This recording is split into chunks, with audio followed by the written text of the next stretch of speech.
A very warm welcome, ladies and gentlemen, to the second day of the World League Esports Rainbow Six Siege Impromptu Tournament. WLE is your new home of esports. We are in the second day of the group stages of this tournament, and we'll remind you all that there is a very fat prize pool of 4,000 Rand at the end. But before we get to all that, and before I get carried away, I'd like to introduce you all to my guest caster, or should I say my co-caster, Kanye Diffuse. How are you doing? Hello, hello. Been called upon on short notice, but I'm here and I'm ready for some action, dude. How are you doing? I'm doing fantastic. I have to say it's such an honor to be casting beside you, and I'm excited to get into today's match. But before we do that, let's just quickly go over the matches we've already had. And that was yesterday evening. We started with Imperial 5 versus Imperial 7. Man, these numbers are so confusing. Imperial Every team 7 has a versus number, Sinister and all 5. of them are subject. Well, not really. Yeah.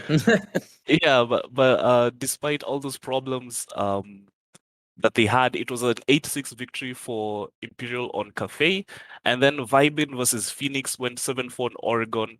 And then the last game was Exhale versus Bravado 7-3 on Oregon as well. Some might say there were upsets yesterday, but that is up for debate.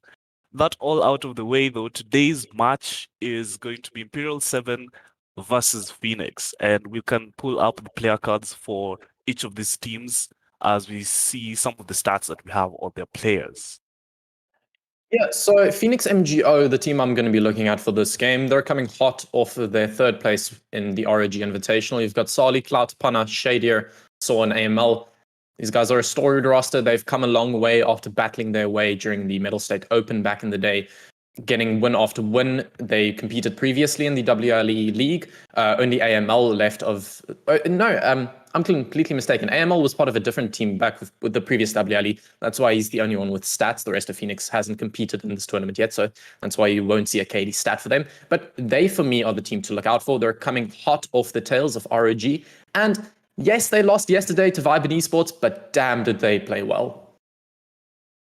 I agree. That was a really good game yesterday. I caught part of it and I was thoroughly entertained. Though on the side of Imperial 7, they're not slackers either. Crisscross, Misflick, Price, Shock, and Yue also put up one hell of a showing on Cafe. And I think that the man we're going to look out for today is Shock and Yue. Shock is a really good support. I was seeing him maining the sledge yesterday. He was putting the hammer as well as the weapons to good use. Yue as the entry frag. He was playing that Ash to perfection. So I think that we're going to have a fiery matchup. And as you might have noticed, we don't have any stats on the KDs for some of these players, and that's not because they are bad or anything. It's just that It's not that they have zero KD. yeah, it's that they haven't participated in WLE tournaments in the past, so we don't have statistics for them. And we'll be getting them refreshed and displayed for you on the screen after this weekend when all the matches are done and dusted. So now I believe that we're ready to jump right into things on Clubhouse. It's Imperial 7 versus Phoenix MGO. Imperial 7 will be starting on attack and we'll be seeing Phoenix defending. Yeah, so Clubhouse, it's one of the storied maps here. We've seen it quite a lot during the previous South African tournaments, especially Phoenix MGO. They quite like this map. And if I cast my mind back, I remember something with Phoenix MGO in a clash. I can't remember whether they're the ones that ban it or whether they play it. So the ban phase for me, it's going to be really centered around those hard breach operators because Clubhouse, you've got that CCTV wall, the jacuzzi wall, as well as dirt tunnel. So you need to take some hard breaches off the wall. The question is, how do you balance that with utility bans? Long gone are the days where Thermite was the main and only hard breacher, and I think long gone also are the days where like church wall takes were the bread and butter of this map. These days, with the addition of Hibana, Ace, Maverick, we've seen so many changes in how walls get opened on this map, and it's so interesting to see the bans as we talk about them. Thatcher and Maverick are off the board, so that's going to impact the choices of the attackers that are Imperial 7. What hard breaches are they going to bring? I think probably an Ace, because he has such a good weapon. But if I saw a Thermite, I really wouldn't be surprised because Thermite is, he's the main guy. He's the OG hard breacher, and his exothermic charge creates a huge, as he calls it, a big effing hole in the wall. So, yeah. Yeah, I mean, you've still got things to rely on. The thing for me, looking at this ban phase, you've taken care of the Thatcher and the Maverick. That basically means you have to ban out the Kite, otherwise it is way too defensive-sided, but they also take care of the Valkyrie, so a little less information for both of these teams to work with. Phoenix is going to be starting on that defense, and we know how aggressive they are, so I think taking that out of their hands is a good play. But I want to see how they... Okay, complete remove. Gym Bedroom as their first bomb site. I'm very excited to see this because nowadays with CCTV being less defensible and considering the way these bans have gone, you kind of need to either go down below in Church and Arsenal or Gym and Bedroom. So they were teasing a mirror. I think they'll 6-pick onto it, though I want to see how they play around this Castle and Rooney strat because if I cast my mind back during ROG, they were one of the front runners of the Gym Bedroom Castle strat, though it didn't work out quite too well. So I want to see how they set this one up. The setup is definitely going to be interesting to watch from this defense. I think that the defensive lineup, to me, it tells me that they want to kind of extend the bomb site. The question is, how are they going to extend it? Is it going to be vertical? Is it going to be horizontal? Or is it going to be a combination of the two?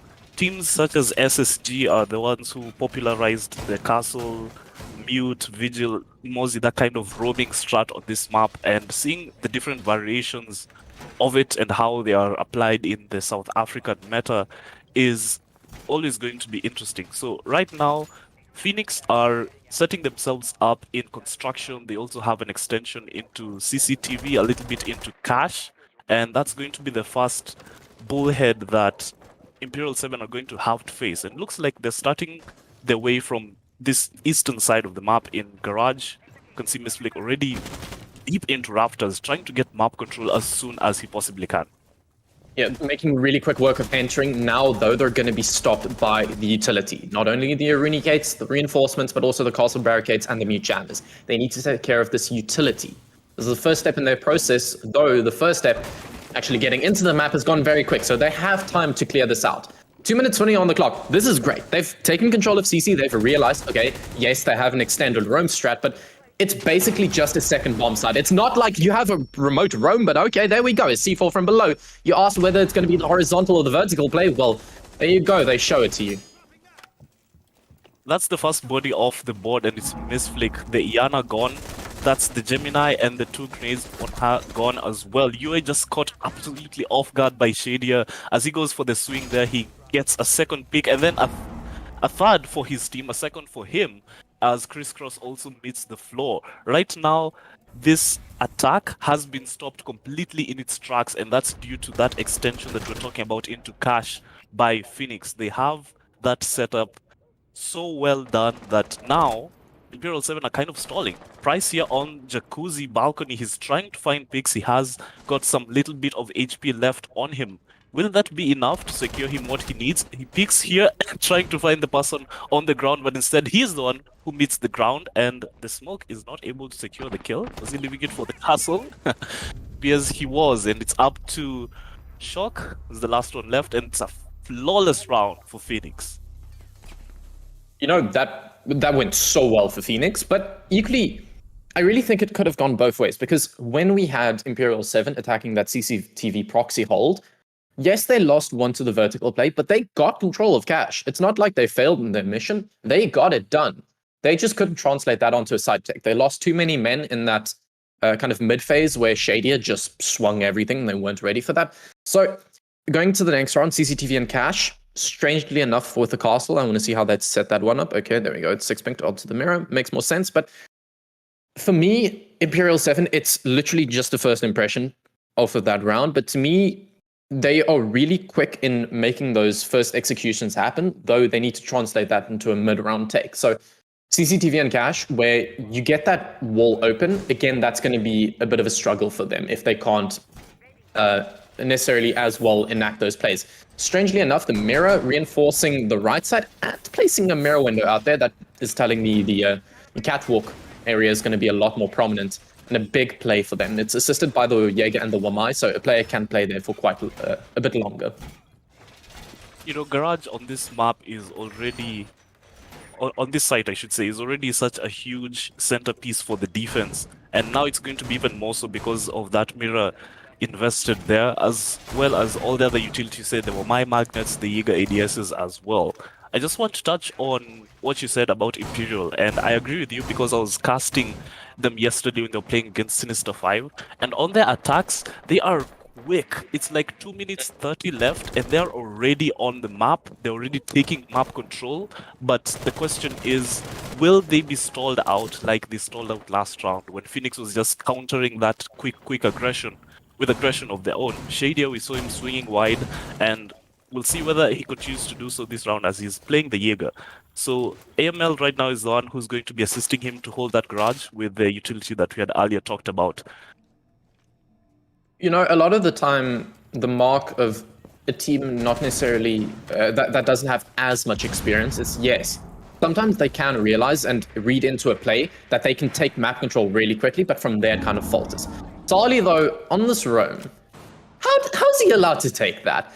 Seemingly unaware of his position, he finds one. Who is it? It's Crisscross, the Ibana, one of the two hard breaches. It's a massive L for your team. Though the wall has been opened with the summer charges, yes, but you've already lost man, and you're still feeling the pressure from Sali because he's not dead, and he still has a C4 in pocket that he could use from down below. So his presence down below, lurking there, skulking on down below in Oil Pit, the presence is going to be felt. Oh yeah, losing Hibana is huge, not only because she's a hard breacher, but because there's also a mirror in play. Those mirror windows from Pana are usually best hard countered exactly by a mirror, and by a Hibana, excuse me. But now that she's not there, it's just up to... The Ace was already used all his Selma charges. The Gemini gets sent in, gathers some info, projectiles both ways, but it's Shock's grenade that gets so off the board. So now it's 4v4, and even man count for both these teams. The time right now is 1 minute and 13, so it's not too bad for either of them before it all starts collapsing. Right now, Yu is outside here on the main garage CCTV window, and he's trying to get rid of the utility here with his breaching rounds. You know, really strangely, this mirror window, usually the one fear is the garage door because you're completely compromised towards it, but there's no pressure from that area. So behind that mirror window, he's completely safe. He can hold the breach as well as CC window. Pana as well on top east, he can hold so much from this position, but seemingly unaware that the plant is going down with the C4 to rip. And a great kill to boot. Gives away his position now, gives away the goose, but you've already taken care of so many of the attacking presence. Now it's only the Sledge and the Ash. They're going to have to make a move, and make a move they do. They take care of the mirror top east. So, what do you do now? You've got one player on the breach, one inside of construction. You need to enact a play here. You've got a pincer, though. One player on catwalk, completely dismantled. Now it's just top east behind the mirror window. The plant is going down. Yui on the breach. Is he close enough to assist in this plant? No, he isn't. But Shock is enough. And that, to me, is the mark of a perfect execution of what I said they were faltering in, is that mid-round execution where you just realized, okay, boys, let's go for this. They did, and it worked out. Brilliant.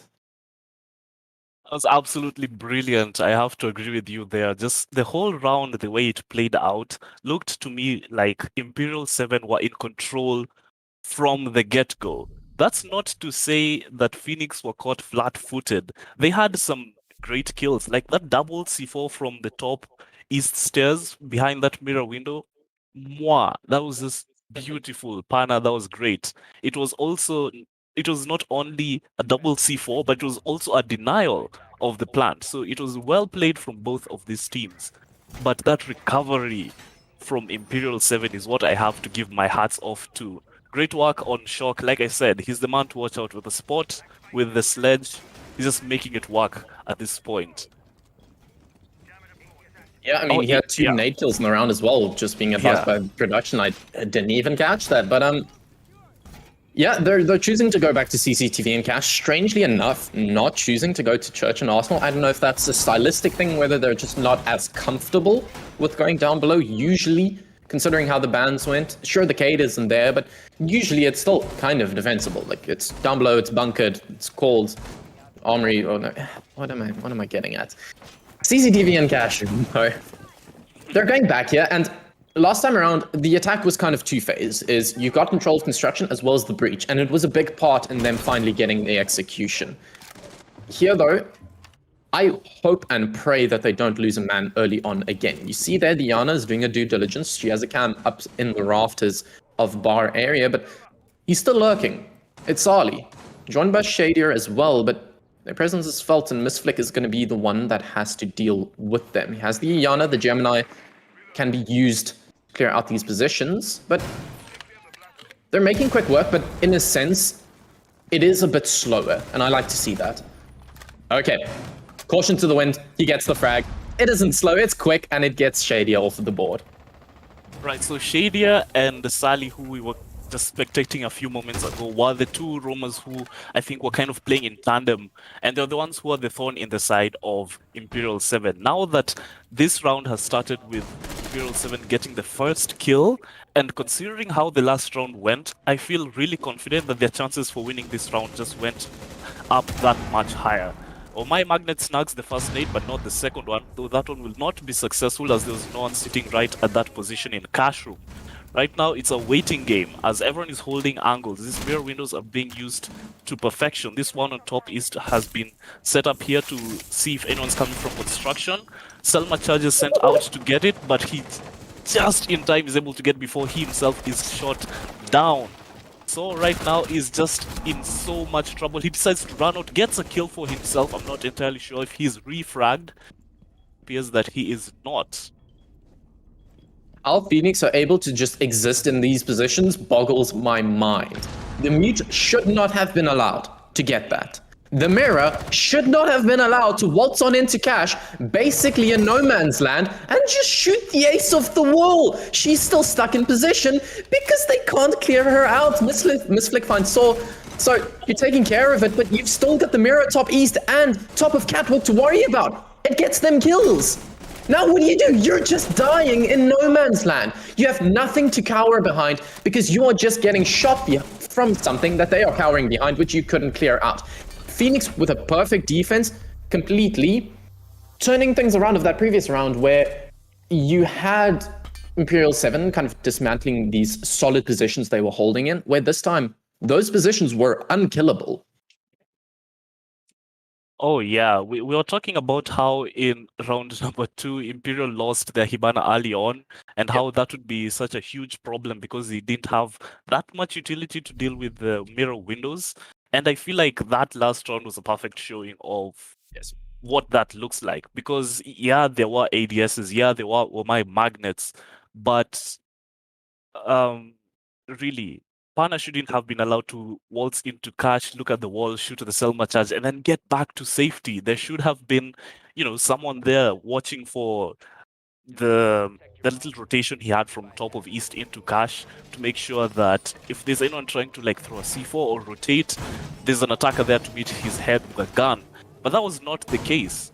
And that's not to say that Imperial didn't play that well. I feel like maybe they were thrown off because maybe they were expecting Phoenix to go to church, which is where they are now, because they had just lost CCTV.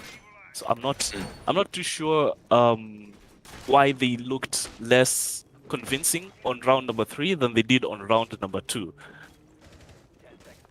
Yeah, just quickly before we analyze this down below defense, I just want to say, I don't know how they were allowed to play that mirror window on the top of rafters. Like, one player on garage door, and he can't play that. You don't even have to swing it. Just the presence there is enough that you are completely out of position. What am I looking at? Ooh. The mismanagement in the reinforcement of dirt cost them Saw, the Alder, off of the board. Oh, if I'm not mistaken, huge. This is the first time Imperial 7 have gotten the opening pick. And that's a massive one, because it's not just one of these extended aromas. It's one of your sight holders. It's not someone you want to lose that early on. Though, speak of the devil, Shadier, again, on this roam, he's just so scary. Shader, he's so good. Right now, it's almost like he's unstoppable. And especially because he's playing the Vigil, he's going to be difficult to hunt down.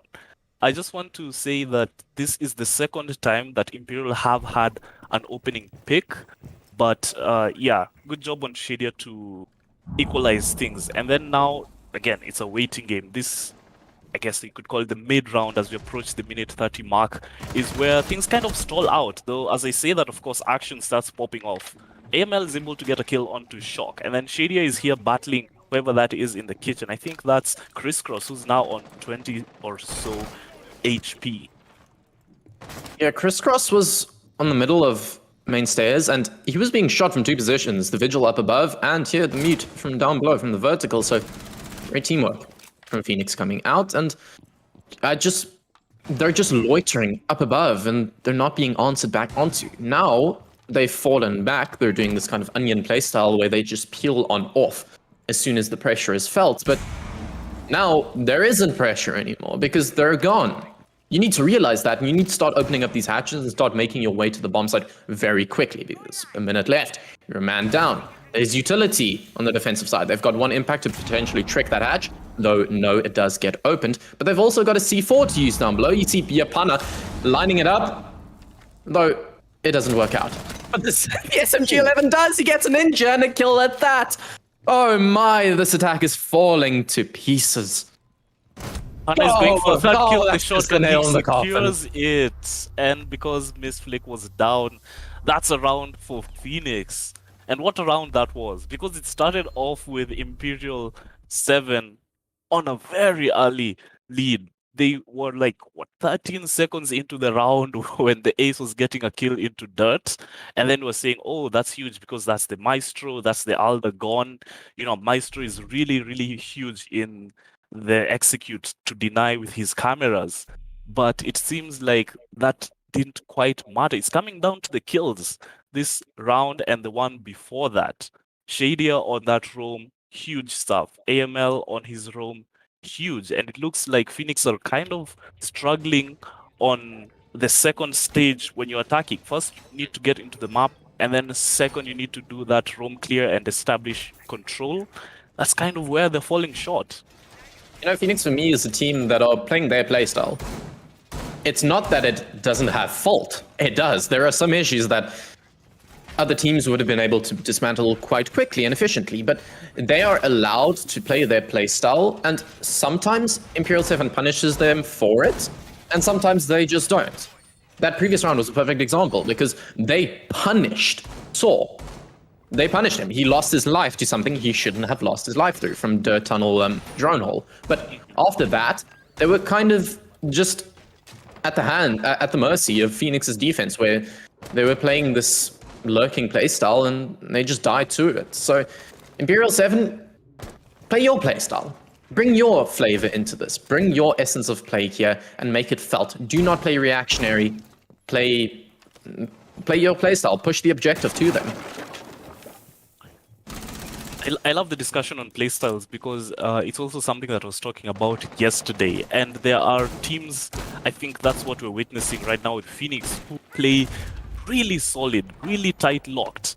And then they just look for the slightest weakness in the opponent, the slightest opportunity, and they exploit that to the full. Like the lurking game from these defenders, it's just beautiful to watch how they're able to roam and run basically circles around the attackers of Imperial 7. Right now, as they try to get into Gym Bedroom, they will be met once again with this extended hold into CCTV and Cash. They are trying to get some bodies off of it, and the first one to fall is Saw. Shock doing magic once again with his gun, and that's 4v5. Defenders are on the back foot. Thor seemingly not too happy in the ways that he has met his maker the last few rounds, but I cast my mind back to that very first round where they got control of CCTV, but they lost 3 men. This time, they've gotten control of CC, and they haven't lost anything. As an opposite, they've killed Saw. So they've taken a C4 off the board, an MP5K as well, a very potent gun. Now they can start making these pincers happen. They can start putting pressure onto the bomb site. They've got control of construction, and they're trying to open up Jacuzzi Wall, as well as the windows are points of pressure. Now, just set up those crossfires. On CCTV and cash defense, they were allowing Phoenix to just play in these positions for way too long. You need to realize where these positions are, and you need to get them out of there. They don't have they do have nades on Misflick, so I hope they use them. Talking about positions, this logistics hold is one that Imperial 7 are working away at. Shadia has been forced to fall back to the main stairs as it's just him and AML left. Price finds the head of Pana, and with 40 seconds left to go, the execute should be coming shortly, as we do see Crisscross planting. There isn't any denial from the side of the defenders, so now it's a retake. They have to go back into the site. Shadia starts things off with a kill onto you, a beautiful headshot onto the ash, the top of these main stairs. He looks right to the breach into Jacuzzi, trying to find kills, but as soon as he swings that, the ace in Logi will find him. They have doubled up here with AML, trying to find opportunities. Shady is finally dispatched off. He was on quite low HP. It's all up to AML. 19 seconds and a dream. Don't think he's going to be living up to it. Oh, he gets one, but as I said it, he's immediately refragged, and that's a round into Imperial's hand. Too much to play around in that final position. Not much you really can do. Not much your team could ask of you. I want to see whether they go CC. Okay, they're going CC. If they play the mirror, I hope and pray Imperial just puts someone outside of garage door. I pray. Okay, the mirror's on the board. Please don't just go for the linear construction attack. It's worked out, yes. But even a broken clock is right twice a day. I would argue that round just came down to mismanagement from Phoenix. So I hope and pray. Okay, they've got the Twitch. Okay. At least that can hopefully clear out the mirror windows. Yeah. And that's a good read coming out from Imperial. We've had 5 rounds so far. That's enough time for both of these teams to feel each other out. And on top of that, both of these teams played yesterday, so each have at least one VOD to go over and see what is the playstyle of the opponent team. Are they the methodical and structured and disciplined kind of team? Are they the team that just plays the fundamental siege? Are they the team that plays modular siege? There are so many different dynamics in how teams decide to play, and I feel like Imperial are the team on attack. At least they play very disciplined, they play very structured. Everyone knows their roles, everyone knows their operators, and they have a strat in mind and they execute it to the T. That is, unless of course they run into Phoenix, who have been kind of stalling them in their tracks. They get that early map control, and then it's like, now what, guys? So it's good to see now this adaptation. You know, that's also a part of playstyle, adapting to your enemy. The Twitch being brought out will hopefully deal with the mirror window.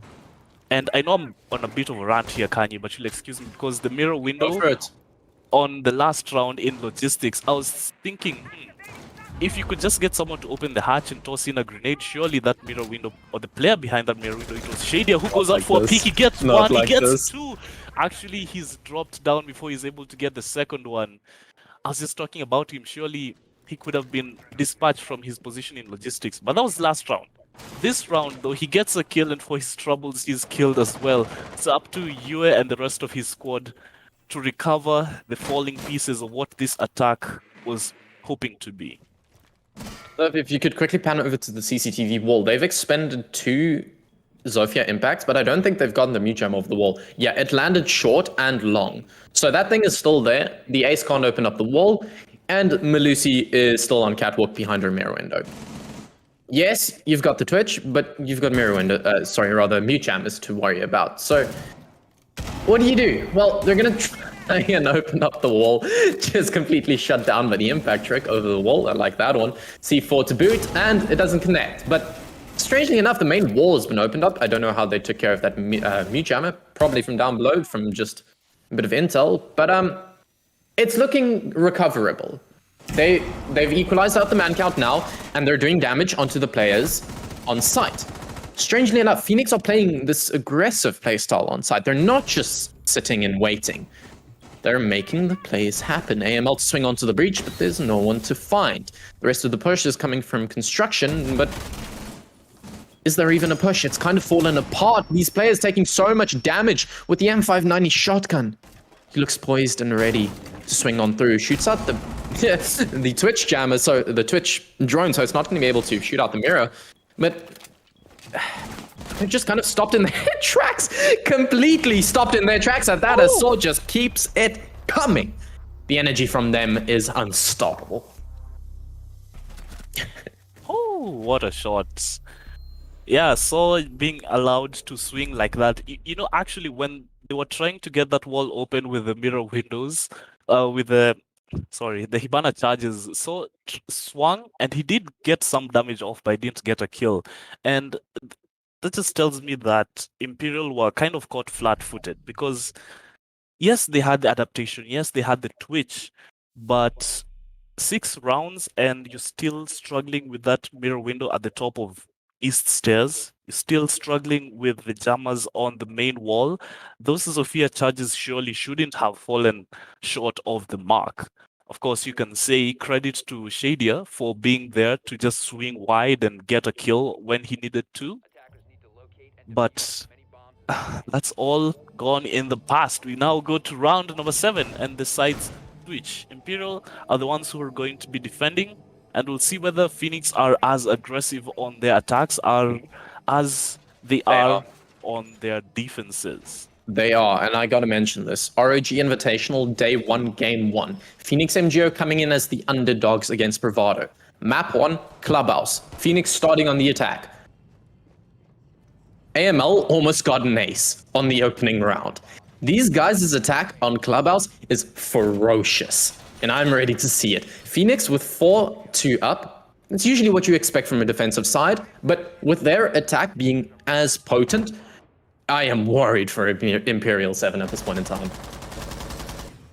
4-2 is the scoreline, like you said, and I feel like it's a rather more balanced and more equal scoreline as we have seen so far in this tournament. There were games last night where it was like a 4-1 lead or something like that. But yeah, it's good to see. 4-2 is a nice balance to find yourself on. But this being, you know, a defender-sided map, and just because of the way Clubhouse plays, it's not looking too good for Imperial now as Yue tries to get aggressive and he's immediately shut down by Shadia here on Garage Storage, and that's a body gone, and that's a Legion, no less. So no more Gumines will be generated, and there's still 2 minutes and 12 seconds to go in this round. You know, it would have been massive to get the Ivana off the board, but Shadia just says no. This man is seemingly having the game of his life. I saw Causa in chat saying, I'm glad Shadia didn't play like this against us, otherwise the result may have been different. Phoenix seemingly with a second breath, revitalized after their game yesterday. They're coming with force, and they're not stopping anytime soon. Oh, he just runs the bullet through his head, taking blue, taking men, and taking map control. This is all seemingly falling apart. They're using the firebolts, they're using the track stingers. They are just capitalizing. Lasers, all that is stopping the Ash in dirt at this point in time. If he swings at an opportune time, he might be able to find the player at back of B. He doesn't even need to push through the laser gate. Finally does, but he finds it through it. The plant's going down, and Misflick left in a 1v4. His team has failed him, and what can you do in this scenario? Not much. Tries to find one, taking so much damage in its AML to finalize it. I said they are ferocious on their attack, but they were just prowling all over this map. Yo, Phoenix are... What can I even really say? What can you really do in that situation when you're Misflick, you're the last one left alive? It's a 1v4. I guess you can just pray to the siege gods and maybe pad your stats, or maybe you can try to save KD. Let's look at that round, Kanye Diffuse, and see where it all really went wrong for Imperial 7. Because that aggression on those blue stairs from Yue, do you think that was a huge deal in costing them the round? Or did it fall after No, that? I really can't point to one single thing. And I was analyzing the Bravado XL game yesterday, and I was thinking, like, the strats are working. They're just dying and losing their gunfights in that game. Now, that just happened in that previous round for me. There was nothing wrong with the way they had set it up. Yeah. A Legion on Garage Storage, it's default. A player in blue is default, but they just lost their gunfights. And that, to me, it's not Imperial 7's failings. It's not them not showing up. It's Phoenix really showing up. They are just playing the game of their lives at this point. And just quickly, I really want to analyze the setup. What is this that I am seeing before me? They've reinforced the two walls into kitchen hallway, and they've placed a castle barricade on stock doorway, as well as a Goyo shield in lounge. This is telling me they're going to pivot around this bar area. Maybe the upcoming clubhouse rework has revitalized some strategies into bar and stock. I would absolutely love that. I'm a massive proponent of the site myself, but for Imperial 7, this is wild, and I love to see new teams bringing this presence, bringing something that you wouldn't see from necessarily the top 4 teams in South Africa. Bring that revitalized energy, bring their playstyle. That's what I wanted, and that's what's happening. So let's see how this works.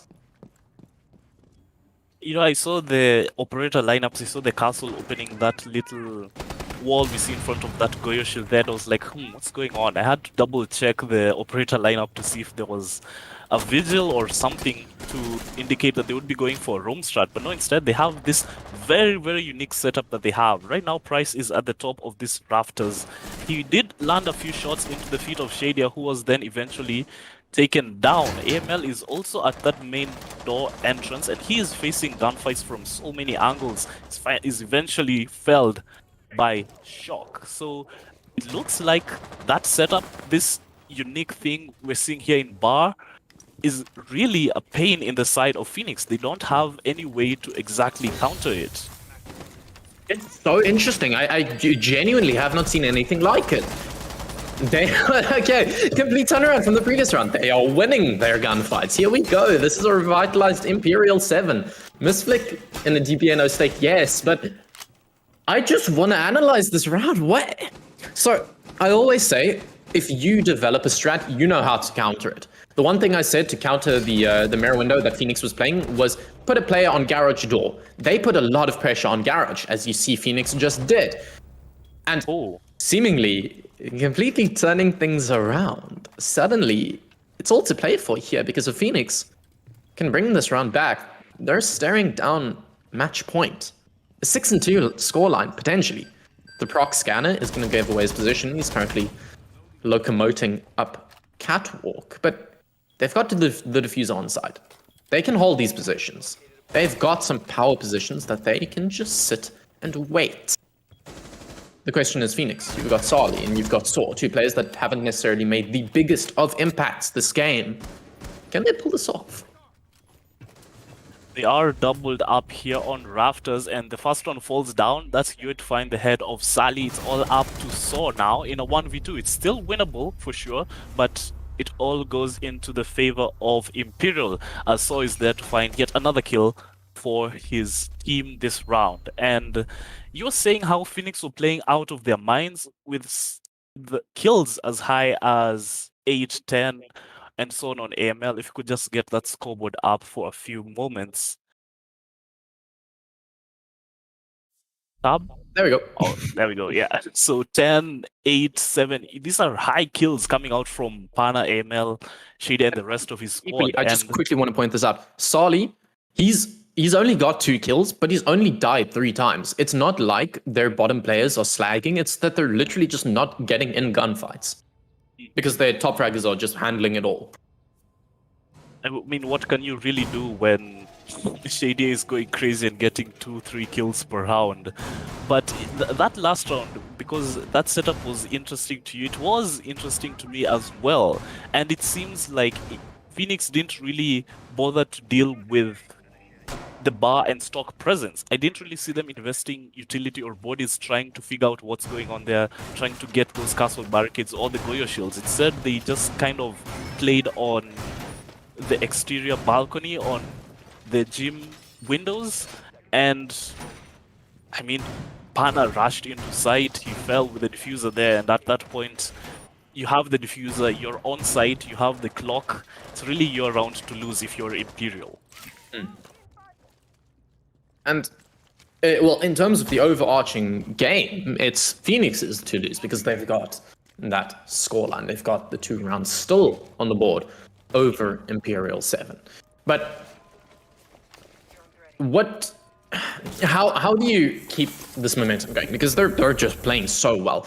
I want to analyze what is the mentality of a team that is just winning gunfights, that you don't necessarily have to focus as much energy on your overarching strategies, because seemingly they are finding engagements when they are not even expecting it.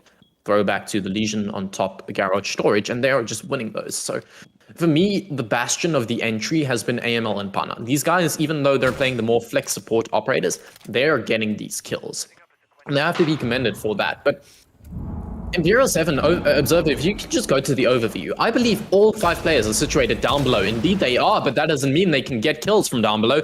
Gets a C4 kill, but making his way up the main stairs, he loses his life. Maybe unwise in that position to go for that aggressive play, though the C4 has been expended, so not really too much utility lost in that. Still, though, Imperial, you're not putting too much pressure really onto them besides the C4s, and you've still got one, yes, but they are just being allowed to open up these avenues onto the bomb site. No kite in play, so they're just opening these hatches. They're getting these angles. And for me, the points that it is going to come down to now that these positions have been opened up is here inside of dirt behind the square shield and as well in blue behind that shield.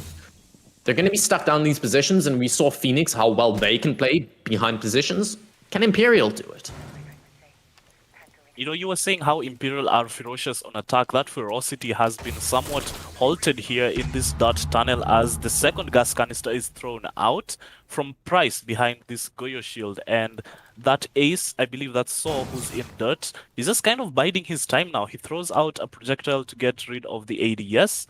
And I believe he should get the oh, it's actually Ash. It's AML who's there is drinking in that poison gas and then gets finally felled by Price. So he has been holding out that tunnel with his life, and he has been doing it beautifully. Yue on in this room on the main stairs is trying to find someone. Will he eventually find Sally at the bottom, or will he find Saw, who's in kitchen, I believe? It's 20 seconds left, and right now it's falling apart for both teams as Saw finds a kill of his own, and then Sally is taken down by Shock. Saw is on site, he tries to find the head of Misflick, but Misflick is just too quick on the draw there, and it's yet another round for Imperial.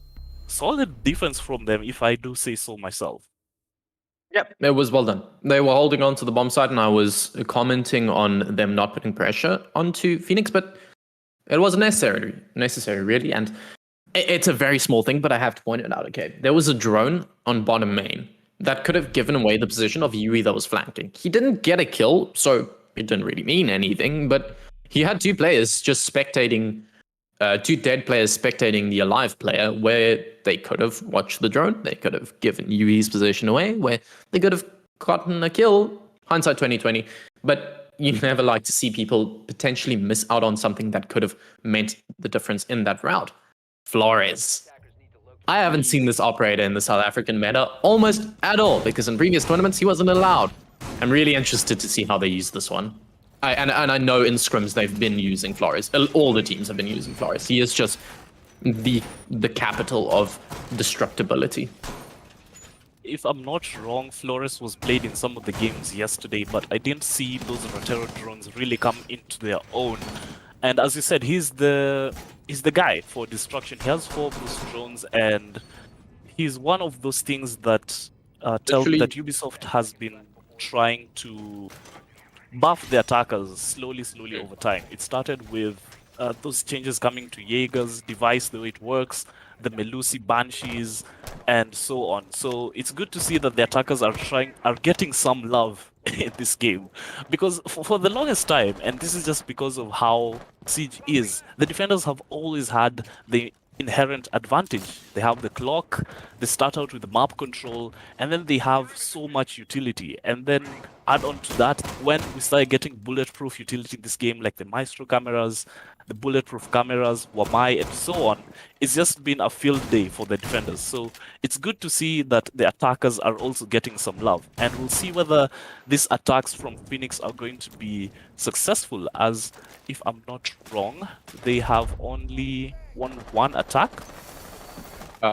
Yeah, so the previous half ended 4-2, and they've only won 1 attack. And I'm really glad they're picking up this Flores. You said that the defenders in previous times had this almost, it feels like unfair advantage. And they're playing into that olden playstyle. They've got the Maestro, they've got the Goyo shields, they're playing with the Jaeger and Wamai ADS and Magnet. So they're trying to keep these indestructible, destructible things at bay and safe, but they're playing into the man that literally has a Lego Mindstorm with a Raspberry Pi attached that can wreak havoc. And Saw, oh man, from the AC vents, he does equally as much, but Pana seemingly on site. Frag my two, he just gets the kills. Shock is left last alive. Feels very familiar to a round we saw down below where Crisscross was left alive, but there we go. Phoenix, a lot of the time for me, it's hit or miss. It's either they completely sweep the defenders or the rounds sometimes go tit for tat. This time, that was really well done. They're, strangely enough, going to call a tactical timeout after their round when realizing probably that they're on match point. Win one more and, well, you take the map. Interesting indeed that this is when they decided to call for the tactical timeout. But that round from Phoenix, I feel like that was a really good round from them. There was, I guess you could say, an ill-advised roam from, I think it was Yue who was playing Jaeger and he was in CCTV. He got his head ticked off by Saw, who was on the AC vents. But other than that, I didn't catch much of the action. It just started cascading kills after kills. The Fragmite, like you said, rushed into sight and got the kills when he needed to. And then it was just up to one player left. So is that the kind of aggression you are talking about? Or because for me, it was very... It's not the kind of just full send it aggression. It was like very well timed. You know, I think more than anything, these rounds are being determined by the opening gunfights because it's not necessarily, like you said, just full sending, but I think both of these teams are adapted to a point where they know how to exploit errors and weaknesses. As soon as they get those first kills, they realize, okay, maybe a second position is compromised because this player was holding it, and they capitalize off of it. For me, these rounds really are being determined by those opening gunfights. I think the 2 rounds that Phoenix have won on the attack were both the rounds where they got opening picks. So you love to see it, maybe not sometimes, because more than anything, it's kind of RNG based, if you could make that argument. But again, they're coming with this lounge and bar and stock strat. I love this. Observe, if you can just like quickly pan over this entire setup. I just want to see how exactly this is played out. Okay, so they've got the wall open between garage and lounge. That allows for players inside of garage, or rather players inside of stock and lounge, to contest the garage once those outward facing walls are open. As well, the Goya here inside of bar, it's by stage, it's such an interesting position where he is castled off into main bar, and the only real thing he has to worry about is stock and lounge, and holding these positions is really what's going to mean the round for you, because that is where you go to open up from down below and take care of the bandits. I love this, can I just say? It's a beautiful position for Shock to be in because he also has his C4. So anyone trying to get that wall in construction, as I think Phoenix will be trying to attempt here, will be blown to bits. At the same time, it's good from Phoenix that they have Flores, because now with his Roterodrones, he can use them to blow up those shields and to disrupt this setup that Imperial are holding onto. You can be sure that Imperial will be playing this one for their lives because it's match point. If they lose it, that's it for them this round, this map. So we'll see how it plays out in the next minute 42. Pana has rotated all the way into logistics. He was on the main wall trying to get it open. He was just holding his thermite in hand. But because of that bandit tricking that's going on there, he wasn't able to. So a good rotation from them. Though they will be met by the presence of Crisscross. And like I said, the Goyo Shock in bar is going to be a pain that they're going to have to deal with shortly. Crisscross, strangely enough, the one to be on the roam, not necessarily always would want a player that only has an SMG-11 to show for on your roam. Not really as strong, but I mean, he has a C4. Okay, he doesn't even have he has a bulletproof cam. What is this? Okay, I'm confused, but Phoenix, they are making quick work of the confusion that they are sprouting. Weirdly enough, with the way they've invested reinforcements down below, they've opted to not fully reinforce the cash room construction wall. That allows them to get that open very easily without expending any hard breach utility. You see here, Thermite still has one exothermic in pocket, and somehow the Iana is just making her way onto side as Pana suddenly just shrugs off a C4. They are looking unfazed by the defense. They are getting kill after kill and making this waterfall play happen. Shock gets one, yes, but the Fragmite just shuts him down. Phoenix with the GGs in chat. That is a way to end it. Just show them that, well, I don't care how you set up a defense, we can just show you how it is done. Well-deserved MVP from, I believe it is Pana there on the hard breach. Not really something you would always expect, but man, just GG's all around. Fragmite. Pana, the top of his team with 14 kills. That's a huge play from him. AML, Shadia, Saw, and Sally also putting in their work and carrying the weight that they need to carry to get them that 7-4 victory. And it was well deserved. I think both teams played very well. There was some close rounds. And I just want to say, from round number 1 to about round number 5, I was really invested in like the strategies and the setups that were coming out from the defense on Phoenix.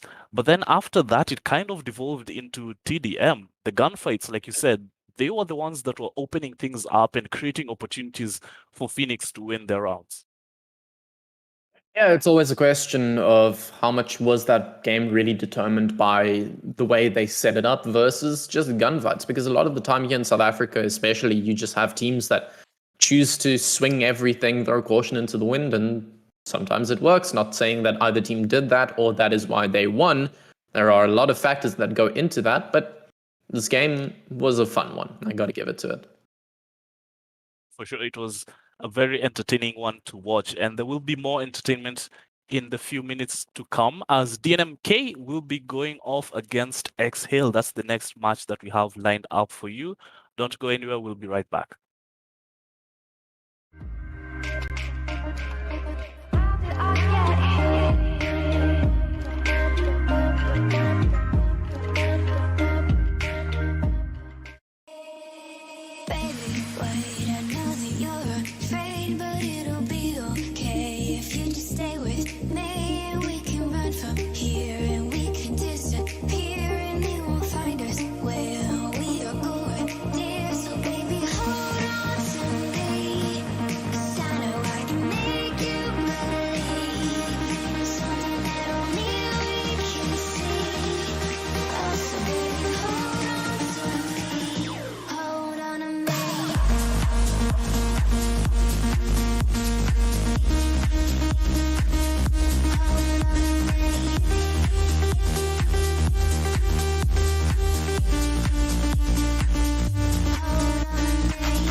see your stars, but the dark gets lonely.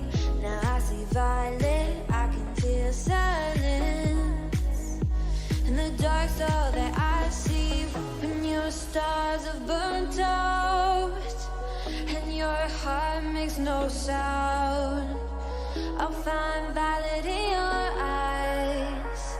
You'll always be my night sky.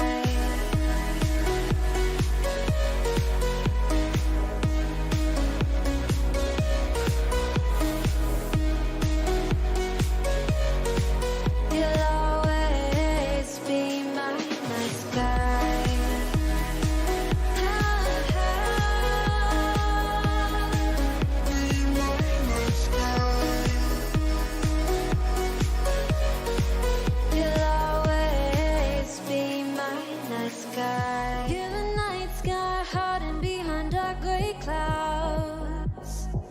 I can't figure you out now. I see your blue. There is so much cold in you, and the silence is so loud when you go. I just stay dancing with my shadow all day. Watch the time.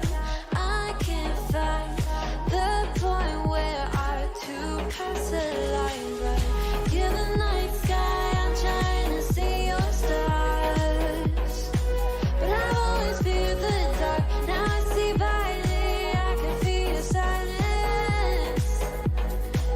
You always feel so far when your stars have burnt out and your heart makes no sound. I'll find violet in your eyes. You'll always be my night sky.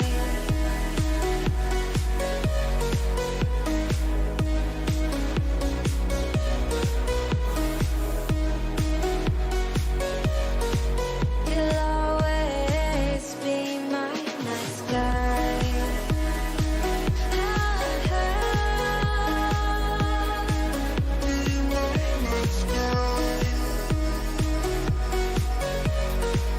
You'll always be my night sky.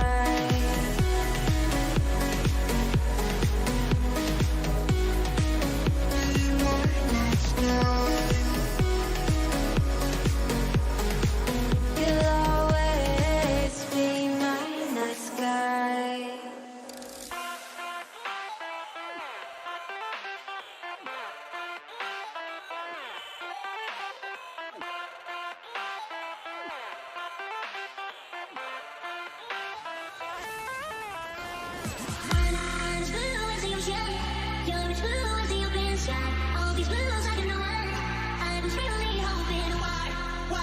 You and I don't together like we can change the weather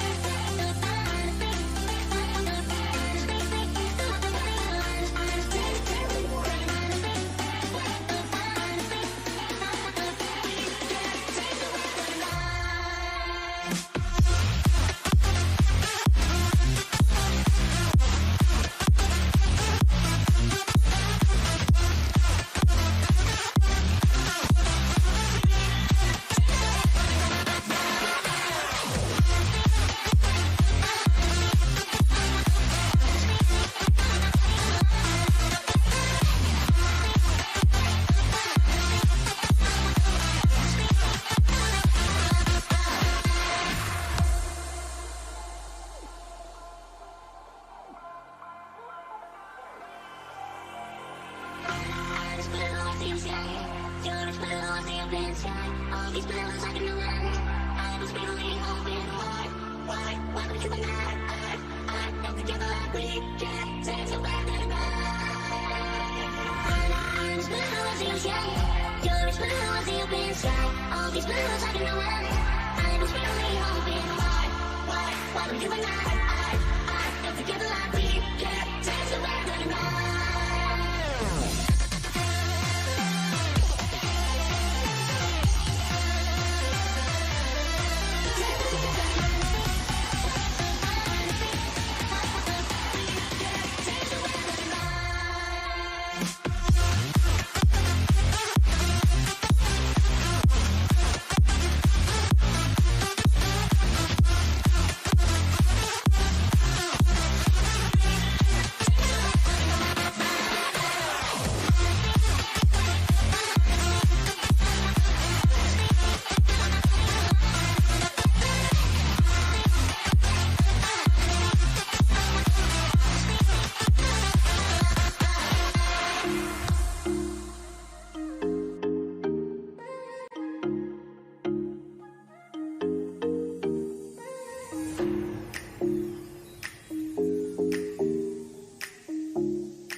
my own world of make-believe. Kids screaming in the cradles, profanities. I see the world through ice covered in ink and bleach. Cross Hello, ladies and gentlemen, and welcome back. This is the second day of the WLE Rainbow Six Impromptu Tournament. World League Esports is your new home of esports. My name is Olympus, and I am joined by Sunset. How are you doing? Hello, hello. I'm doing pretty good. Excited for this next game. It's going to be a pretty big one as well. Exhale versus DNMK. We saw Exhale take down Bravado yesterday in an upset game, and this is the first time we're going to be seeing DNMK in this tournament with their new player Edward instead of Jason. Maybe if we can just pan over to the DNMK team to check out a couple stats and things here. We can see their main fragger right now with that KD is Mario with the highest KD, and yeah, it's a solid team. We saw them perform pretty well at the ROG tournament, getting top 4, which was good to see. And Exhale, they're a fairly new team here as well. Only I think the second tournament we've seen them in. And I'm excited to see what they can do.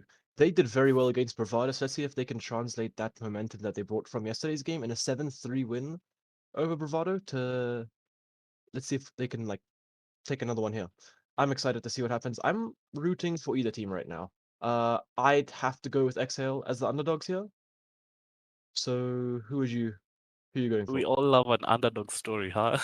We all love an underdog story. Yeah, the Excel roster, Colossal, Nixtro, Danny, Paddy Flops, and Sky. Is that sick? I'm not entirely sure how to pronounce his name. They did well. Psych, is it? Yeah, they did well against Bravado. It was an upset, like you said. I personally went into that match thinking that Bravado would have taken it, but it was a 7-3 victory for them on Oregon. Today, however, it's going to be Exhale going against DNMK, and we're going to be playing on Cafe. And as I see all the players are ready in the lobby, we should be getting started right this instant.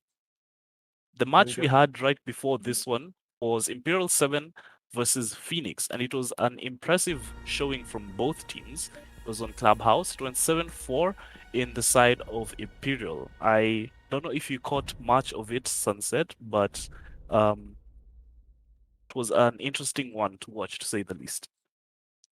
I did see a little bit of it. It was a good back and forth game, but yeah, Phoenix just took it in the end. They had a strong attack, which isn't surprising looking at their lineup. First ban Lion, DNMK taking Lion off the board here. All right. Bruh from Danny. As Lion, I'm pretty sure was used in the game yesterday against Bravado. Bravado, So a yeah. little counter-stratting there. So yeah, DNMK is coming into this without any jokes. They want this game. And let's see if they have what it takes to take it, though, as we head on into a Thatcher ban as the Not, second one, which is a fairly common ban, I'd say. yeah, nothing too surprising. I think Nothing I would surprising. expect to see a mirror banned because we saw how Mira was used on that last map. She was such a pain for for the attackers, I mean. And yeah, there she goes off the board. She was such an issue for them to deal with, especially on a map like Clubhouse. It was really difficult for them to get that presence off of Garage and off the top of East Stairs. So I'm not too sure if DNMK were watching that and they said, hey, let's ban Mira. But nonetheless, her and Ella will be gone from the defending side and we'll get started right away. That's a target ban, I think, as he's not happy with that Ella ban at all. Yeah, alright. Well, yeah. Kitchen service, first sight. Flores being brought out. Flores is definitely, I'd say, one of the best operators. He brings a lot of utility and can take away so much utility because there's not much that can stop him other than the mute jammer. And, well, if you can play around that mute jammer, it's really easy to just get around that entire thing and get nuke a lot of util. Because if you have a shield and a bunch of ADSs playing blue, you can destroy all of that with a single Flores drone. So I think I think if used correctly, he can be incredibly strong. But this is an odd lineup from both of these teams. We see the Ying being brought out by Exhale, and the Kapkan being brought out by DNMK. I would say Kapkan is strong on this map, but he's really just a pocket pick. You can't use him more than once. So hopefully they're able to actually use him properly here and capitalize on the surprise of Kapkan and see if it can trick anyone into walking into a couple of these EDDs. Oh yeah, you sure are right. You can't use Kapkan more than once because after that first round like this one, surely Exhale will be very vigilant on their attacks, looking around every single door and window to make sure that they're not caught off guard. And this map, we saw it being played yesterday, and Kitchen was a very strong side for the defending team that was Sinister 5. When they were playing Kitchen, they had a really, really solid defense where they split their defenders among all three sides. So I'm curious to see what kind of setup is going to be brought out here from DNMK, as they have an Aruni, a Melusi, a Mute, and a Jaeger on top of the Kapkan. So right now it seems like there's going to be James in this standard position behind this bar on that bottom floor. Levent is trying to pick up an early fight, but he just tuck-tails and runs away there. No shots connecting yet. Jason might be presented with a free kill if he keeps on walking, but actually Colossal wins that, and that's the Flores, a very aggressive push, and it's a slow peek into James. And well, that shouldn't happen there, as James is bested, and that's the code position and the VIP position already opened up. Look, there's 2 minutes on the clock, and the area of control of Exhale is incredibly strong for a side take already. They just have to get a little bit of top floor control, and I can see this round collapsing in on DNMK very quickly.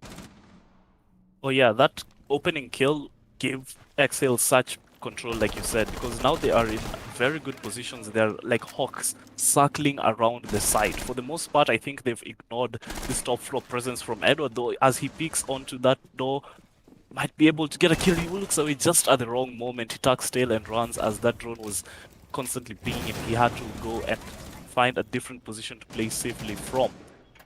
Right now, it's just a waiting game from DNMK. They've decided they're not going to aggress too much onto the attackers. They're just going to hold positions and hopefully find kills. Though the only people finding kills are the attackers, as Nixtro takes off the head from Leventis' shoulders and then he immediately gets refragged. It's a good position from Mario as he tries to find another kill here.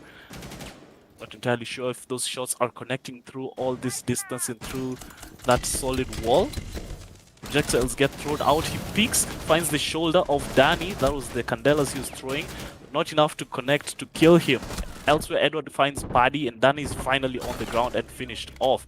For Colossal finds a refrag. It's a triple kill for him this round. It's all up to Edward to kill Colossal, and Flops secure him this win. He gets one, so up to Colossal now. 22 seconds left. Edward is so far from sight. The execute starts going down. Will he be in time to stop it? That is the question. Nope, there's the plan. Now we're in a post-plan situation, 1 versus 1, but the HP favoring Colossal quite significantly here. Only 1 bullet needed as a direct hit to end Edward's life and bring this round to a closing. The C4 ripped, but it finds nothing. That could have been a game changer there, but it just falls into the void. Edward now swinging around this position in Freezer. Not finding anything yet. Colossal has the read though, and he's chilling around this kitchen service side. There's the defuse, and it's so easy to take out for Colossal. He just has to pop up and take the shot. Edward falls, DNMK, they lose round 1. Exhale go 1-0 up on this cafe attack. That was a good round from both teams, actually, because I loved how it was a back and forth almost the whole way in terms of man count. And yeah, eventually it goes into the hands of Exhale. DNMK will be trying to correct their mistakes in this second round. They'll be changing and going to bar instead of sticking to kitchen. Hopefully this time they don't get that opening kill onto them, because that kill on James was just so quick into the round, and the advantage kind of started cascading from there into the favor of Exhale. Yeah. Just, yeah, like you said, that first frag, onto James, that was just the catalyst and the downfall of that round of DNMK. But after that round, they are just heading to the top floor now, and we're going to be seeing a fairly similar lineup, but no more Capcan. It's going to be the Mozzie instead. And, well, it's quite a default lineup, I'd say, and quite a default setup as we head on into this bar cocktail defense. But then again, you can't exactly do too much on this top floor other than the basics, because there's not too much to play around. We did see that Ella playing inside of Cigar, but that doesn't work too consistently once you know how to deal with it. So we'll have to see if Exhale can actually get rid of the basics, and I'm not too sure why, but they're bringing Ying again. Are they seeing something that I'm not seeing? Because Ying, yes, she has util, but I'm still not in favor of bringing Ying over some other operators, but we'll have to see. Can they change my mind this round? I mean, she Colossal has Ying, an good. she has an LMG, so that has to count for something. But then again, so does Zofia, and Zofia also has the stuff to get rid of all these all the util as well. She can burn stuff Oh out. yeah. And I don't know. I'd prefer to bring a Zofia instead of the Ying, but that's just me. But regardless, we head on into the round. 2 minutes 15 seconds left. Colossal actually got a quad kill. Was Colossal in the game yesterday? Actually, was he playing? I believe he was, yeah. He was. Okay. Who here wasn't playing? Because I know it's Flops. Okay, Flops is playing here. Psych was the one that was playing yesterday, but he's been subbed out. And I kind of like to see like a 6-man roster, because it also keeps the enemies on their feet, not too sure. Like, you can counter-strat a team, but if they bring a completely different roster, it's quite different. So I'm not too sure how that's Yeah. playing in favor of Exhale right now. 1 minute 40 on the clock. They're making their way on into this cigar area and piano, but Nixtro, he's bested from somewhere, not too sure where or how. Probably from below. I think it was a C4 from below. Yeah, it was an Aventus. There's the rip, and there goes Nixtro. He's taken down now. No longer just down, but he's out. 4 versus 5 in favor of DNMK this time, and the time ticking away slowly but surely. Yeah, you said on this top floor there isn't really much you can do in terms of setup. Well, you can try to roam, as we see Leventis and James are currently off-site, and they were impactful, as at least Leventis was with that C4 kill. He barely sneaks away there before getting shot out by Flops into that little dining room. So right now I'm not seeing much from the attackers. They have kind of stalled out. Yeah, they have the Flores, yeah, they have the Ying, but we're not seeing those Roteros or those Candelas doing much. 40 seconds left, and I've not seen them getting these balls here in Cigar Open either. So it's going to be crunch time when it gets to the execute phase. A little bit of friendly fire being done onto Flops. You don't love to see that. And mind you, they steal the room from Edward. Dandaman gets completely floored there by the Nomad charge, but Mario is able to find a kill onto Paddy. The diffuser has been dropped, he is recovered though, and these long-range gunfights are surely going to favor the attackers as they have the ARs, but the time is on the side of the defenders. It's a 3v3 even count of bodies. Right now, Colossal attempts to get the diffuser, and he is actually successful. How? James is down. It's up to Edward and Leventis to recover this. Colossal finds the floor as well. So it's a 2v2. Great shot from Flops as he puts it down in a 2 versus 1. Now as James is down. 1 HP on Flops separates him, and death. A shot from Danny not landing yet. The mute from Edward. He's just playing safe right now. He doesn't have much room to play with. So he swings wide, but swinging wide doesn't help as he's shut down by Flops there. Great round there, and a great recovery. DNMK played that well, but towards the end, it just kind of fell apart. Exhale are looking lethal right now. They recovered that round very well. That's what I'm happy to see. After those first 2 kills going in favor of DNMK, Exhale was still in the mindset, and they had those positions. They prioritized the more important positions and got the bomb down, and the second that bomb goes down, it shakes stuff up in the defenders, and they start all of a sudden the roles shift. Defenders become attackers become defenders, and then that's where defenders are prone to mistakes. You'll see so many defending teams the second that bomb is planted make those mistakes because, oh, bomb's planted, we have to do something fast. And yeah, you have to do something fast, but it's not like you're gonna lose if you just take your time. That's something that I would have liked to see DNMK do a little bit more. They just took their time in a more strategic approach to that retake of the site instead of just throwing bodies at it. But yeah.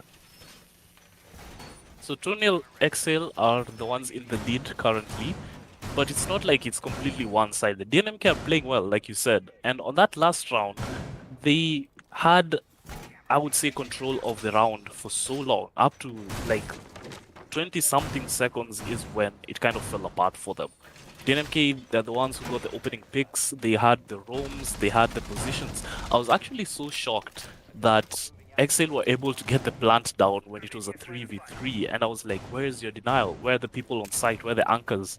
And maybe there weren't any because they had quite a good roam presence. So we'll see whether this time they choose to continue to roam or whether they're going to stay a little bit closer to site. This time they have Leventis, and you can see the massive amounts of information he's gathering on these Valkyrie caps. Yesterday we saw that run out from... who was it? There were two people who ran out Newick and Blackstone, I think. at this exact same position and got 2 Yeah. kills for it. It was crazy. Especially now that there's a Valkyrie camp, they have just eyes on where people are rappelling up. It's going to be tricky for them. But it doesn't seem like that's the case, as everyone from Exhale is now on the roof, as you tend to do on this map, and then start working their way into Cigar. Yeah. Just going back to last round, I'm not too sure if anyone noticed, but they did have that one player on Skylight, which cut off a lot of rotations, and that's how they got their plant down more successfully. They also had white hallways under control, so it's just... Exhale are doing a good job in prioritizing these power positions and stopping DNMK from rotating around for these retakes. And yeah, here's Danny again on this Skylight position, just doing the same thing as he did last round, really. And it's basically almost just a repeat of the round that just played out before our eyes. And we'll see if the NMK can this time change it into their favor, or will Exhale continue on their rampant path to victory right now as they're leading this game 2-0. Leventis and Neekstro, they trade a couple of shots, but it's Neekstro to be the one that's bested. Leventis wins his fight, but so does Mario onto flops. It's a 5 versus 3 now. And it's the same position that we saw ourselves in last round. Now, 1 minute on the clock. Time's still fading away slowly but surely. This time, DNMK not throwing anything at Exhale. They got those advantages, and now the ball's in Exhale's court. What will they do? Yeah, I just want to quickly go back to Danny and mention that position he's at on the Skylight reminds me of the Ying Glass meta days. Whoa, what a shot from James. He gets colossal there. And yeah, this roam game, like I said, the roam game they had last round was really good, but then they didn't have anchors to make sure that such things as this don't happen. But eventually that LMG from Ying, it's not enough to win her the round. And let me just go back, gather my thoughts a little bit. That position from Danny at the Skylight reminds me of the Ying Glass meta days where you just chuck smokes and candelas and then plant. But yeah, that didn't happen. Now onto how DNMK played that differently. I feel like, I mean, yeah, the roam game was very successful, but was it the only thing that gave them the win that round?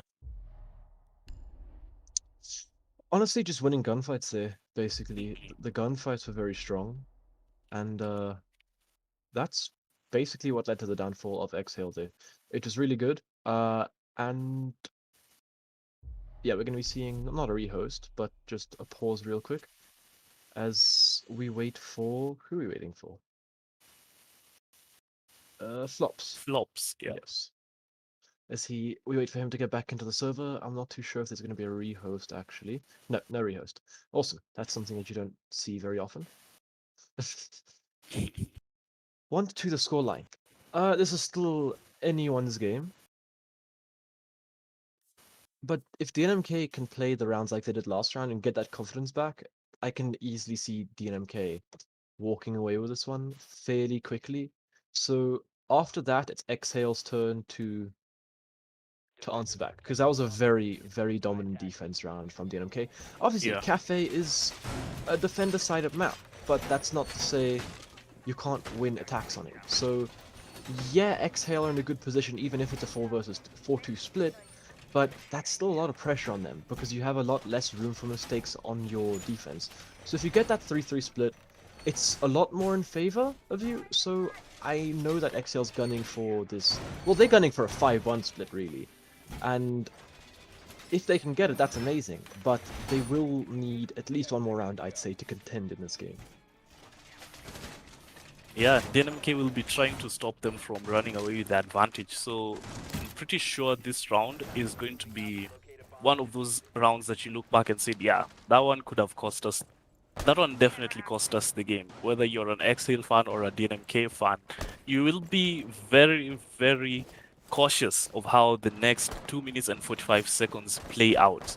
I also want to say that on round number 1 and round number 2, the diffuser was planted successfully, and that's a very good thing for whoever it is that actually got the diffuser planted. Whoa, some pretty fires through the wall there from Nixtro get Dandaman down to 25 HP. If he was just an inch to the left, his head could have been taken off, but for now he'll continue to live. And that's good news for DNMK because he has a Nitro Cell on him, and that's going to be huge. Because they're defending reading, and like we said, when you're defending reading, that top floor control is what you need. It's what you need to stop the attackers rather from gaining. Yeah. And just a couple trades going back and forth. James falls, Danny falls, and that's what I was saying. You want to bring that Zofia, who brings a lot more utility to the board, I'd say, than the... Oh, okay, all of a sudden it's just a collapse here. 2 versus 4 all of a sudden. Dan, he's on only 25 HP though. And Aventus, he's the last one full HP. He's still fighting back. Nixtro trying to find this player downstairs, Danny. And if anything happens right now, DNMK have to play aggressive to get some of these lives back, to get some form of aggression on the board, and to try and claw their way back in this round. Because as of right now, it's not looking too good. Because it's not just the numbers, it's the time. They've got this top floor control, and the time on the board is still so good. It's not looking great for DNMK in this round, but that's not to say it's over just yet. It's not over until it's over, and it's a 2v4 right now. 2 very capable operators, 2 very capable players to bring this one back from the hands of defeat. Exhale will be using their time to get information, send some drones out, find out where these last 2 remaining players are, and that's the smart thing to do. You don't throw away your advantage by just rushing into sight and dropping the diffuser right in the middle of it. It's going to be a staring match between Dandaman and the floor above him as he tries to find someone, but Flops is the one who actually finds him, and now the weight all falls onto Leventis' shoulders as he tries to stop this round. Paddy is the one he has to try to stop from planting, but he will not be successful in doing that. Nixtro is the one who falls though, and the diffuser is planted. He has 40 seconds to try and find 3 players and then to also disable that diffuser. If I didn't know any better, I would say it's 3-1 right now for Exhale. Yeah. It's 3-1 really. What can Leventus do? He has to clear top floor as well. There's just not much he can do. Exhale with another well played round. It's that early round aggression is really a gamble, but so far they're able to control that gamble more in their favor. But we did see last round how that early round aggression just did not pay off, and DNMK just completely collapsed. So right now, instead of being won in the last 20 seconds like usual, these rounds are coming together in the first minute. The first minute dictates how the rest of the round is going to play out. And both of these teams are just trying to match each other's aggression right now. Leventus bringing out Alibi. I'm not too sure if that's going to stick, but I do like the Alibi pick. We'll see if it sticks. It does stick, I think. Yeah, Capital's being swapped off. That's a good read. That's a very good read into a Monty. I do like Monty on this site. Probably the best site to bring the Monty on. And that's a good read there, actually, from Exhale. DNMK, they've decided that top floor's not working anymore. Or reading room, they're not going to try that again. They're just going to go straight back downstairs.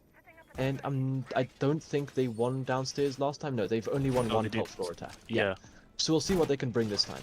There's no Capcan. They're bringing that Alibi this time. And Alibi is definitely one of the best operators for this site.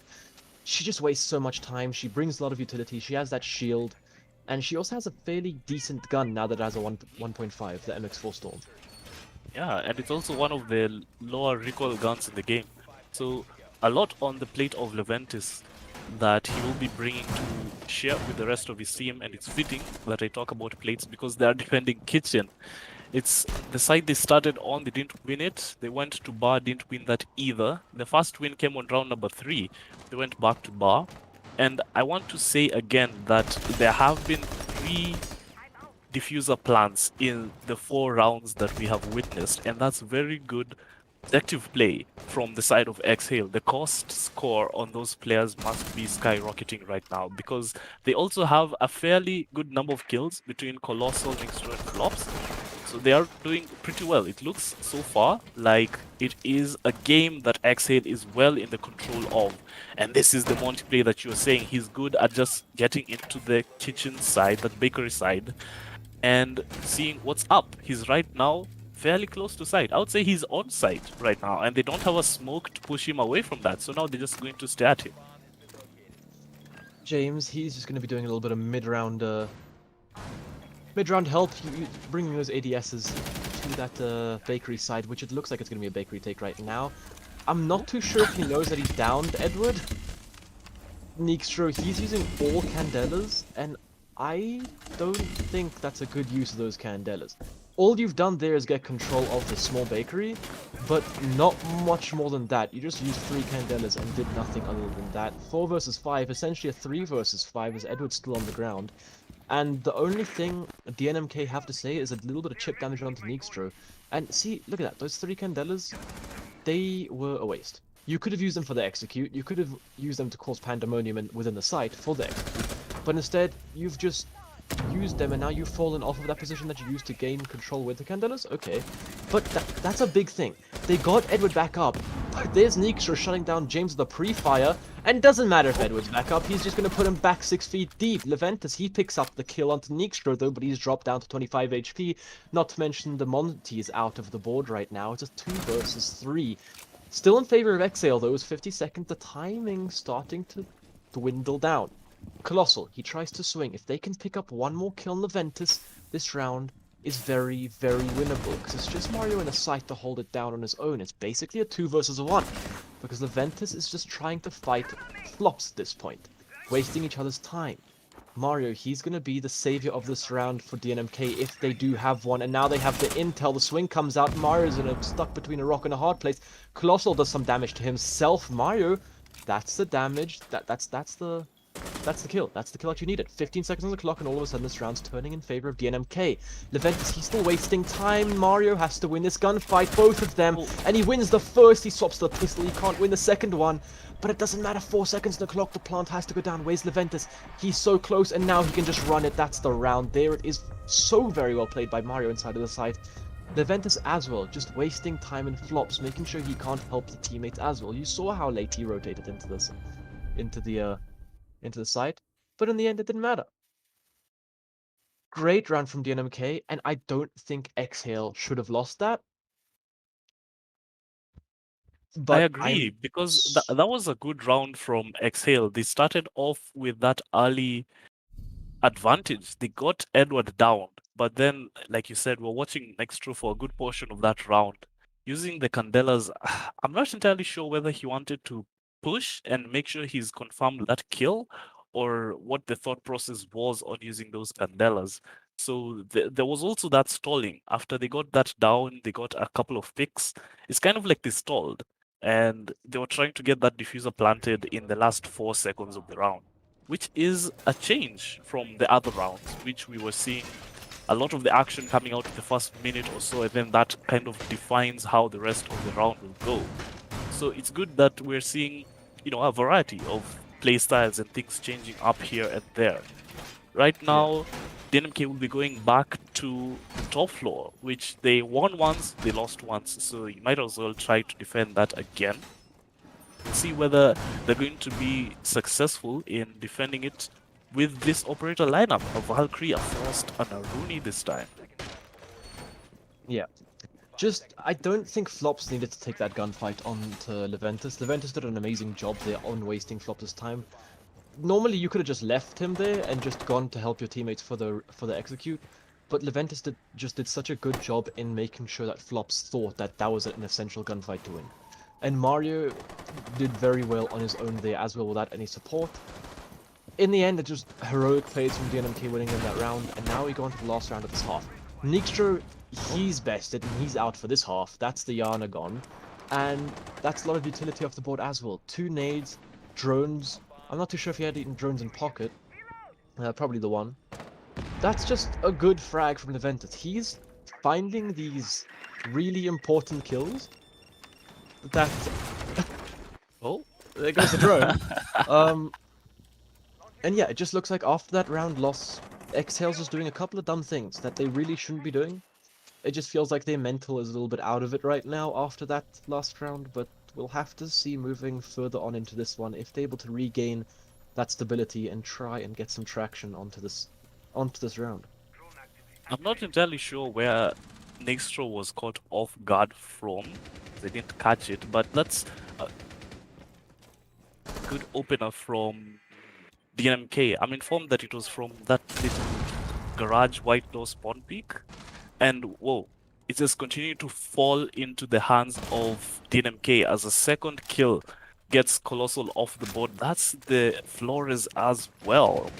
So yeah, like you said, a few things here and there not really working out in the favor of Exhale. They have still enough time and they have enough gunpower, especially on that LMG on Danny, to make something happen. Now they just need to make sure that they play this absolutely watertight, because 3v5 is dangerously close to a 2v5, and at that point really it's just DNMK's round to lose. They haven't lost any bodies so far, which is good.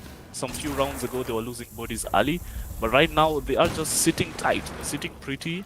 Not so much of a roam presence that I am aware of, because oh yeah, there is actually just one body here at the top of Brownstairs. Is caught off guard. Danny gets a kill onto the Ventus, and the rest of the DNMK squad, I believe, are now located on site. They're anchoring, they're holding tight, waiting for that execute to happen. It's 30 seconds to go.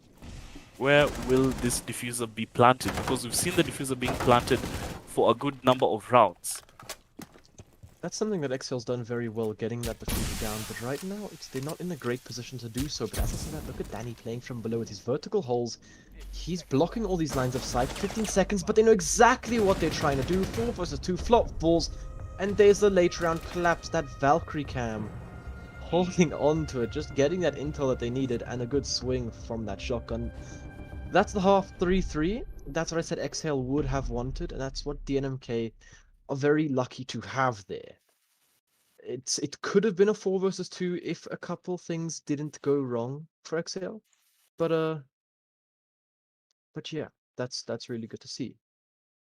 Yeah, it was a good round there from both teams actually, except for Exhale, who I feel like spent a little bit too much time just trying to actually get onto site.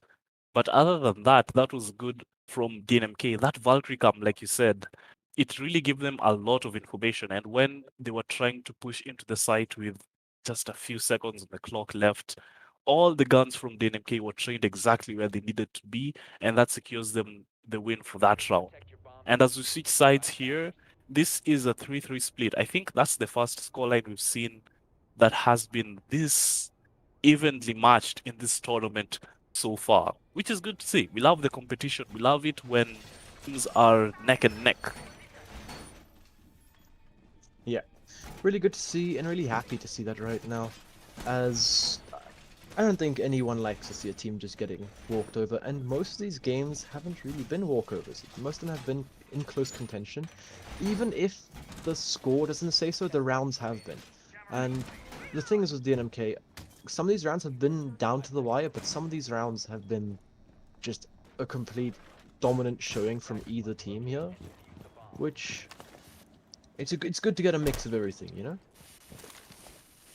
Oh, for sure. And now as DNMK switch to their attacking side, we'll see what they're able to bring out against this defense, because there is a Clash, there is a Goyo as well, not to mention the Aruni, the Melusi, and the Mute. So a lot of utility on the side of Exhale, and I don't see a Zofia on the side of DNMK, so it's going to be interesting to see how they choose to deal with these Goyo shields. And this is the first round that we're going to be seeing XL defense. And I'm kind of excited to see how the NMK are going to be able to push around this get around this roam clear, and then well, that's how they're going to do it. They're just going to go ahead and kill him. Niksho's off the board. That's the Malusi gone. That's probably a C4 in pocket, but not too much else there. The Clash is an interesting pick, but I do like it as well. Exhale brought out the Monty, and she's just going to be playing around the service entrance area. And look at this. All of these Exhale players are just back in sight now, but they don't have much horizontal control. That might be an issue later on in this round. It's also interesting to me the operator lineups coming from DNMK. They don't have Sledge, they don't have Buck, so a lot of the vertical play from them will depend largely on.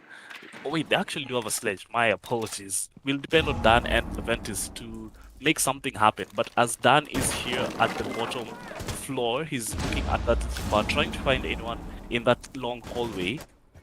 It's all up to Leventis and the rest of Edward and his squad who are up top, trying to find these positions where the anchors might possibly be sitting to get them uncomfortable and to move them out of place. Flops right now is the one on site. He doesn't have a C4 in hand, but he does have Clash to help him, because here at bar it's now a standoff between Dan and him. Leventis though finds Flops, who was just talking about, who is gone off the board. That's the shotgun and the SMG gone. In the execute, that's a huge thing. James now is also dangerously close to sight. Pops one of the Goyo shields, trying to find positions. Edward and Dan are still struggling to get this rid of the Clash, but they have surrounded him, trying to find positions that will root him out. Paddy is on such low HP, eventually taken care of. Colossal on the rotate finds Leventis, and people are just falling down. Danny is gone. It's up to Colossal, who's on the top floor. 20 seconds left in a 1v4. The diffuser from Mario surely should be going down. He saw his head, but Mario runs away just in time to find a safer position to plant. The vertical play working against the attackers who initiated it in the first place. But the diffuser is successfully planted, and Colossal is on a world tour as he's on the brown stairs trying to find any positions he can to get a kill. He finds one on Edward. I was sure he wouldn't be able to walk away from this round with even one kill, but there's someone there in the coat hanger. It's done, and he gets the round for DNMK. A successful plant once again, and a very good round from DNMK on their first attack. Yeah, that was a very strong attack, and honestly quite a weak defense there, I'd say. There wasn't much of a roam clear. I mean, there wasn't much of a roam to start with. And then even when the roam was cleared, I was expecting Exhale to have a more like thought out and planned out horizontal hold, because normally if you aren't playing vertical, you wanna push out into these horizontal areas so that this vertical play doesn't affect you so much. But they didn't, and the vertical play and the vertical pressure was just too much. They tried to go for a top floor retake, which worked out, but just way too late in the round. They went for the retake of the top floor, and then in the end, everyone on site was dead and the plant was already going down. So just mismanagement and micromanagement that wasn't going in the favor of Exhale that round. Nixtro, he didn't do much on the roam. He got droned out and just taken out completely. Normally, I know he was caught on the rotate. I'm fairly sure they droned him out and just took him out like that. But it's just unfortunate to see that on his own as well. And there's no one on cams to support him either, which isn't great, because they did have that main cam up still. So that could have been a very avoidable death if they just decided to communicate there. Probably miscommunication there. Just a few mistakes here and there, but those small things in life I've come to find are, they build up. The important ones, the ones that really count, they build up, and they eventually cost you things. As right now, Exhale are on the back foot. They had the advantage. They were the ones who were in the lead, but now DNMK have won 3 rounds in a row, and now they're the ones in control. I love that play from Edward and Dan the man to surround that Clash and take care of him. That was just immaculately done to surround you, because when it's a 1v1, you really can't do much against the Clash, unless maybe you're a Capital, I think. And by the time you're pulling out your crossbow bolt, you might get picked from another angle. So it was good on them to make it a 2v1, but to eventually get rid of that Clash. The Colossal, like you said, who went on a retake, it was good, but again, it was just him a one-person retake isn't much of a retake to talk of. But in the situation he was in, what can you really do? It was great on him to try and find those opportunities. He did walk away with a kill, but it wasn't enough for him to cure the round. Right now he'll be playing on the Warden. We saw Warden being played, I believe it was on this map as well yesterday. Not too much effect because there weren't many smokes and I didn't exactly see him getting flashed and then using the goggles. And we'll see whether he can put maybe the MPX to better use than, I guess, the utility. Well, I mean, there are only 3 flashes on the board for DNMK.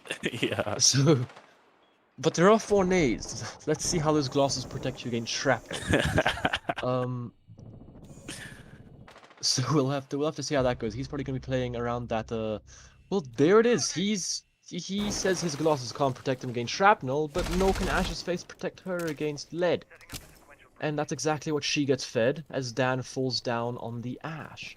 That is a lot of utility gone, and you don't have that Zofia to help out. So the nades gonna come in here, gonna just get rid of that meat jammer. And the wall's probably gonna be opened up. So now the piano games begin. Piano games indeed begin, and it's good to see the drone work coming out from DNMK. They have lost Dan the man, so they are now with a minute 30 to go, about half the round, just trying to get as much intel as they possibly can before they decide where and how they're going to make this execute. Unless Colossal makes the swing, he gets punished for it, but so does James. He's on such low HP, he's a breath away from losing his life. He will go downstairs, I believe, to use his nades to get rid of any utility that might be still there in Cigar, but it does appear that he is on a roam clear of sorts himself with Leventis to help him. It's a gunfight between Edward and the Cigar player right now, as they are still trying to get rid of these people in positions. Leventis pulls a grenade, goes off but doesn't find the Aruni or anyone else for that matter. Nixtro is still in this power position at the opening of this white hallway. Still has his shield, he still has his ADS. Surely this is going to bite them in the back as I say that he gets a kill and then immediately refragged. So now it's a 3v3, make that a 2v3 as Mario and the Ventus are the only ones left alive. James is taken care of by the Maestro camera of all things. And yeah, the Maestro camera is going to continue to do chip damage to Mario. They have one grenade to get rid of it, but is now really the time to be cooking grenades? You have 12 seconds to go. Mario has the diffuser in hand. He tries to get that player in freezer, downs him. The impact downs him. Excuse me, so much chaos going on right now. It's 1 second left. Ventis has the diffuser in hand, but there's not much he can do as there were still players left alive on the side of DNMK, and that's a round for them. Once again, make that 4 rounds in a row. Yeah. They're really well, not 4 rounds in a row. That was Exhale's round. Oh, my bad. I'm really confused. Yeah. Not too sure why Nixtro, after getting that 1 kill, would push up. He was in a strong position. If anything, he could have just fallen back and continued to play that shield, because it's just such a strong position to hold. And there's really no need to give a free life up like that. But in the end, it did fall into Exhale's favor with a couple of late round kills, but just a couple questionable plays still being made by these players. Like Colossal, I know he had a very aggressive swing and almost won the gunfight against the Yana, which was James, I think. And that was just lucky for James to get that kill, which was very, very good to see, as he was just able to pull out the gun and stop Colossal. But just weird things that Exhale are doing that are... They don't have to be taking these gambles. They really don't. But they are, and I can't tell you if it's working out, because sometimes it is, sometimes it isn't. It's a coin flip at this point. That's the RNG It's that we're kind of talking about. But yeah, 4v4 to 4, I should say, is once again a very even round count, and this is one of... There we go. It's turning out to be one of the more evenly matched matches that we have seen, DNMK, Exhale, they really are at each other's necks, and none is getting the better of the other, unless Nextro is able to get a peak here. But yeah, none of the players from DNMK are being caught off guard. I just want to say that last round, the Maestro camera really came in clutch at the end. The fact that just one of them survived that long, was able even to get the finish on James, who had been downed, is huge for that. That's good play on the Maestro to have his camera still up and standing in the execute phase when it's needed the most. Right now, it's a reading defense, and there's going to be a room clear from below as DNMK find their first opening kill, and that's Danny, who is gone. The Pulse was collecting information. He'll not be able to do that anymore, except from the grave. Daniel and the cooler Daniel, huh? I guess right now, Dan the man, the DNMK Dan, he is the cooler Dan. And look at his aggression though, already inside of mining. It's not great for Exhale giving up this map control so easily and so quickly because they still have so much time.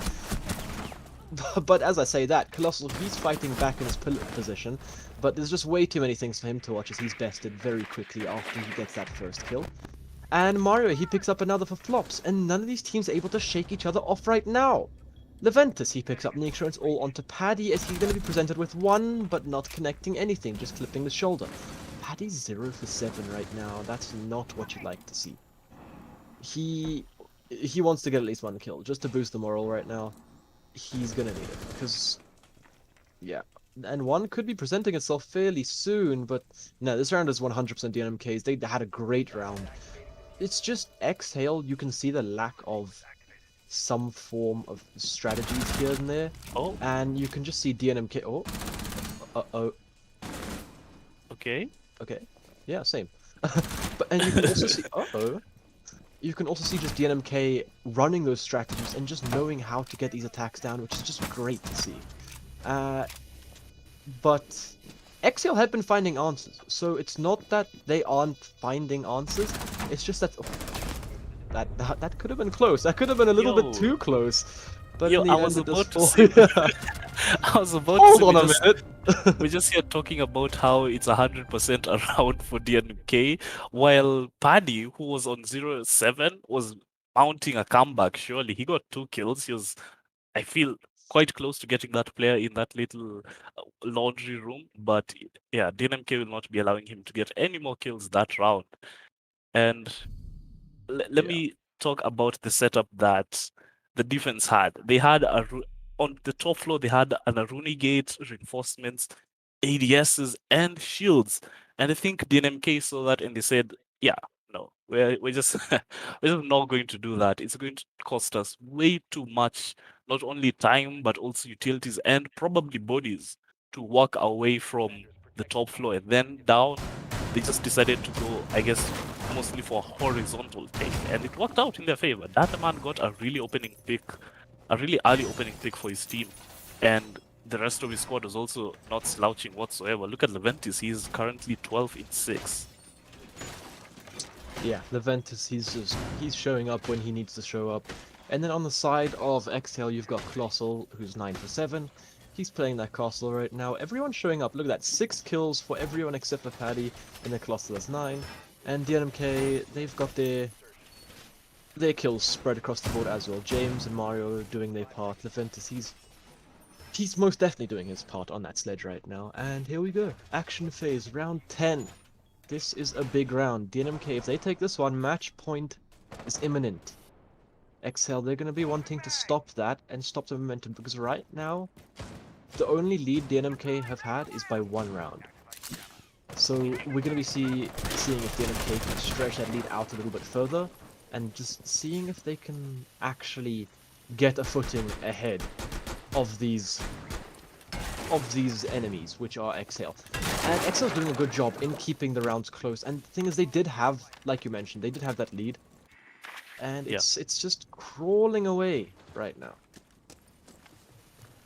Yeah, Exhale have not been in the lead for a good number of rounds, and surely it has to get to you mentally at some point where you're thinking to yourself, man, we were in the lead, what happened? And now suddenly DNMK are running circles around us. But it's, like you say, a very close matchup. Danny is playing the Pulse once again, and he was in this exact position last time, if I am not wrong, before the cooler Daniel dispatched of him. So he's got to be more cautious surely this time. He's playing with the it's called the M10 shotgun on that Pulse to try and probably get any floor banks that he will find from his scanner. Right now, the Cigar players are trying to open up the floors and find the angles onto this Paddy himself. Colossal gets a kill onto Dan the Man. That's the Ash off the board. Half the round to go. That's a bit of utility, I would say, that is just not available to DNMK. Though the kills are continuing to go back and forth. James finds one and then flops with that Nitro Cell, gets another. And it's just, like you said, back and forth between these two teams. And Exhale, for the first time in a long time, are looking like they are in control of this round as they are one man up on their opponents. Yeah, as the dust settles, Exhale seem to be on top, but Mario, a little panic spray picking up Neekstro. That is unlucky. Neekstro should have won that, but RNG was not on his side. Mario, a little jump scare there. You can see him. Holy hell! Oh no. Okay. Whew. He survives with just a sliver of HP there. 40 seconds on the clock now. And Colossus is still up on full HP. And Leventis is still up. So it's going to be a battle of the two fraggers, is what I'm thinking. And what I've noticed is the entry frags is always something to do with Dandaman and Colossal. Like, one of those two have something. They're either getting killed or killing. Which I mean, makes sense, because Dandaman's playing this Ash. And Colossal, he's just playing an aggressive playstyle right now. Jason picks up... Sorry, Jason. I know you're in chat. James picks up one. And Colossal, he picks up another. And, what happened? What? The shotgun comes down. I'm pretty sure the wall bang? No?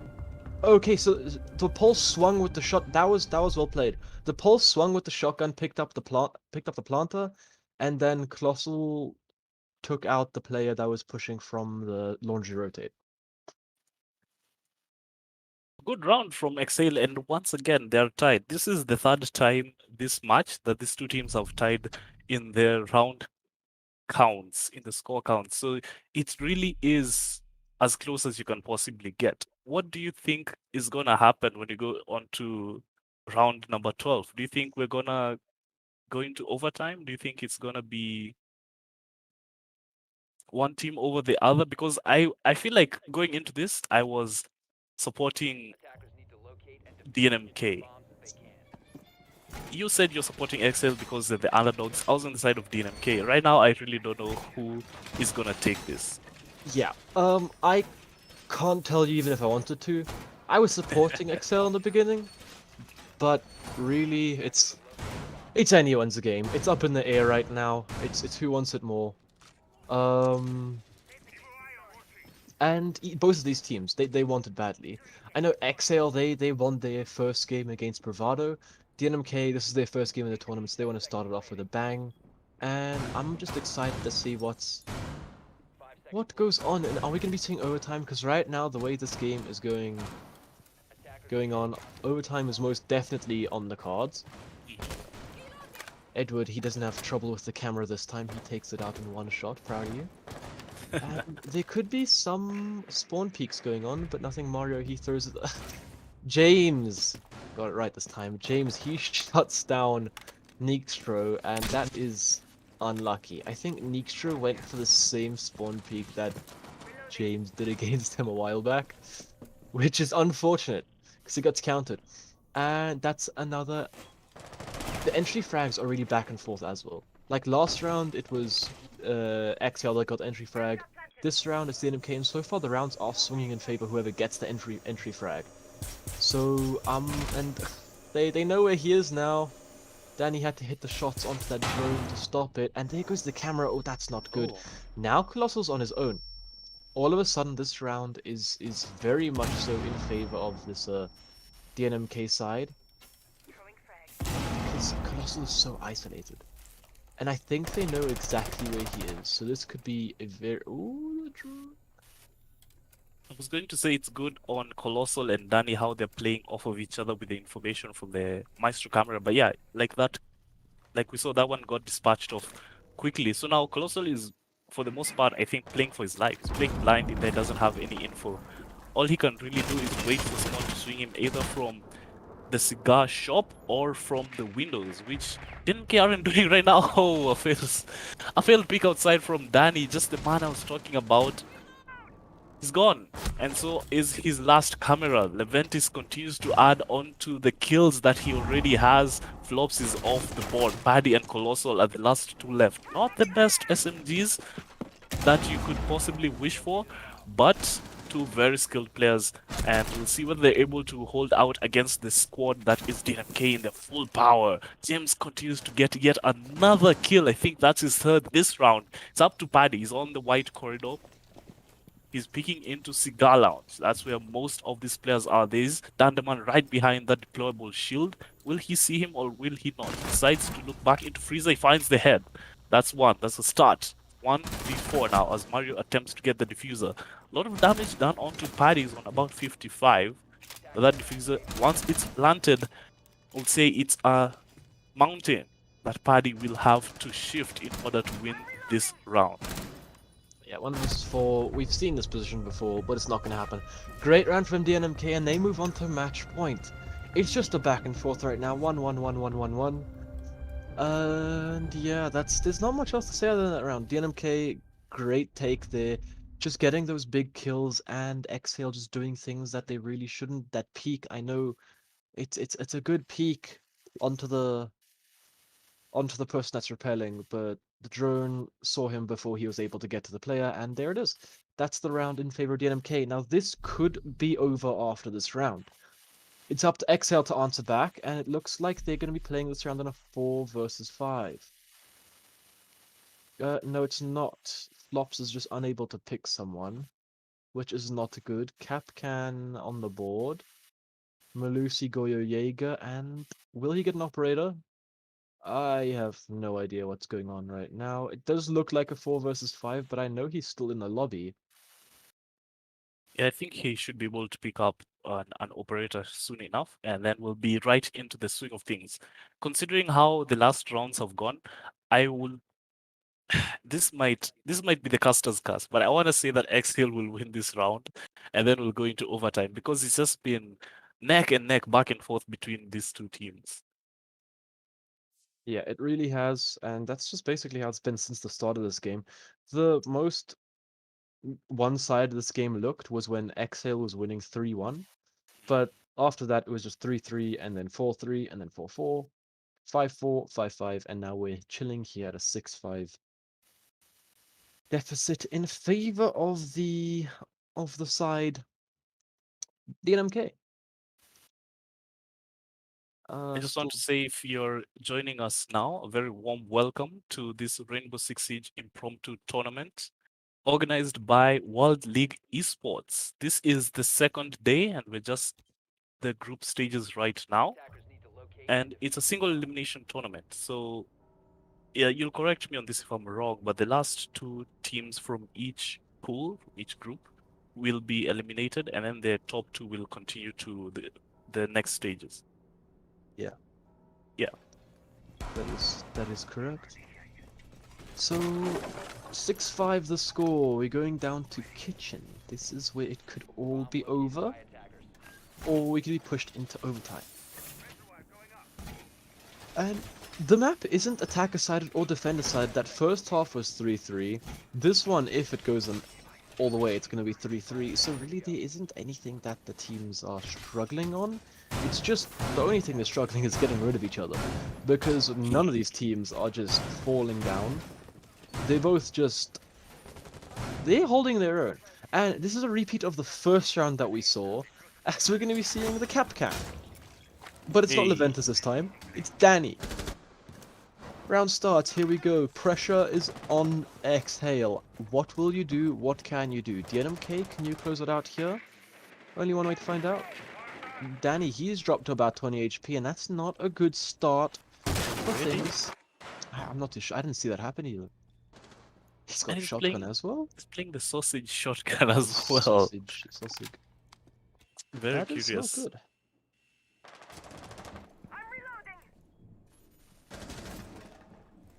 Yeah, So that's.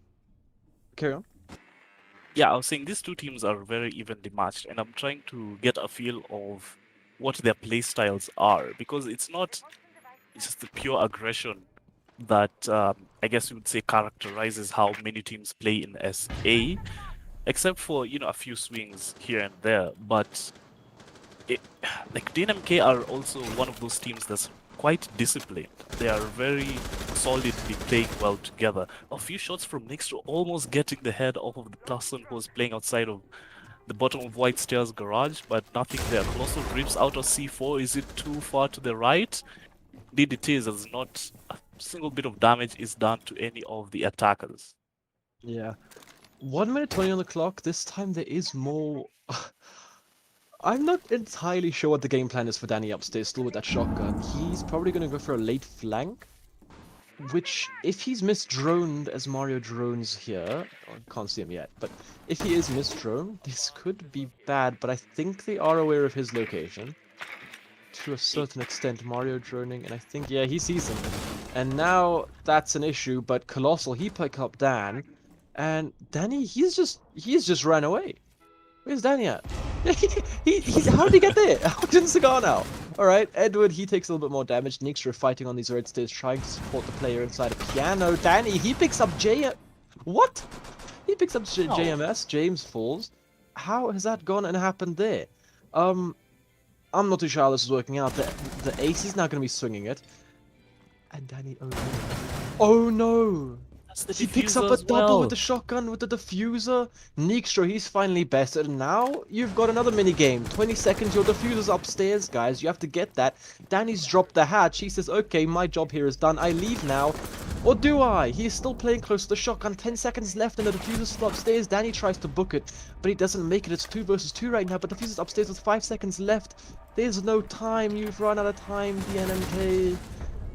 What did I witness? I'll tell you what you witnessed. You witnessed one of the few rounds, I should say, where the diffuser hasn't been planted this much. And why? Because it was dropped all on the top floor because of antics courtesy of Danny. I He was was on 20 wondering HP. just as much as you are. I was wondering what is he doing up there? 40 seconds left. He's still on the piano stage itself. What is he doing? But apparently he had something in mind. He knew to some extent that someone was going to have to walk by that white hallway. He got one, and then the ace just came up the stairs to get the refrag, I guess, and got him as well. That was the diffuser. Not too sure why DNMK pushed for that kill that far into the round because for the most part they were doing what they needed to do to get control of kitchen. They had people in mining, they had people in dining, opening up the floors and watching flanks, although they weren't able to watch the flank that got Colossal his kill. So a questionable decision, I would say, if I was DNMK on choosing when and where to look for those gunfights. But like we said, it's very, very even. The first half 3-3, the second half 3-3, and now it's overtime. 3 rounds to decide who is going to be the winner on Cafe.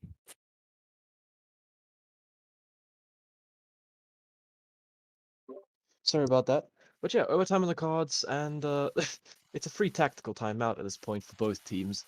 As Flops' PC every round decides to take half an hour. I mean, it is quite big brain. It is quite big brain. Who needs a tactical timeout more in this situation? DNMK or XL? I think both of them. Both of them wouldn't mind a Yeah, tactical timeout because this is the way this has been checking. We're going straight to I think round 8 because so far it's just a 1-1-1-1.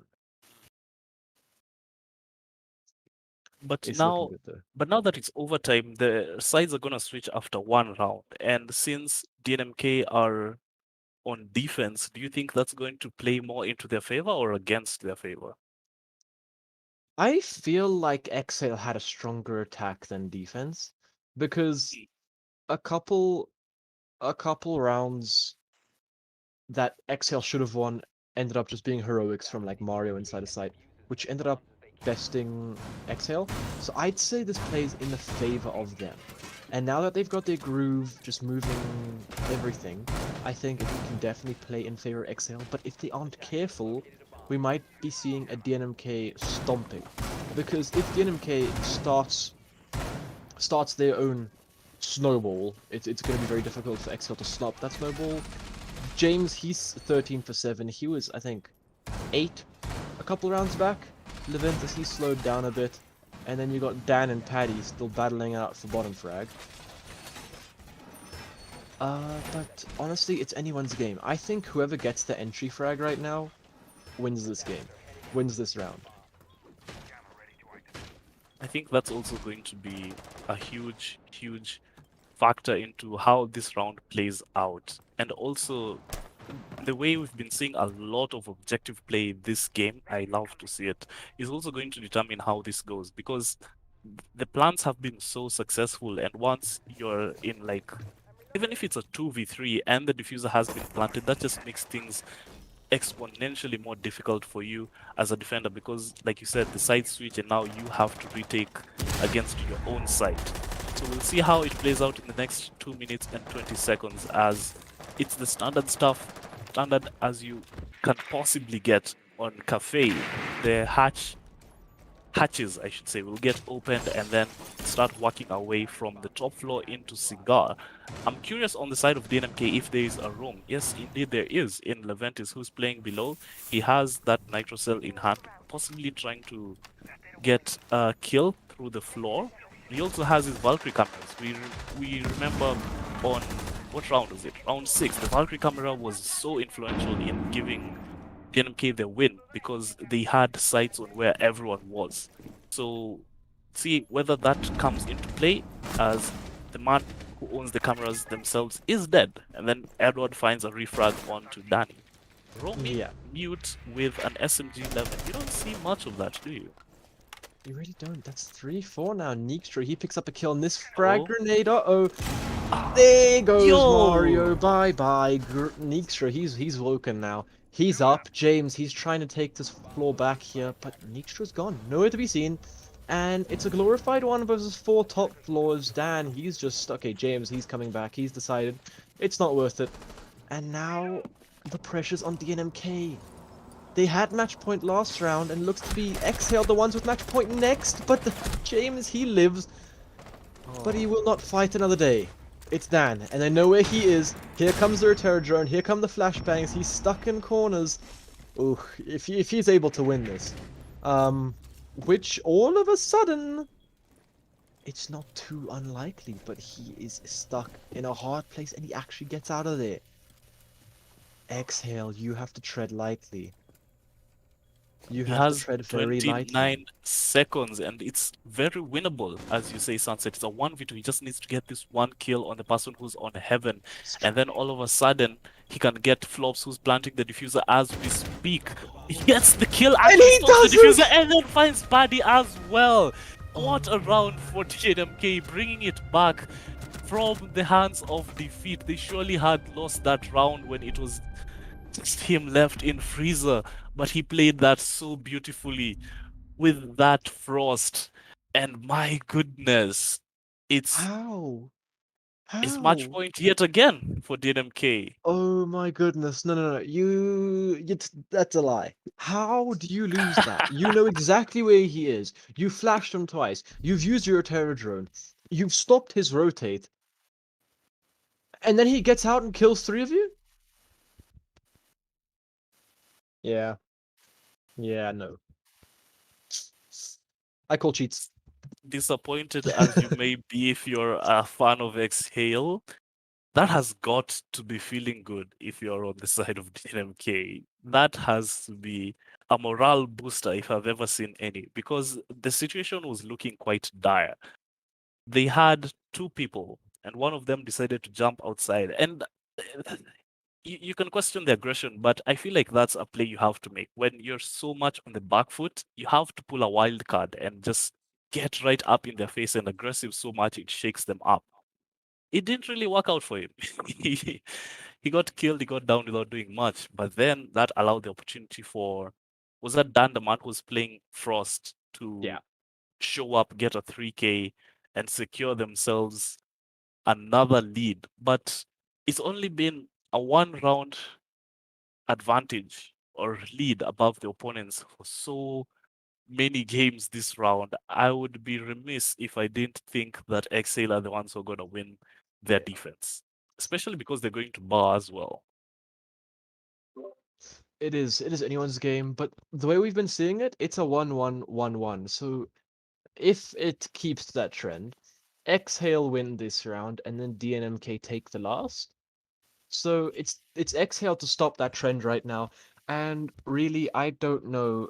I know Exhale are kicking themselves after that one, and I know that DNMK spirits will be high after that clutch. So it's anyone's game, but it definitely favors DNMK a lot more than it favors the side of Exhale. 100%. And as we continue to wait for Flop's PC to decide that it actually wants him to get back into the game, you said this is a glorified tactical timeout. If you're like in the heads of the DNMK coach right now, what do you really tell them? It's not like they've been playing poorly. It's not like they've been making egregious mistakes. It's just that Exhale are right there when they need to be to get the rounds. That is true. Well, I mean, he's taking his sweet time. 000. Predator has some really nice deals on their PCs in a wide range. I would 100% recommend. I would too, if I were you. I would too. There it is. He's got mute. There it is. We've found. He's found his mouse. He's got it. And that is an amazing clutch from Dan. Just rewatching it on stream, that is amazing. Anyway, we're going back upstairs. This is the round where the dreams of Exhale were shattered, so now they have to rebuild them again. Like you said, it's up to Excel to stop the trend of 1-1-1 right here, right now. Because even if they win this one, they're gonna switch and then they're gonna go on to attack, and they're gonna have to win that one as well. Considering how Andaman has woken up on that last round, I would be quivering in my boots if I were the players of Exhale. But that's a bit of a speculation right now because we have to get through this round first, and it starts off with, the standard stuff. The operator lineups from both these teams have been fairly consistent, except for, I think, is this first or second time we're seeing a Mozzie this round? Colossal has been fairly consistent on his Goyo and on his kills as well. He's doing 13 in 10. He's doing good. He's doing his part. The C4 rips and it almost kills himself. There, the C4 falls down. Nixtro, you are lucky after that one, my guy. That is... that would have been funny. That would have been really funny. But all jokes aside, DNMK are taking this round right now fairly quickly. They're getting that wall open. 2 minutes on the clock.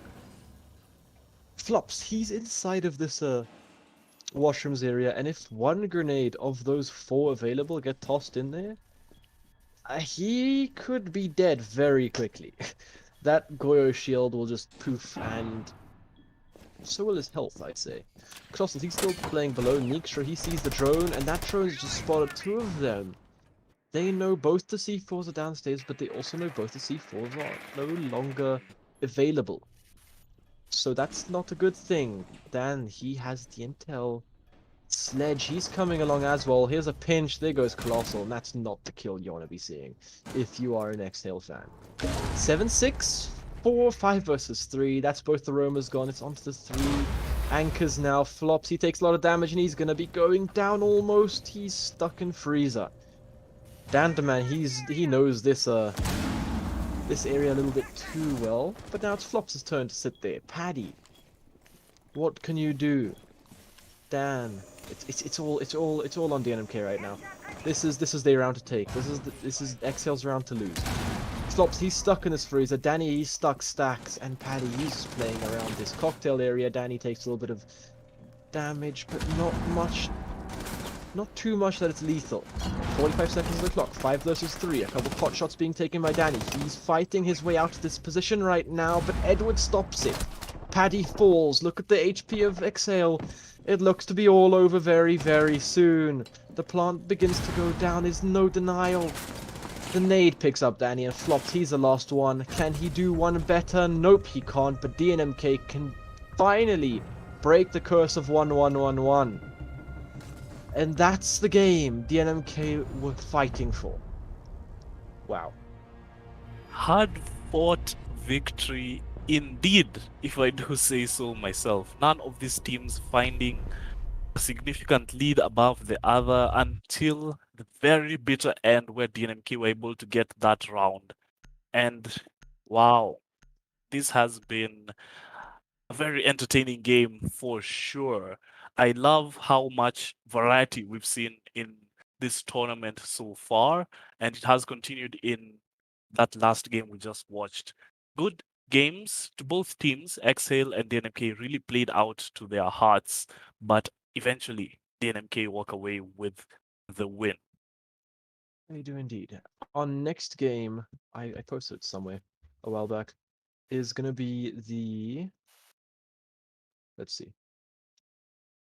Yeah, Sin 5 versus Phoenix. After that, we've got Bravado versus Flace Palace, and then Vibin versus Sin 5. Bravado versus DNMK at 6 to 7 p.m.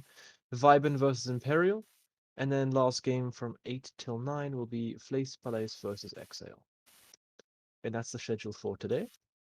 And I am excited to see what happens with the rest of these games. But for now, that is us, and we'll be seeing you guys very, very soon.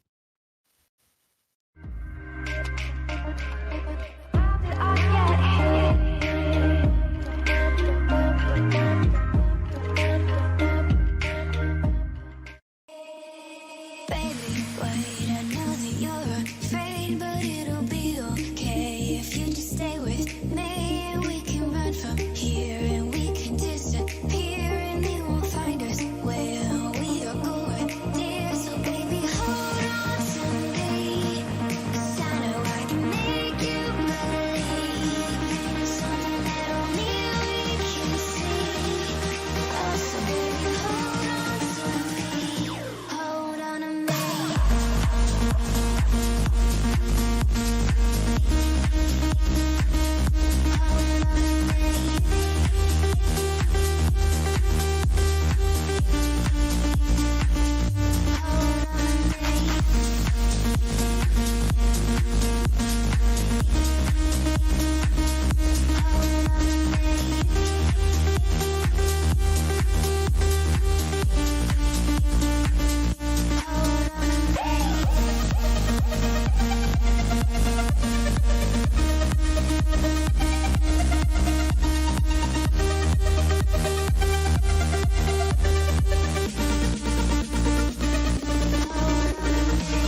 You're the night sky trying to make me see your stars. But the dark gets so lonely.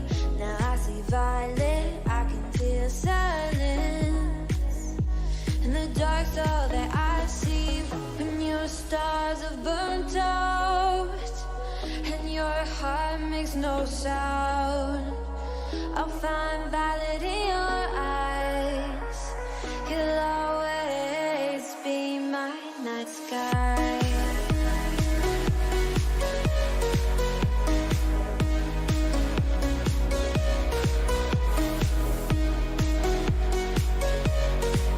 You'll always be my night sky.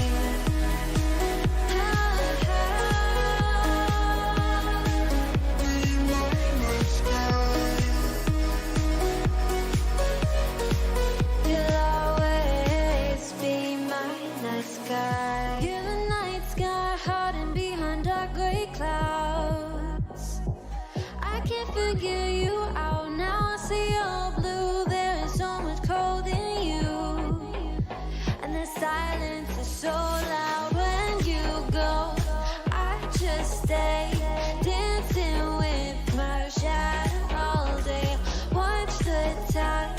I can't find the point where our two paths align. But you're the night sky. I'm trying to see your stars, but I've always been.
wait, I know that you're afraid, but it'll be okay if you just stay with me.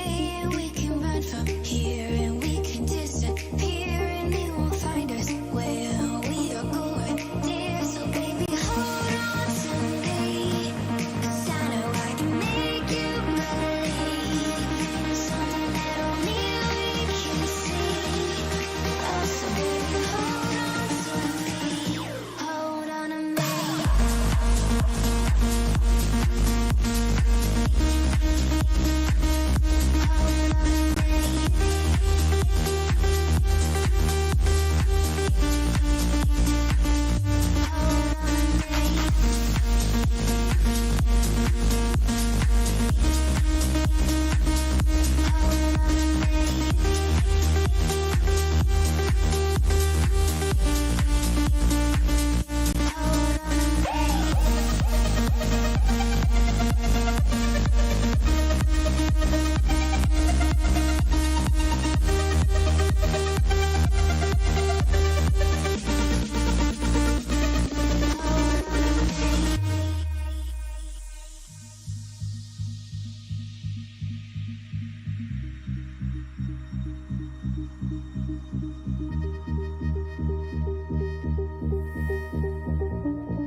Baby, wait, I know that you're afraid, but it'll be okay if you just stay with me.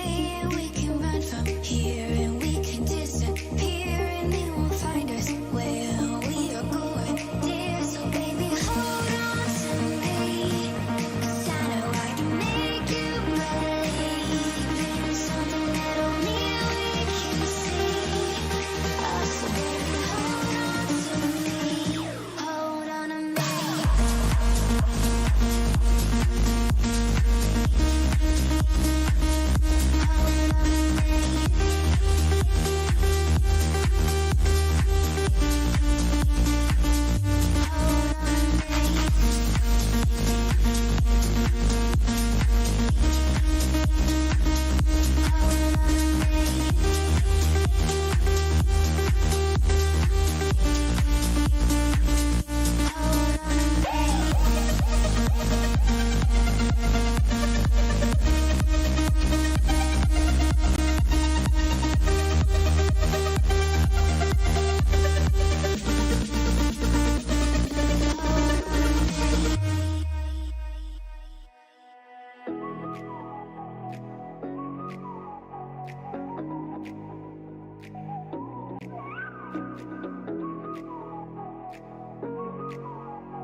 You're the night sky trying to make me see your stars, but the dark gets so lonely. Now I see violet, I can feel silence. And the dark's all that I see when your stars have burnt out, and your heart makes no sound. I'll find violet in your eyes. You'll always be my night sky.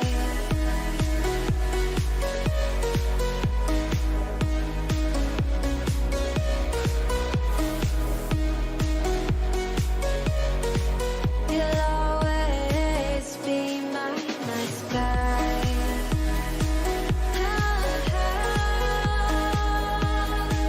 Be my night sky.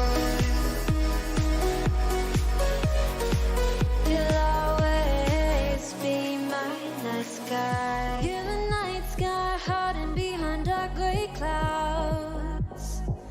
I can't figure you out now. I see all blue. There is so much cold in you, and the silence is so loud when you go. I just stay dancing with my shadow all day. Watch the time. I can't find the point where our two paths align. But you're the night sky. I'm trying to see your stars, but I've always feared the dark. Now I see violet. I can feel your silence. You always feel so far when your stars have burnt out. heart makes no sound. I'll find valid in your eyes. You'll always be my night sky.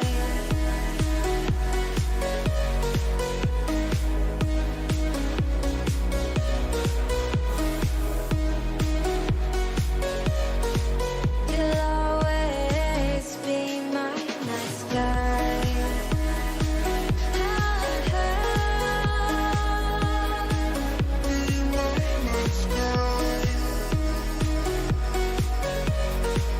You'll always be my night sky.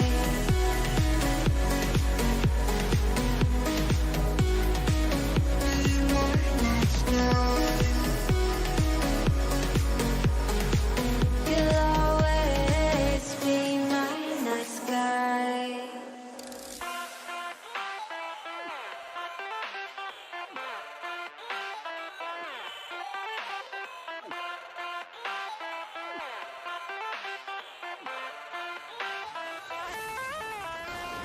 Mine's blue as the ocean, yours blue as the open sky.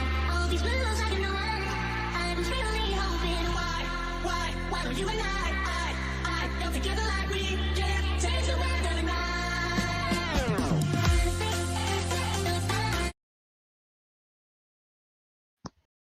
Welcome back, ladies and gentlemen, to WLE, and we are continuing with the tournament today. As I believe you guys have seen the first two matches. My name is William, also known as Will Phoenix, and to the left or right of me, I don't know, I think it's this way, Right. is Justin. What's up, Justin? Hey William, how are you doing? I'm okay. That's good. Today's matchup that we are currently being faced with is Sinister 5 versus Phoenix.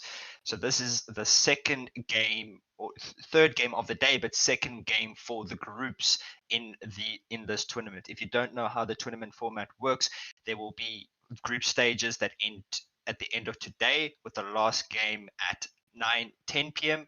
and then tomorrow we'll proceed with the final group stage game, which is DNMK versus Flace Palace at 12 p.m. and then the quarterfinals will start. So the group stages are basically there for the seeding matches of the quarterfinals, and no team will physically get kicked out of group stages. It is a bit of a weirder format, but it is because of the limited teams that are in the tournament currently. Only 8 teams means all 8 teams will proceed, and then next weekend will obviously be the semifinals and finals weekend. True indeed. So today we're going to be heading over to a clubhouse with Sinister 5 versus Phoenix. Justin, what are you expecting from this matchup? So we saw both these teams play yesterday. Of course, Sinister 5 obviously unfortunately losing their game against Imperial due to some issues. They lost that game 8-6, I believe. And then Phoenix played last night against Vibrant Esports. They also lost that game. I believe it was a 7-4 loss to them, but they played earlier today against Imperial, the very first matchup, and they won 7-4. So we haven't really seen Sinister 5 play another game. This is their second game. So looking at it based on the scores now, Phoenix is the more stronger team. They have beat the team that beat Sin 5 themselves. Yeah. So that's a bit of a just showing on how they might perform or how they might not. But we don't take anything away from their performance because it is two different teams. It is a different map. So we'll have to see how that plays out. But for me, I'm going to root for Phoenix on this one. Cool. So I guess I'm going to be jumping on Sinister 5 bandwave. So seems like the players are ready and in the lobby. We'll jump into the match if we are ready. And by the way, no cats were harmed in this stream. It was me playing with my cat. We have an understanding. He scratches my hand and I scare him with a towel. So calm down on chat. Calm down on chat. Going over to Clubhouse. Let's see what, I mean, I think we've seen a couple of match or two. I think the first match was in Clubhouse today. Stand corrected, or I may be corrected if I'm wrong. But Yeah. I think it was Clubhouse. Yeah. So we've seen a couple of interesting things in Clubhouse. So hopefully we'll be seeing more interesting things in this match. We've seen a couple of holes down in bar. A very interesting take on a CCTV hold with players holding stock and lounge section just to contest a lot of players trying to get rid of anything that may deter them from breaching the main wall. So we'll see how these two teams have a take on Clubhouse. And seeing as I'm rooting for Sinister 5, I haven't really seen much of their strats. So Phoenix, I know that they're heavy on aggression as well when the time does come to it. But we'll see if Sinister 5 has answers to that.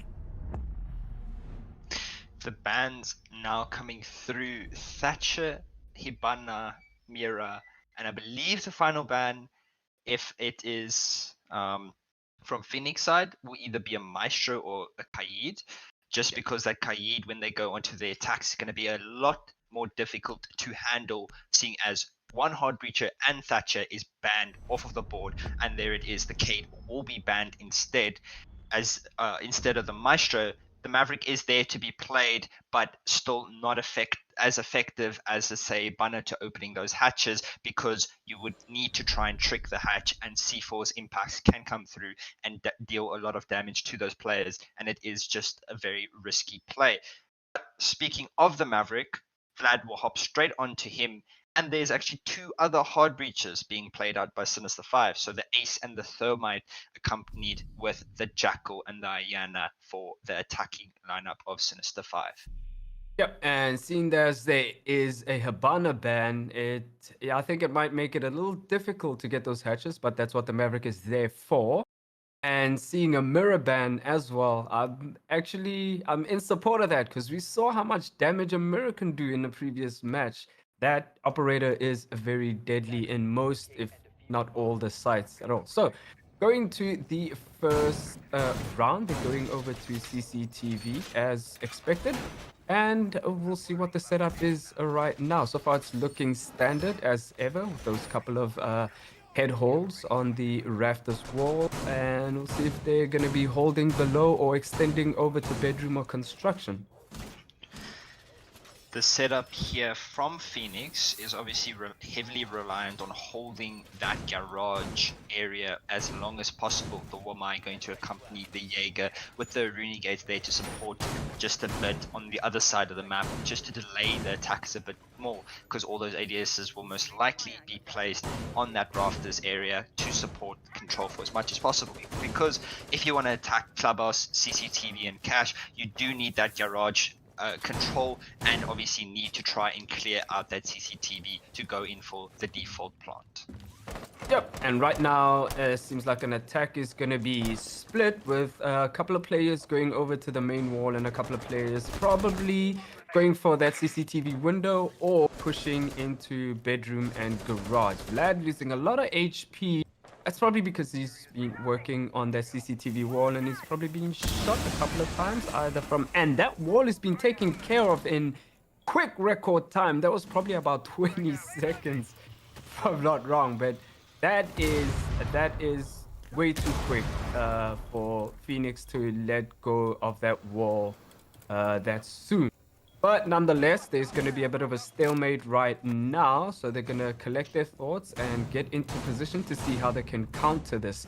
A man down is down to 4v5 as Saw gets a pick onto Nivik. That is the Thermite. I mean, the Ace. That's the Ace off the board, but that doesn't matter though, because the wall has been breached. They do have the Thermite still, so if they want to breach construction side, that's going to be a possibility for them. A minute 35 left on the clock, and Cloud just rotating some of his laser gates here to support this construction push coming out from the attackers on Sin 5. There is a player on Repower. Sword does spot him out, but he's getting pressured here from construction as the wall gets opened up. He is also getting droned, and a player is there to try and push him out. He will now try to move out of the way to try and hold a bit of an angle. The rest of his teammates fall back as well to try and support, and Delphox gets pinged off here as he is lying prone on the floor. Saw finishes him off and now just pushes closer here onto the door with the shot. He goes for the swing and gets the pick onto him. He's on a triple kill for himself on the round. That's Blackstone off of the board. The Thermite, he did luckily use all his utility, but a nade comes swinging through and downs Saw as Kiever finishes him off there from that logistics area. These last two remaining attackers are isolated from each other as Cloud does pick off Kevin, leaving Vlad in a 1 versus 4 situation. Yep, the gunfights have gone in favor of Phoenix this time around because it looked like Sinister 5 did everything correctly. They opened a main breach, they opened a construction breach, they pinched the defenders, but when it comes to gunfights, they couldn't capitalize on that. But instead, Phoenix capitalized on everything as AML deals the last blow and gets a round for Phoenix. Oh, that round, I thought it was going to go to Sinister 5, as seeing how aggressively they took and opened those sites, and very quickly at that. But yeah, if you're not winning your gunfights, it's not going to be that successful. I think that very first pick from Phoenix onto Sinister 5, getting rid of the ace, just took away a lot of that utility that he had in his disposal. 3 Selma charges could help open up that construction wall and also throw utility away to get rid of this laser gate and put pressure, let's say, onto that red wall and open up an angle if they got control of cash earlier on. I think just that a bit of lack of utility usage from Sinister 5 really put a lot of pressure on them, and it was really well played from Phoenix there to just bring that aggression to the attackers and play into their space and not give them much map control. So they're going to go into CCTV again. They're going to take it all the way down to church to try something new and something different. But as I said, it comes down to gunfights. You can do everything right, but if you're not winning your gunfights, then it's pretty much useless. So see what this take is right now. I believe they are going to have a couple of roamers upstairs. If I see the lineup, they do have a Vigil and a Rooney and a Mute. I just want to know if they're going to be... Oh, they do have a Maestro as well. So hopefully they're going to be impact tricking those hatches. But yeah, that Vigil is going to need a bit of support if he is going to be roaming upstairs. Indeed, but speaking of that, the attackers are trying to now clear control of this top floor as Shadir gets droned out. He does spot out the drone, will take it out with ease and just fall into CCTV to contest this garage area. More drones coming through from the attackers to try and clear them out. Really good plan from Sinister 5 here to gain control of upstairs. Of course, that Vigil is going to put a lot of pressure up top if he's left there, as he does, and he picks off Kiever. That is the Ayana off of the board, and he will be contested by the Thermite here as well, as Blackstone is trying to get the refrag. Pre-fire is just coming through. Shadir will fall off, and so does Cloud into blue.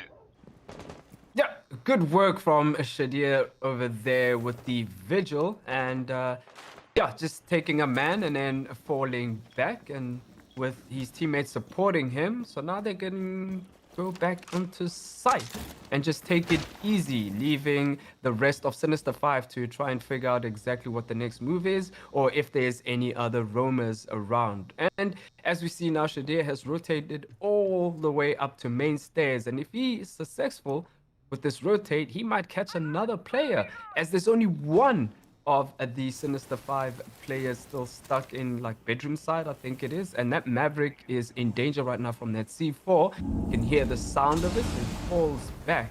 Doesn't get detonated. Shadir is successful on that flank, and he gets a triple onto Nivek. This is dangerous right now for Sinister 5. They have to take care of that Vigil because he's causing a lot of damage right now. And if they don't take him off the board, then this attack will definitely fail. A minute left on the clock, 2 versus 5 for Vlad and Blackstone against the 5 remaining players of Sinister 5, of Phoenix. Sorry, Sinister 5 against Phoenix, not against each other. But Shadir just sitting up top there still is going to put a lot of pressure because he has those impact grenades, so he's watching that hatch as AML gets Blackstone in blue there. I'm not sure why Vlad and Blackstone were trying to push 2 different angles together. Vlad does spot out a play, but he runs out of bullets as he puts Panna on 1 HP. Now trying to rotate back, he is now once again in a clutch situation. This time a 1 versus 5 and not a 1 versus 4. It's unlikely that he will get this, but he is peeking wide. He does spot out the Maestro. Phoenix shouldn't peek this and just throw away their bodies. He gets 1 pick, but 10 seconds left. He either just has to get these out frags, but he won't be able to get it as Shadir gets the final pick, getting a 4K for himself in the round and winning his team that round. Yeah, that is great roaming there by Shadir. Single-handedly almost winning the round for the team. As for Sinister 5, the roam clearing, the intentions were there, but just clearing him off a garage didn't prove successful enough. I think they should have done more pinching. They knew where he was. Well, they knew how close he was to garage. Then they found out exactly where he was with that last drone that he shot out.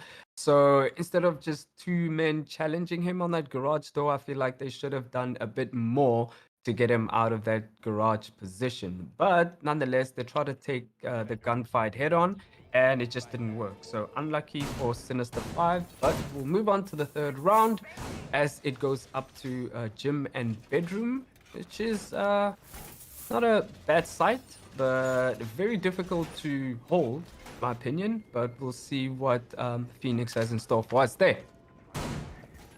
Indeed, but now this Goyo, I'm really surprised that Phoenix still used that Goyo when Flores is in the new meta. But it doesn't look like Sinister 5 used the Flores and clear out those Goyo shields, or even the shields that are being brought.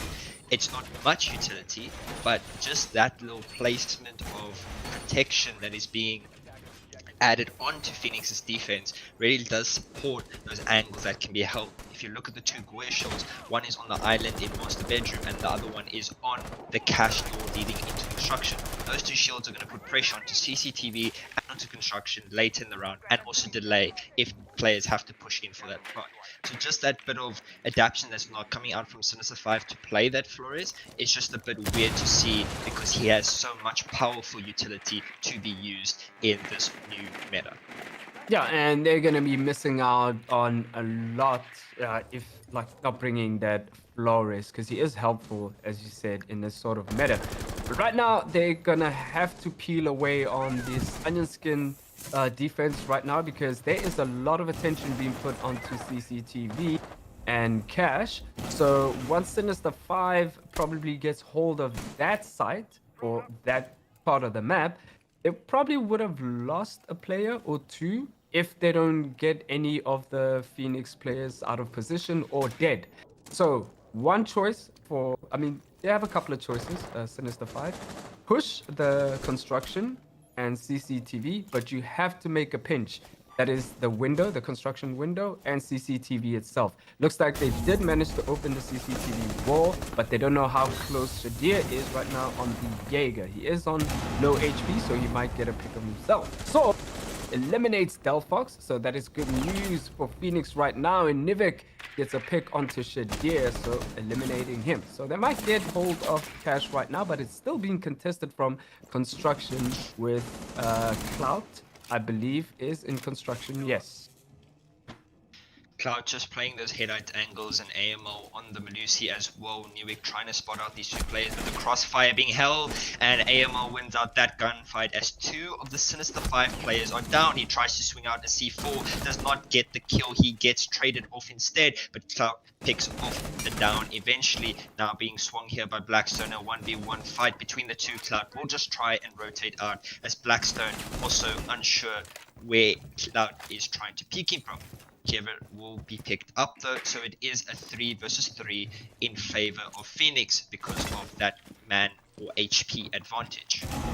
Yep, right now it is an even man count, so a little bit of a breather for them, but 27 seconds left on the clock. This execute has to happen, but if you cannot get rid of that person in Logi, might cause a problem. Cloud eliminates Vlad, leaving a 2v3 in favor of Phoenix, and Kiever on very low HP right now. A bullet is gonna eliminate him, as that what happens, and Saw also gets another pick onto Blackstone and makes it a third round for Phoenix. Phoenix is on a row right now, tearing Sinister 5 apart on defense.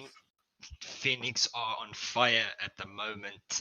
Just ignore my pun, but just rolling through their defenses. They have not lost a single round in every single flawless. They have had a flawless defense rotation at the moment. So from them, it is really well played. But for Sinister 5, they need to really use this tactical timeout to their advantage now to try and come up with a better plan of action for their attacks. Yeah, Currently, rather yeah. sooner than later, I think. Yeah, 100%. Currently, what I'm seeing is that they are not able to play against Phoenix's aggression. Phoenix are really playing into the attack instead of sitting back and waiting for the attackers to push to them. They are pushing through and getting that bit of aggressiveness to come through and holding those angles, and they're just winning their gunfights. Where Sinister 5 at the moment, they are struggling to win those gunfights, and it just feels like they need a bit more of a pressure from multiple angles, like a pinch coming through to clear out that utility and clear out those players a lot more quicker and a lot more effective. Yeah, I think what's doing Sinister 5 right now is the lack of timing because they do push together, which is admirable and very good. But as soon as they realized that Phoenix was holding cash and construction, I think they should have rotated somebody to construction window way sooner than they did in that round because they would have caught a couple of them rotating into construction, which is what Cloud did. But he rotated back into CCTV and retook that, which you shouldn't be allowed to since you've already eliminated, I think it was Shadir, and you should be able to take that cash room as soon as possible. And while Cloud is rotating into construction, then that window player can either eliminate him or put some pressure into them. But that didn't happen, and so Cloud was able to rotate into construction, play safe for a while, and then rotate back into cash and retake that. So Sinister 5 needs to be careful of those kinds of mistakes and capitalize on Phoenix's rotations when they put pressure onto them. But right now we're going over to cash and CCTV, so we'll see if they've recognized a couple of mistakes that they did and correct them if so need be. Right now, those rotations are looking sort of weird onto red stairs. We'll see what the use of those is. Normally, you'll see players reinforcing the middle wall and sometimes possibly the same wall that the Clash is standing right next to. But most of the times, you'll see head holes or C4 holes on that panel that's been reinforced, the middle panel reinforced, and then a rotation on the far left or right side of that wall. Indeed, I do believe that wall being left like that is for the Clash to play safely behind that Goya shield. Once again, the Goya shield being used in another shield, but this time it is a walking one. So it will be able to put a lot of pressure on these attackers when they choose to try and clear into this area. Cloud here trying to contest and he gets a wall back to Delphox. Just reading the shot coming from Delphox and shooting away his gun, picking him off, and now being contested once again. He does spot the feet of the player behind logistics desk, but not able to really push him out as Newig pushes his door while he is focused on the other side and picks him off. Yep, that was a frag and a refrag on top of that. And again, Sinister 5 making record time in terms of opening those breaches. Although that ace charge kind of messed up a little bit there, that's going to cause a couple of problems. But nonetheless, it is open and it is a hole for you to put pressure in, but you have to deal with that clash. A couple of grenades come in, but not connecting with anything. And they still have those laser gates as well to deal with that wall finally being sorted out again. So Sinister 5 is in good position right now, but Phoenix is comfortably just sitting back and waiting for Sinister 5 to push and possibly get a couple of picks while they're pushing. Those ADS is catching a couple of grenades. ML eliminating Vlad and gets another one, makes it a double onto Nivek, leaving Sinister 5 with just 2 players to deal with 4 of the Phoenix players left. Saul getting a bit aggressive there. He does get picked off, and Blackstone gets another one as he gets the refrag onto Shadir, but he won't be able to pick up the last 2 players remaining on Phoenix's side. That is AML to get the final pick on the board and bring Phoenix up to a 4-0 scoreline currently in the first half on their defense. It's very worrying for the attackers of Sinister 5 as they do have so much utility in their favor, having 3 hard breaches in play to try and support getting those walls, but it just seems like they aren't really able to clear out those players at all. Saw on that, I believe it was Saw on that clash, just putting so much pressure on the construction. They couldn't clear him out. There wasn't enough utility to send those nades through, and 1 ADS saved that clash about 3 to 4 times. Yeah, I mean, it's you can throw as many grenades as you possibly can, but if you don't ultimately clear that ADS, it's gonna cause a problem. Or if you don't push after those grenades, after pushing back the players, then it's all for naught. So yeah, Sinister 5 is struggling on that last minute push or that last sort of layer of defense, and Phoenix is holding strong on those defenses. I see that Phoenix, once they get a pick, they always fall back and choose a new positions, and those positions, it's kind of they use it as a last stand kind of thing. That's where they hold their ground and push back onto Sinister 5, and Sinister 5 cannot handle that at the moment. So Sinister 5 either needs to turn up their aggression on their second or third layer of their defense peeling push, if I might call it that, or I don't know, they need to either rotate somewhere else quicker than normal. Because they are making record time in terms of opening opening the main breaches and opening the walls, but it just comes to a complete halt after that. So that's very concerning. Indeed, but hopefully this Jackal 6-pick from Delphox here will be able to help with that sort of roam clear, clearing it out a lot more effectively, as Kevin is taking that initiative here. He's already on top rafters here, contesting this player. Shadir playing on top red, as I believe Cloud is down in blue. He will be finished off there by Vlad if he decides to get picked up. Shadir does move into blue here as a nade goes through, finally finishing off Cloud, and Vlad will run away with his life. Shadir now contesting as he just runs further back. But these angles being held here by Phoenix really supporting their defense. But that's the first good step for Sinister 5. That Jackal is now giving those pings to his teammates to show that, okay, well, the Vigil's in sight. That means the roam is gone. We can now push. We have full control. Let's get this utility down in good time. Yep, good adaptation there from Sinister 5, bringing the Jackal, and a good work on getting rid of one of the roamers, which was the Clout on the Aruni. But they still have to deal with Shadir. You caused a massive problem for them in the previous time that they were on this side, so they do know the route that he takes. So they have to be careful of that. Right now, he's back close to side. I believe he's in blue. So if they don't allow him to rotate all the way up to mainstays again, they might be successful in this attack. Right now, some impact tricking onto the kitchen hatch is going to happen, but there's no more impacts, and the warhold will be partially open. I think Ace needs another charge for that hatch to be completely open. C4 waiting for somebody on the main stairs, at the bottom of main stairs, but stuck on top of the reinforcement, and that is a loss of the C4. Maestro just playing underneath that hatch at the back of Arsenal, trying to contest his players upstairs, as the hatch is not actually open whatsoever. But the Sayana clone now trying to give that intel to Blue, while the rest of the attackers try and work upstairs. That nade from Vlad taking Shadir as Newick does get down but not out. Saw also takes quite a bit of HP off of him as Kevin gets the pick onto Pana, trying to contest that blue area. Kevin will now try and rotate into side as he does take some HP off of him from AML. The last two remaining defenders with 15 seconds left, AML and Saw, the Melusi and the Maestro. I hope those Maestro camps are still up as Sinister 5 lose two players, Newick and Vlad. The plant is being attempted by Delphox. These last two remaining players have the intel as Kevin gets AML. Now all up to Saw as he downs one player in blue. Does he know that? He doesn't, but 40 seconds left. Has to get these two remaining players. He finishes off Kevin, but there's still a player playing upstairs on the hatch, waiting and watching through that vertical holes. Yep, I wonder if those evil eyes do have any intel on the last two players. Possibly the guy still in at the back of Armory right now. If he can get a pick onto him, he might be able to actually win this. But I don't think he knows that there's somebody on the hatch.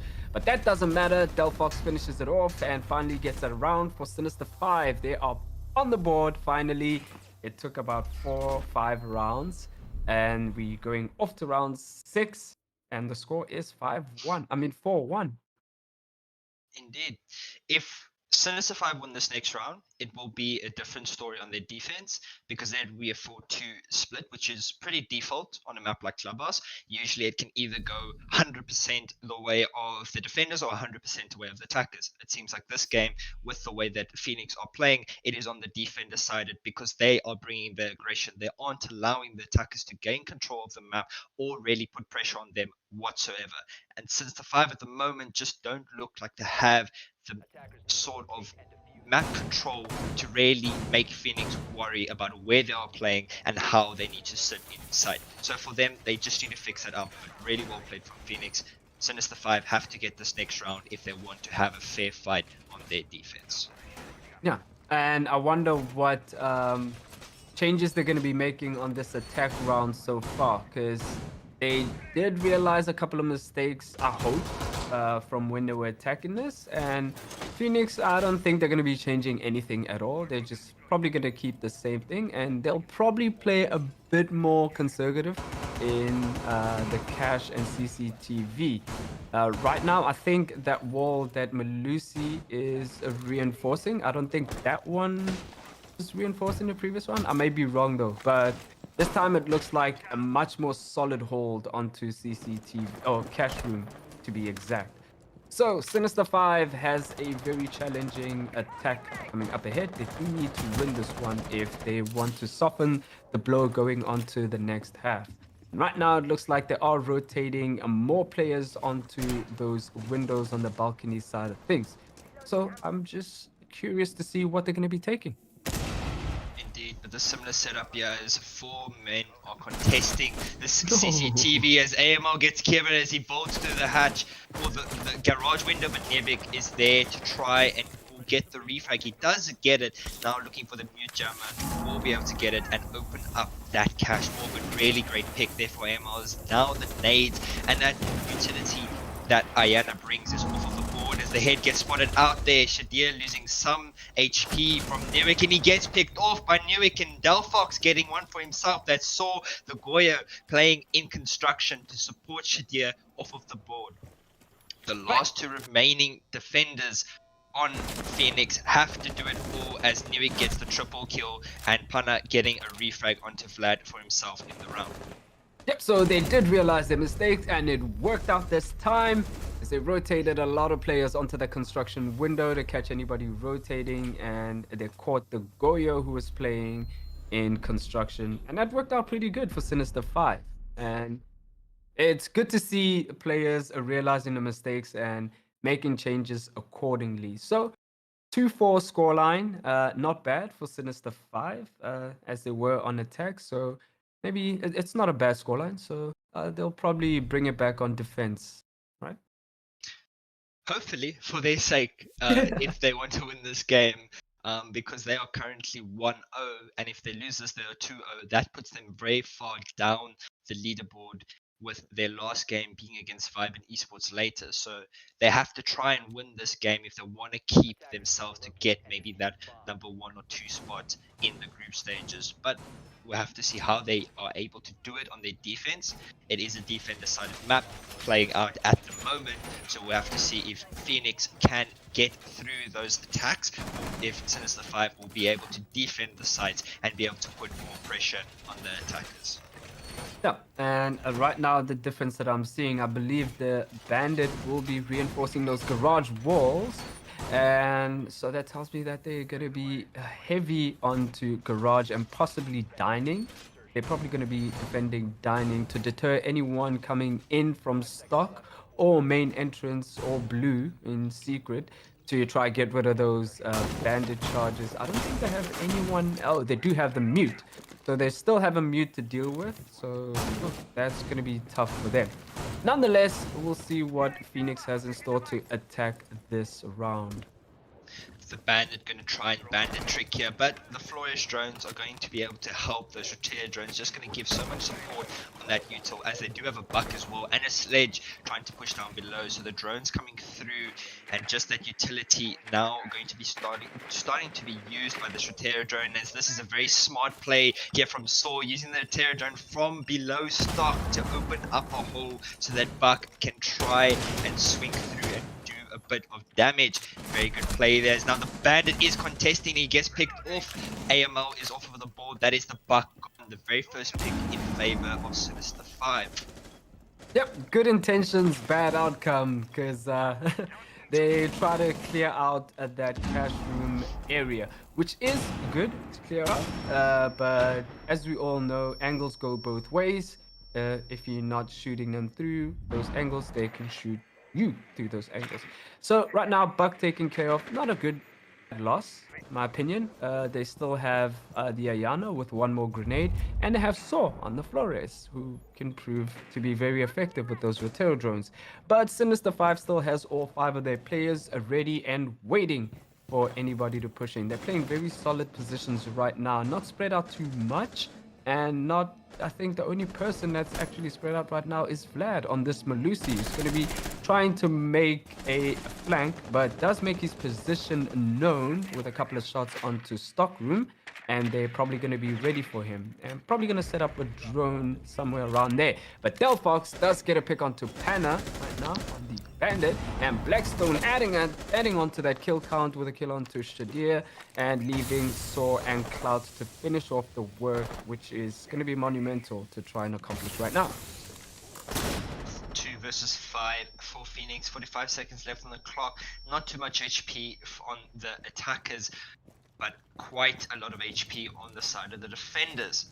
These two players now trying to rotate to make a CCTV push, but this player getting spotted out on rafters that the Jaeger is down, but there is a player peeking CCTV window as Niri gets the pick onto Cloud, leaving it all up to Saw in a 1 versus 5. He does spot out the player, but he peeks as Saw isn't able to get control of that. He's swinging once again, still the shots just coming through and not landing onto the target. Niri just trying a quick peek and put pressure on this player, getting a bit aggressive here. If he does overextend, the pick will come the way of Saw, and he does eventually with the pistol, but now trying to just get these out.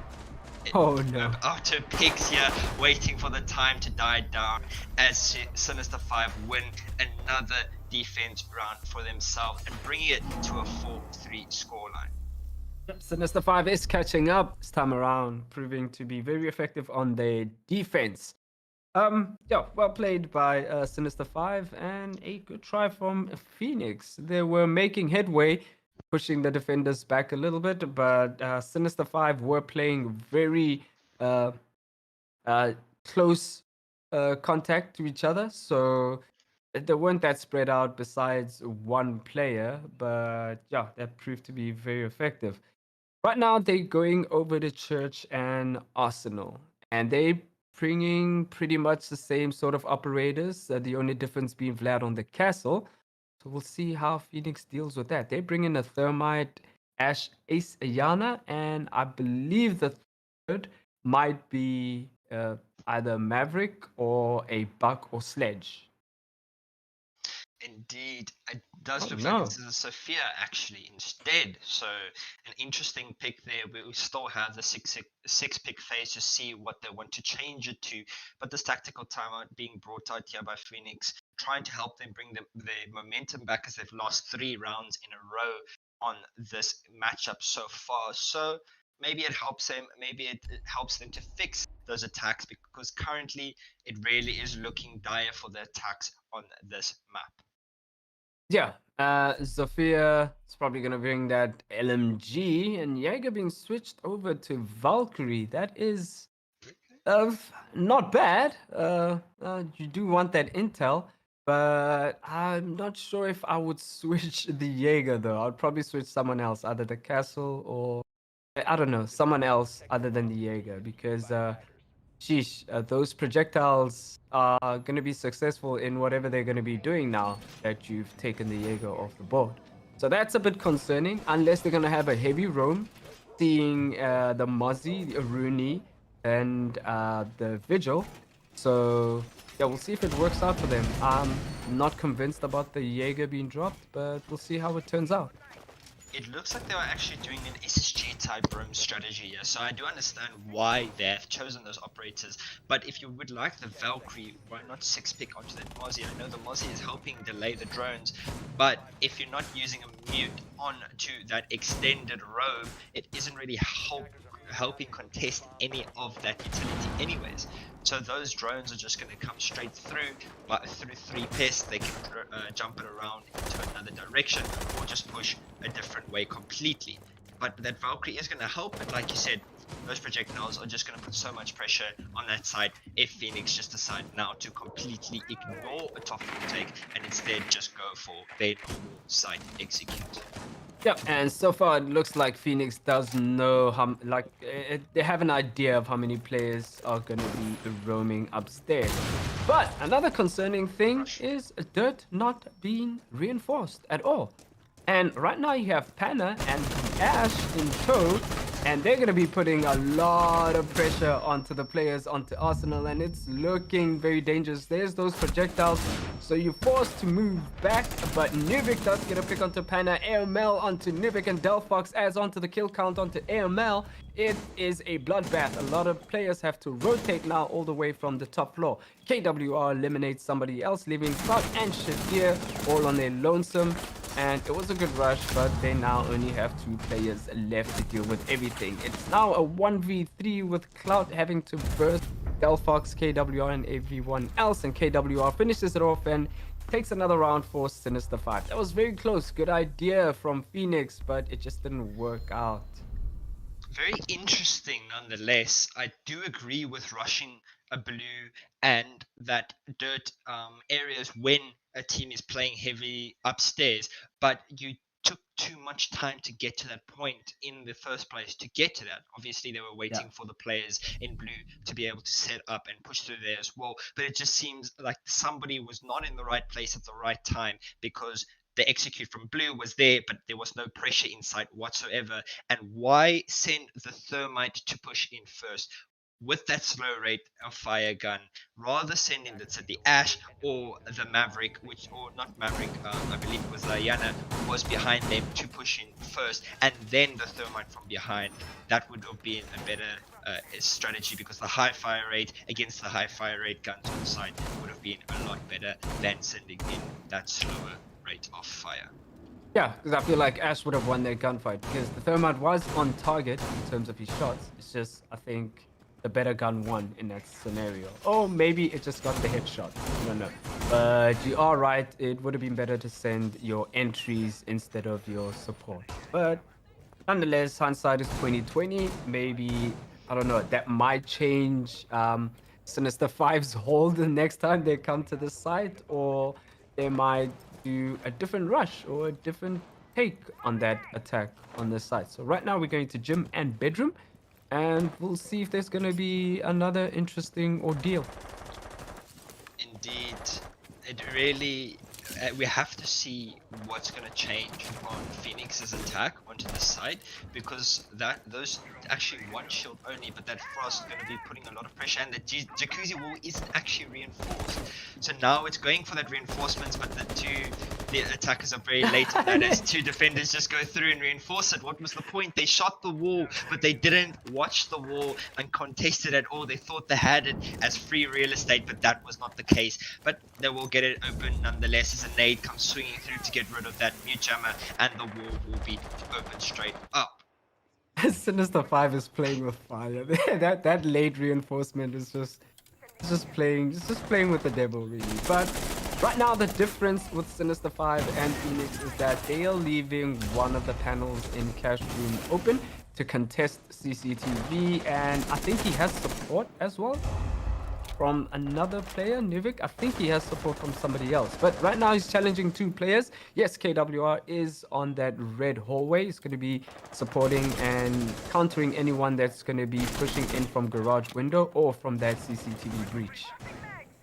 Indeed, but those holes just really supporting that pressure, as now the attackers have to push through that CCTV window. Going to be very dangerous to jump through, but Shadir is here to support from the CCTV and Cash side, as AML also jumps down onto the highway to try and contest these 2 areas. He will just jump straight in, and he does get the pick onto Nuik. Very dangerous, as he loses a lot of HP, and he is being contested once again. I do believe he knows the player on red stairs, but will he be able to spot out the angle? Just this little piece of debris is stopping Kevin from getting the angle, as he moves his body just an inch. into the line of sight as AML gets another pick. He does get refragged. It is 2-3. Another pick for Sinister 5. Blackstone and Delphox as Cloud gets the refrag onto Shadir, as now Blackstone gets a pick and now leaving it up to 1 versus 1. Blackstone 100 HP and Cloud just above 20 HP here. 30 seconds left on the clock. The SMG 11 and shotgun in the hand of the Mute against that high rate of fire on the G36C. The plant has to go down here to try and win this round, but Blackstone will just sit here patiently as he waits for this diffuser to be planted. Yep, that's the saving grace for Blackstone right now, is that the diffuser has to be planted, but he pushes into Jim and Clout is waiting for that move as he gets a free pick. I feel like Blackstone should have played a bit more cautiously this time. He saw that the diffuser kind of got cut off, so maybe he should have waited a bit longer. But nonetheless, Clout, I think it was ready for that rotate and eliminated him, getting another round for Phoenix. Moving over to the eighth round, ninth round. That was the ninth round. This is the 10th round now. Yeah. I am losing my mind. Moving over to the 10th round and going over to CCTV and Cash Room. And this round, I don't know what's going to happen, but Sinister 5 is going to be looking to equalize things. And looking at the history of CCTV and Cash, I think Sinister 5 have won a defense on CCTV and Cash. So see what turns out this time around. But they do need to reinforce those important walls because they've been messing up on a couple of reinforcements. Playing with fire, or should we say playing with Phoenix, as Phoenix represents a flame. So we'll have to see how they can hold out their CCTV this time around. They do have the similar setup as they did in the very first round of their defense. So if it's looking back to history, if they keep that same sort of defense and don't really change anything, or if Phoenix try and rotate their push, it could be a different outcome, as we do see them now trying to pressure, hopefully first put their priorities on that CCTV window, or CCTV wall, sorry, and not onto stock. But there Excuse we go. me? There's the very first pick. I believe Delphox was trying to spawn peek somewhere from blue, so we lost vision of that, but he is off the board, and that's the bandit gone, so no bandit drinking for the defenders. That is a hard loss at that, sending Delphox on to go spawn peeking. Not a good move there, but nonetheless, I hope some of the bandits were placed down, but none of them were effective enough. In fact, that mute jammer also wasn't effective enough on that wall. And Shadir bringing it down to a 3v5 in favor of Phoenix as they eliminate Blackstone. This is not looking good for Sinister 5 right now, because Shadir is now taking care of Garage, and he's in control of Garage as Nivik eliminates Cloud. And Vlad is on that roam and coming back to make a rotate. Nivik has to contest the main site itself. Only 3 of them left. He does spot Nivik on that window, but Shadir wins that gunfight on the Flores, and the plant is going to be going down very soon. Kever on that smoke at the bottom. He might be able to challenge the diffuser going down, but that's not enough as AML finishes it off for Phoenix. Well played to Phoenix there, just bringing that aggression. I really question that play from Delphox there to spawn peek, especially with the amount of utility that he is being placed on him to contest that CCTV wall. Maybe if you wanted to go for a spawn peek, send the Melusi because her utility is already placed, but that bandit did not place any of those bandit wires just yet. So it's a very unfortunate and misplay from the defenders of Sinister 5, but really well played to Phoenix to take advantage of that mistake and just put so much pressure through that bottom floor control that they had, and then just walk straight into sight and try and attempt to get that plant down. So very fast and effective attack from them, and well deserved to get their match point. Okay, so a change right now from Sinister 5 is that we're not going to be seeing a SSG hold. It's looking like they're going to be playing very close to sight this time around, bringing that Echo, including the Valkyrie, and I'm glad to see Vlad onto the Jaeger this time around, because those projectiles are kind of deadly to deal with. And hopefully Malusi goes to reinforce that dirt tunnel, and she doesn't. Is it going to be a total disregard for dirt tunnel? I hope not, but we'll see what Phoenix has in store. They're on match point right now, so Sinister 5 has to come up with something good. Oh no, dirt is not reinforced again. Oh, that's very concerning. Uh, Ladies and gentlemen, you want to reinforce dirt. I mean, you do know it's going to be open at some point in time, right? But if you can waste at least about 10 to 15 seconds for the attackers to open that wall, because they have to drone it out, find out if there's anything holding them back from reinforcing it, drone deeper on to see if you breach the wall, if somebody's going to push you or not. So just that little bit of wasting time is going to help, but not reinforcing it at all is going to be troublesome. But they did reinforce the door, so they're going to get some sort of audio glitch, audio sound and audio cue when the attackers do push that side. But Nuvik gets a pick onto Shadir, I think onto the Flores, as he was trying to push up top floor. This is a bit confusing to see Phoenix attacking all the way from above after droning it out and seeing that it's not that heavy at the top. But I don't know, contesting them that far out, I don't know about that. But so far it's not working out at all as Shadir is eliminated, but they are going to rotate, I think, and try and push the defenders down. the amount of utility here and information on the side of Sinister 5 is really helping them to keep this top floor under control. It's very troublesome that Shadir is the first pick off of the board with those Rotero drones being lost out completely, pushing by himself on that highway window. There was no one to support him or get a refrag whatsoever, but a nade will come swinging through as Pana gets a kill onto Newick. The nade will still be going through because they are unsure if there's another one in his place, but this control of top floor is going to be able to put a lot of pressure as a nade swings through, just does a little bit of HP onto the Malusi, but unfortunately doesn't pick him off as Blackstone will try and make himself a rotate to push away.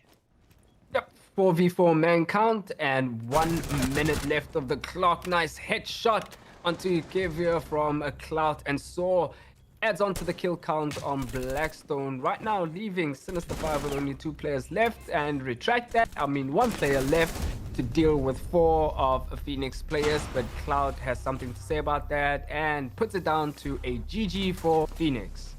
Well played from these 2 teams, and Phoenix coming out on top on that match.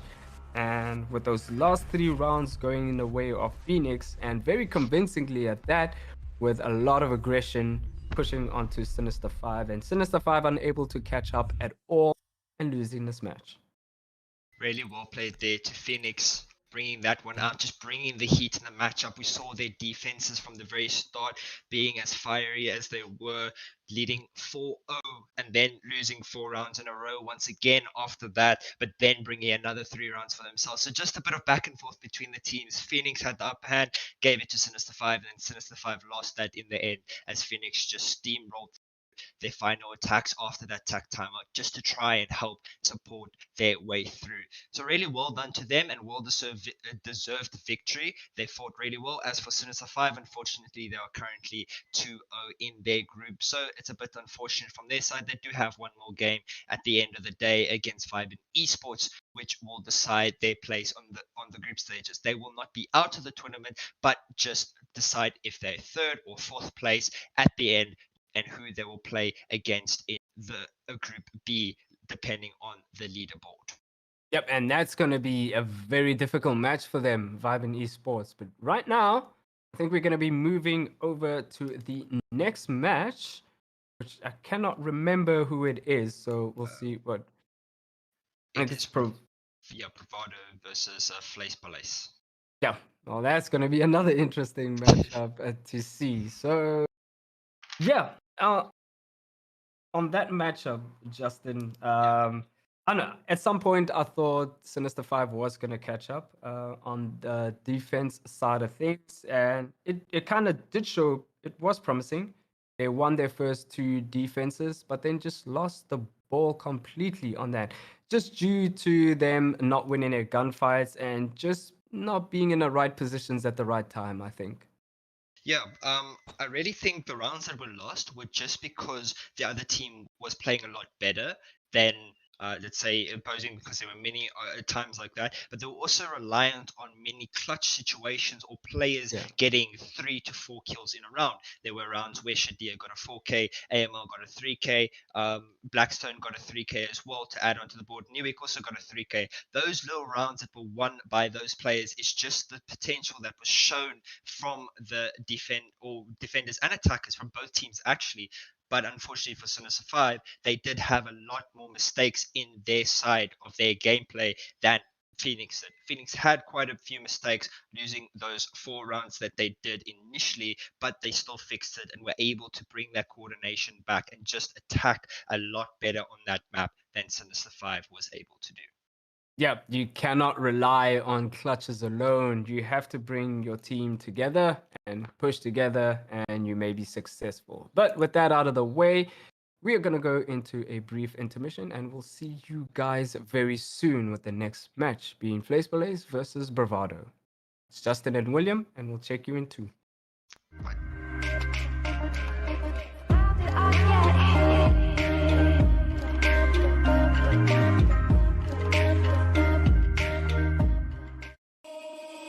Baby, wait, I know that you're afraid, but it'll be okay if you just stay with me. And we can run from here, and we can disappear, and they won't find us where we are going, dear. So baby, hold on to me, 'cause I know I can make you believe something that only we can see. Oh, so baby, hold on to me, hold on to me.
Baby, wait, I know that you're afraid, but it'll be okay if you just stay with me. And we can run from here, and we can disappear, and they won't find us where we are going, dear. So baby, hold on to me, 'cause I know I can make you believe something that only we can see.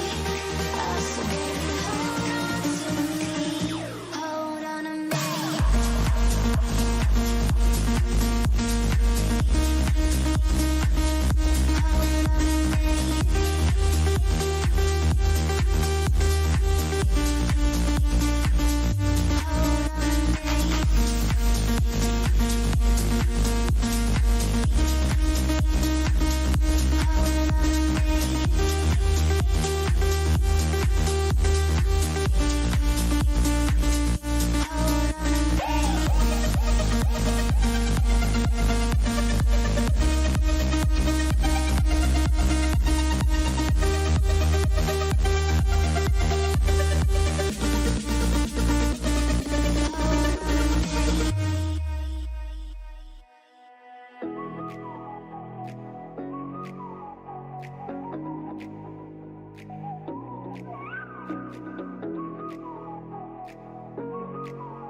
You're the night sky trying to make me see your stars. But the dark gets so lonely.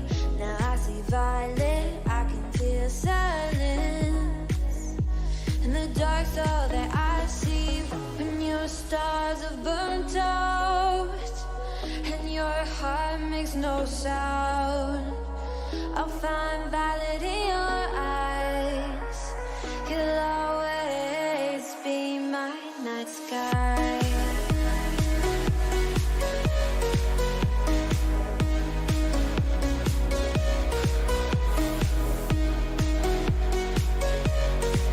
You'll always be my night sky.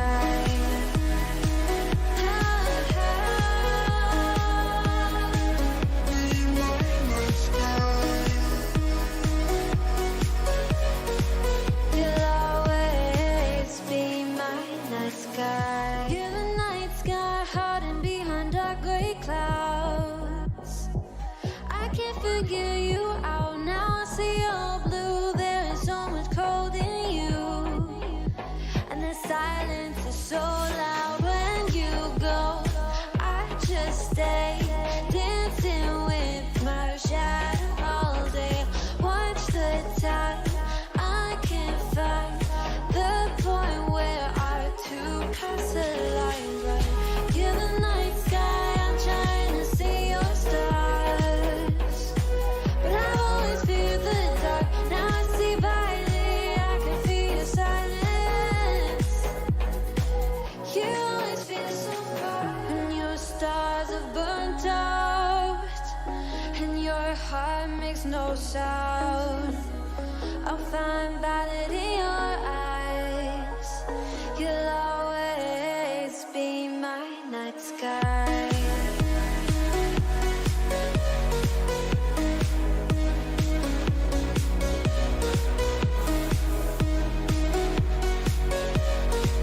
You'll always be my night sky.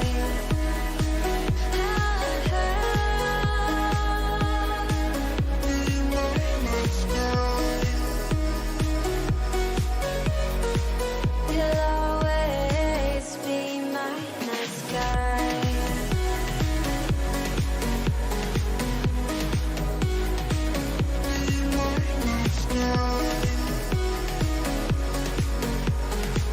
You'll always be my night sky.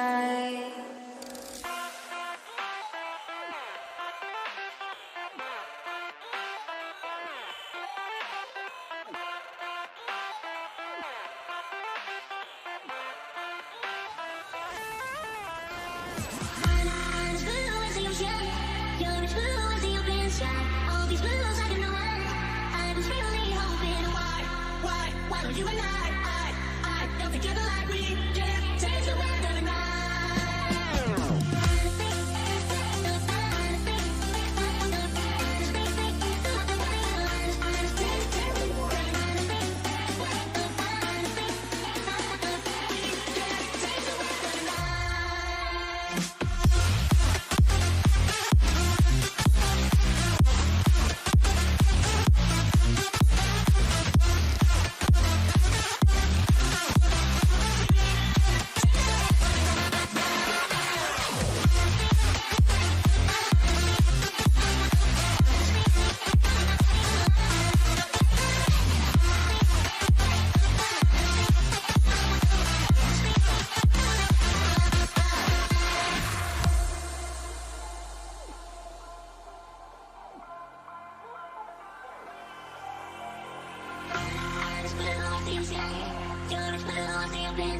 all these bills I can know. I was really hoping for. Why would you be mad? I don't together like we can take the back of the I'm as blue as the ocean. You're as blue as the open sky. All these bills I can know. I was really hoping for. Why would you be mad? I don't together like we can take the back of the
inside my own world of make-believe.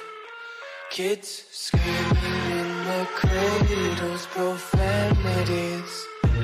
I see the world through eyes covered in ink and bleach. Cross out the ones who heard my cries and watched me weep. I love everything. Fire spreading all around my room. My world's so bright, it's hard to breathe, but that's alright. Hush.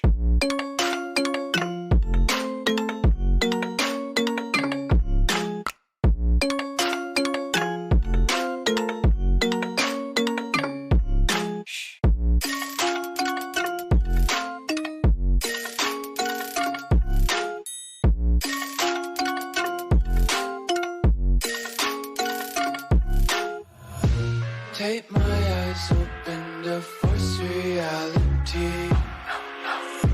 Why can't you just let me eat my weight in glee? I live inside my own world of make-believe. Kids screaming in their cradles, profanities. Some days I feel skinnier than all the other days. Sometimes I can't tell if my body belongs to me. I love everything. Fire spreading all around my room. My world's so bright, it's hard to breathe, but that's alright. Hush.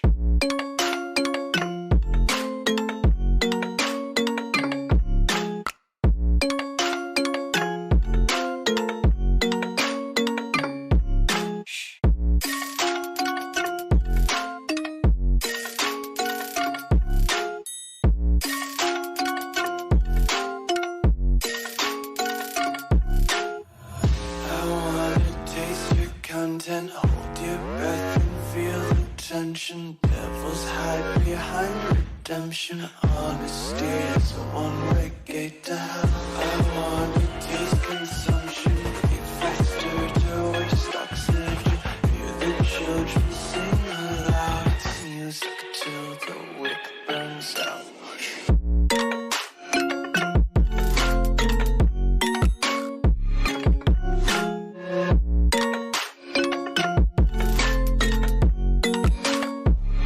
Just wanna be carefree lately, yeah.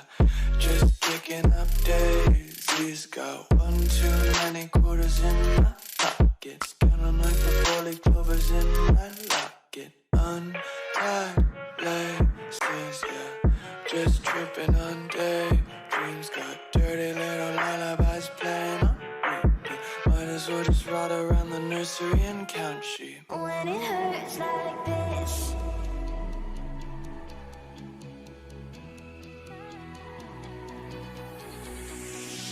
we climb the greatest heights, jump down and have a fight. And that's all we'll ever like, but that can never change my mind. When it's good, it's amazing. When it's bad, it's uneasy. I wouldn't have it another way. There's no other way. Yeah. Welcome back, ladies and gentlemen. I'm William, and to the left and right of me is Justin. And we are carrying on with this impromptu tournament. And we've seen a couple of exciting matches before, and we are going off to the fourth match, I believe it is. Correct me if I'm wrong, you got 2 seconds. It is the fourth match of the day, and today's matchup is going to be Bravado versus Flace Palace. So we have seen Bravado play already. We have not, or we have actually, no, we have not seen Flace Palace play at all yet because their game from yesterday was rescheduled to Sunday against DNMK. So going to be an interesting match from their side, not being able to really see what they're already made of. We don't have any intel on them. However, for Bravado, they do have one game played already, and that was a loss to Sinister or to Exhale last night on Oregon, which was a 7-3 loss for them. Yeah. It was a weird to see Bravado play like that. That's not the Bravado we know at all. but I'm guessing it's because of all the roster changes and the different like shuffles in teams and all that. But I mean, every team, all the teams had the same amount of time to prepare or do whatever they need to do. So hopefully, we're going to be seeing a different side or the original Bravado or the Bravado that we know on this matchup going over to Chalet. And as far as Flace Plays, also don't know much of them. As we can see on the player cards, there's no information on them because they've never competed in any of the tournaments before. So we'll see. Maybe they'll give a Bravado a run for their money, but this should be an interesting match. Especially Indeed. Chalet. We haven't seen Chalet at all, I don't think. Yeah, we have not seen a single Chalet game because the previous tournament that we hosted, Chalet was not in the map pool. It was Theme Park because we wanted to give Theme Park a fair as it was removed from the map pool.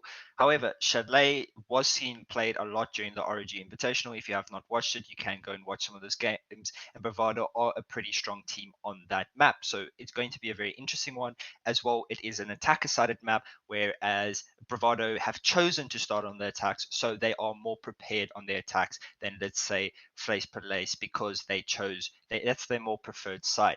As speaking for Bravado on their player cards, we can see Erie with a 1.11 KD, Divan with a 1.56 KD, Minted with a 1.33 KD. Mitch unfortunately has a 0.0 KD as he was not able to play in the previous tournament. It was Eli that was playing instead of him, and Mystic with a 1.22 KD. So Bravado all have high and really good KD. So for their info, obviously we can't really judge what Flace Palace have in store for us because there's no info on them whatsoever. But for Bravado, it is looking more in their favor. Speaking Yep. of that, William, it is your turn to pick who you want to support in this matchup as we get the match underway because all the players are in the lobby. Okay, I'm gonna swing a wild one here, and I'm gonna support Flace Palace. But I don't know what to expect. I'll be honest, I don't know what to expect. Underdog But story. yeah, it might be a massive upset again. So I'm gonna go for Flace Palace and hope that I don't know, Johnny Bravo or Popeye can whip us some amazing things. So yeah. Or short like Mozzie. Apparently he's a Mozzie Sure. main. So Yeah. So we're expecting a Mozzie every. Well, you see now he kind of messed himself up because what if Bravado just bans Mozzie? Then yeah. is he? I don't know. Then his name is useless to him after that.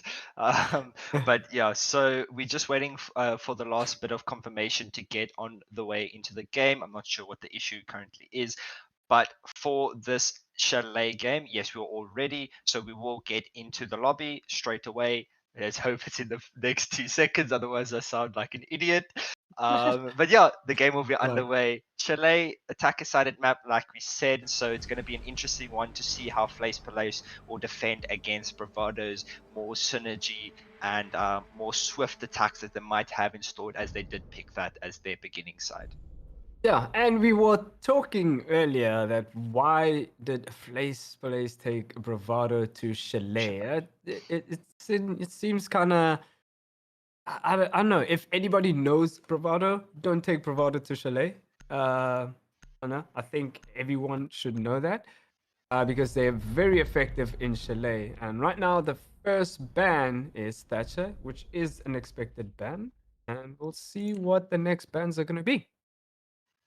Indeed, a Thatcher very common ban. I think it's a more default for Flace Palace, as they do believe maybe for the downstairs we might see them play downstairs to try and delay that utility. But a Monty ban, the second time Monty's been banned from Bravado's side in the last 2 play days that they've had. So that is a very interesting one for them. Maybe they are a bit frightened or scared to play against the Monty and aren't really able to do so that well, Yeah. or it's just a safety pick against a team that they're unsure of and unaware as the clash gets banned as well. So I think it's just more crutch and safe picks for them, so they don't have to play against those annoying operators or shield operators on both attack or defense. Yeah, those were kind of comfort bands, I believe. And luckily enough for Mozzie, or short like Mozzie, Mozzie isn't banned, so he's got his main. So he should be dealing a lot of damage in this time. Maestro being banned out. My memory is not so good, so I don't know if any of the Bravado players do play Maestro a lot. But he is a good operator to get rid of. Those evil eyes are very pesky and very rough to deal with, especially in Chalet, very close quarters map. And like we said, very attacker sided. So, but having that intel, those evil eyes coupled with maybe Valk cams or Mozzie, they could be troublesome. Right now, they are bringing a Valkyrie, Legion, Kaid, Bandit, and the Mozzie. So, not a bad lineup at all, especially for master bedroom and office. I'm expecting the Mozzie and the Valkyrie to be roaming a lot more than the Legion. But Leonidas is sixth picking onto mute. So yeah, and they're going over to master bedroom. So, I want to see this hold, and I want to see what's different from these players from Place Place. Indeed, it does look pretty default at the moment, as those three walls there by the office will be reinforced. Maybe they make the headite holes there to contest, or feet holes even, to contest into that ivy hallway. And it looks once again as well from the other side, it's just pretty basic that Katie is going to be able to support them. That Maverick from Ares really going to have to use his utility wisely to get rid of those Kate claws, or even send that Ash from below from Mystic to put pressure from those below areas, as Mute is also on the play. So a lot of Walden now for Flace Palais, and obviously that Mute Mozzie combo to delay the drones. It just looks like they're playing very effective on delaying Bravado, and because they are very effective on their attacks, and it's more just a safety pick for them. Very weird pick is no Jaeger once again. Very surprised when I don't see a Jaeger or a Mozzie from in the comp scene. I mean, that means you must have a very specific strat. So I don't know. Sometimes it's confusing and sometimes it's not. But Devon does eliminate Elite off the board. That is the Valkyrie off the board. Probably caught off position while she was trying to rotate. But nonetheless, hopefully all of her cameras are out and can feed a little bit of intel.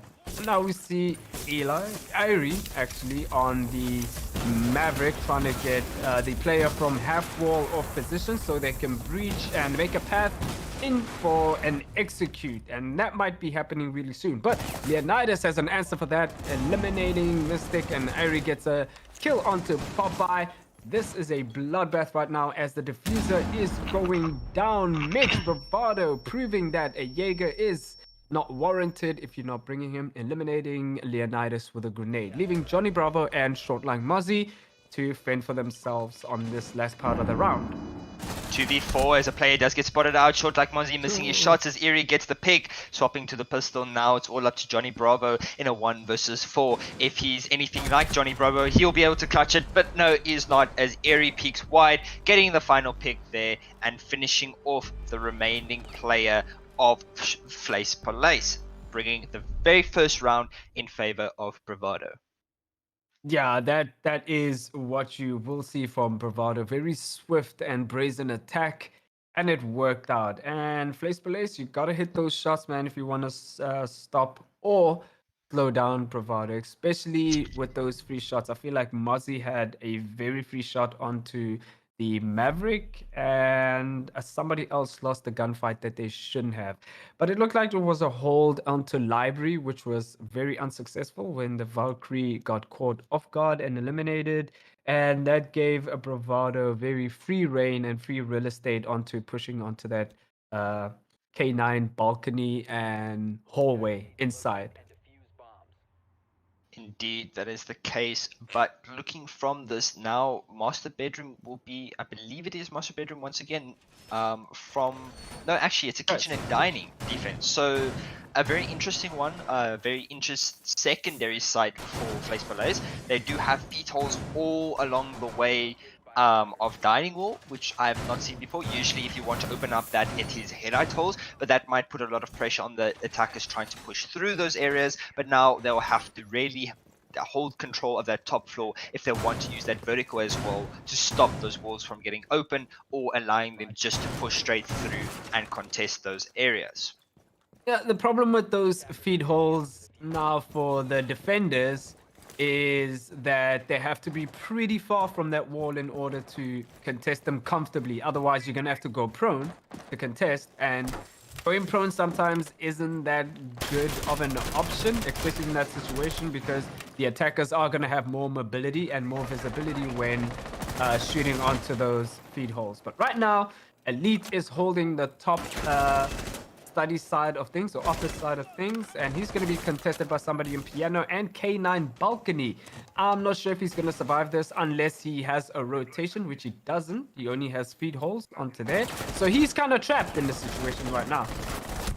Elite getting picked off there by Eerie, just being pressured from two different angles, not being able to hold his own as short like Mozzie does spot out Divan. That is him off of the board. The Maverick is last and he contests this master bedroom window. He gets one, but he gets traded out by Eerie. 5-0 currently in the round, getting himself another pick as Johnny Bravo tries to sneak up these Solarium Ivy stairs. He does spot out a play, but he doesn't take a shot yet. Good control from him on holding the pick, and a wallbang from Minted to finally take that player out. A 2 versus 2 situation now with a minute 40 left on the clock. Popeyes and Leonidas, the last two remaining defenders against Minted and Mystic, who will come out on top as the vertical is being done from the attackers.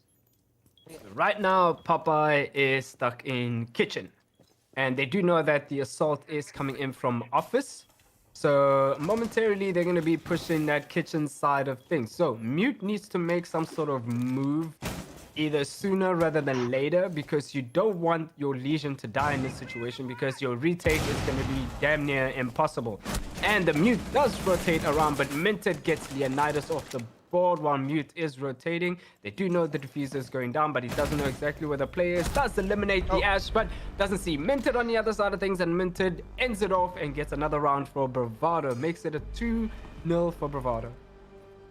Indeed, that is the case. So really well done from them as they get their very second attacking round on an attacker-sided map. So it is really good from them and well played. And we just see the good rounds. So the good sportsmanship from Flace Palais coming out in chat. We like to see that. But speaking of that, they are going to reattempt that kitchen dining strat, and the mirror actually being picked out there.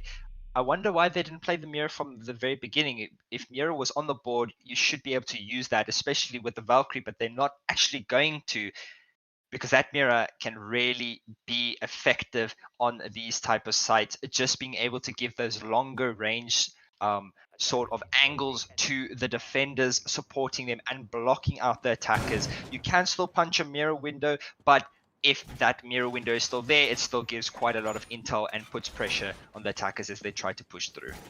Yeah, I mean, that was a close round on that previous round, and the hold up top proved to be very effective for Flace Palais. So if they attempt the same thing here, I think they should give whoever was trapped in office, I think it was the Jaeger, a rotation maybe, although he is going to be in danger of that double window onto bedroom if he is going to rotate. So if he is going to contest that, contest it early, shoot a drone or two, and then pull away completely, because staying in that situation isn't good for you at all, and you're going to die early. So rather rotate earlier than later.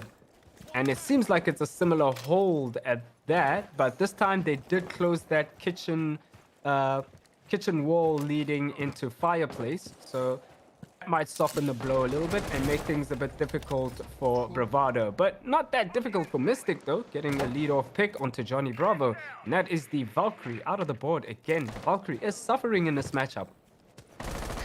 Johnny Bravo trying to go for an early jump out there onto Mystic. Mystic will not allow it as he does pick him off, and he just takes full control of that IV side. He's trying to get rid of this utility while his teammates try and support. They do have the live pings on where this Mozzie is playing. He is stuck in the site, and Mitch will just push straight through and put pressure on him as short like Mozzie will try and rotate.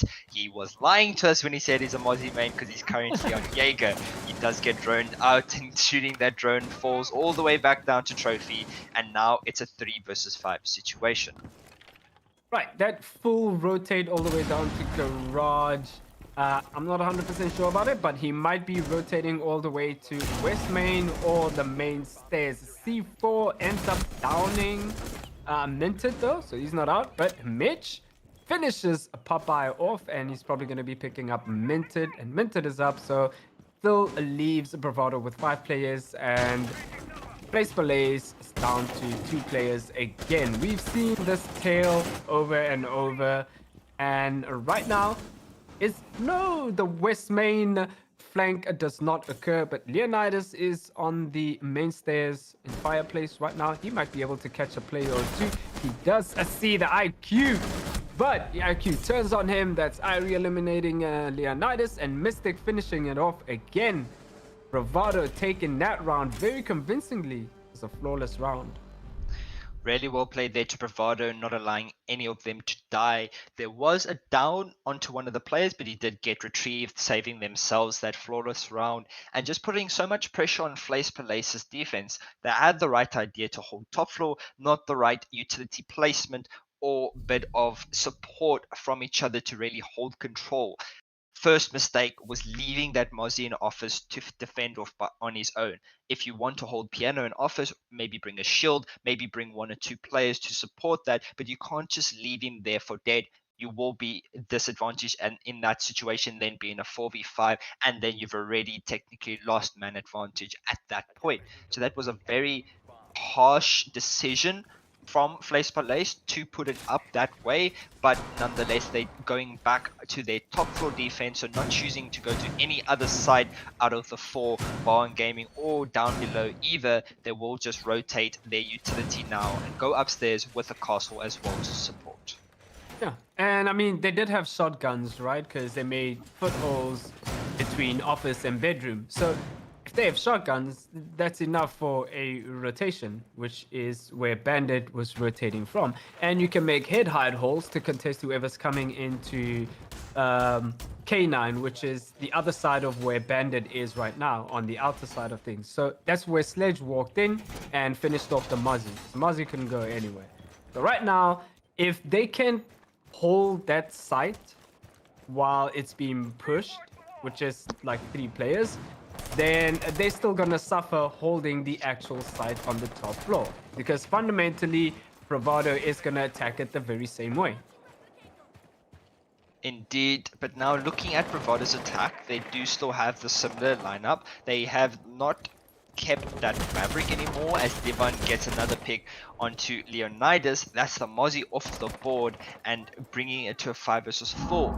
Elite here with this Goyo trying to make some angles for himself to put pressure onto any players trying to walk into IV, but it doesn't look like there will be any contesting that area, as Bravado are going for a Solarium attack. Yep, and right now that C4 does swing onto whoever was on that window, but he heard the Velcro rip and was able to get out of position quick enough. And now a wall has been breached, and I'm pretty sure it is from the Solarium side of things.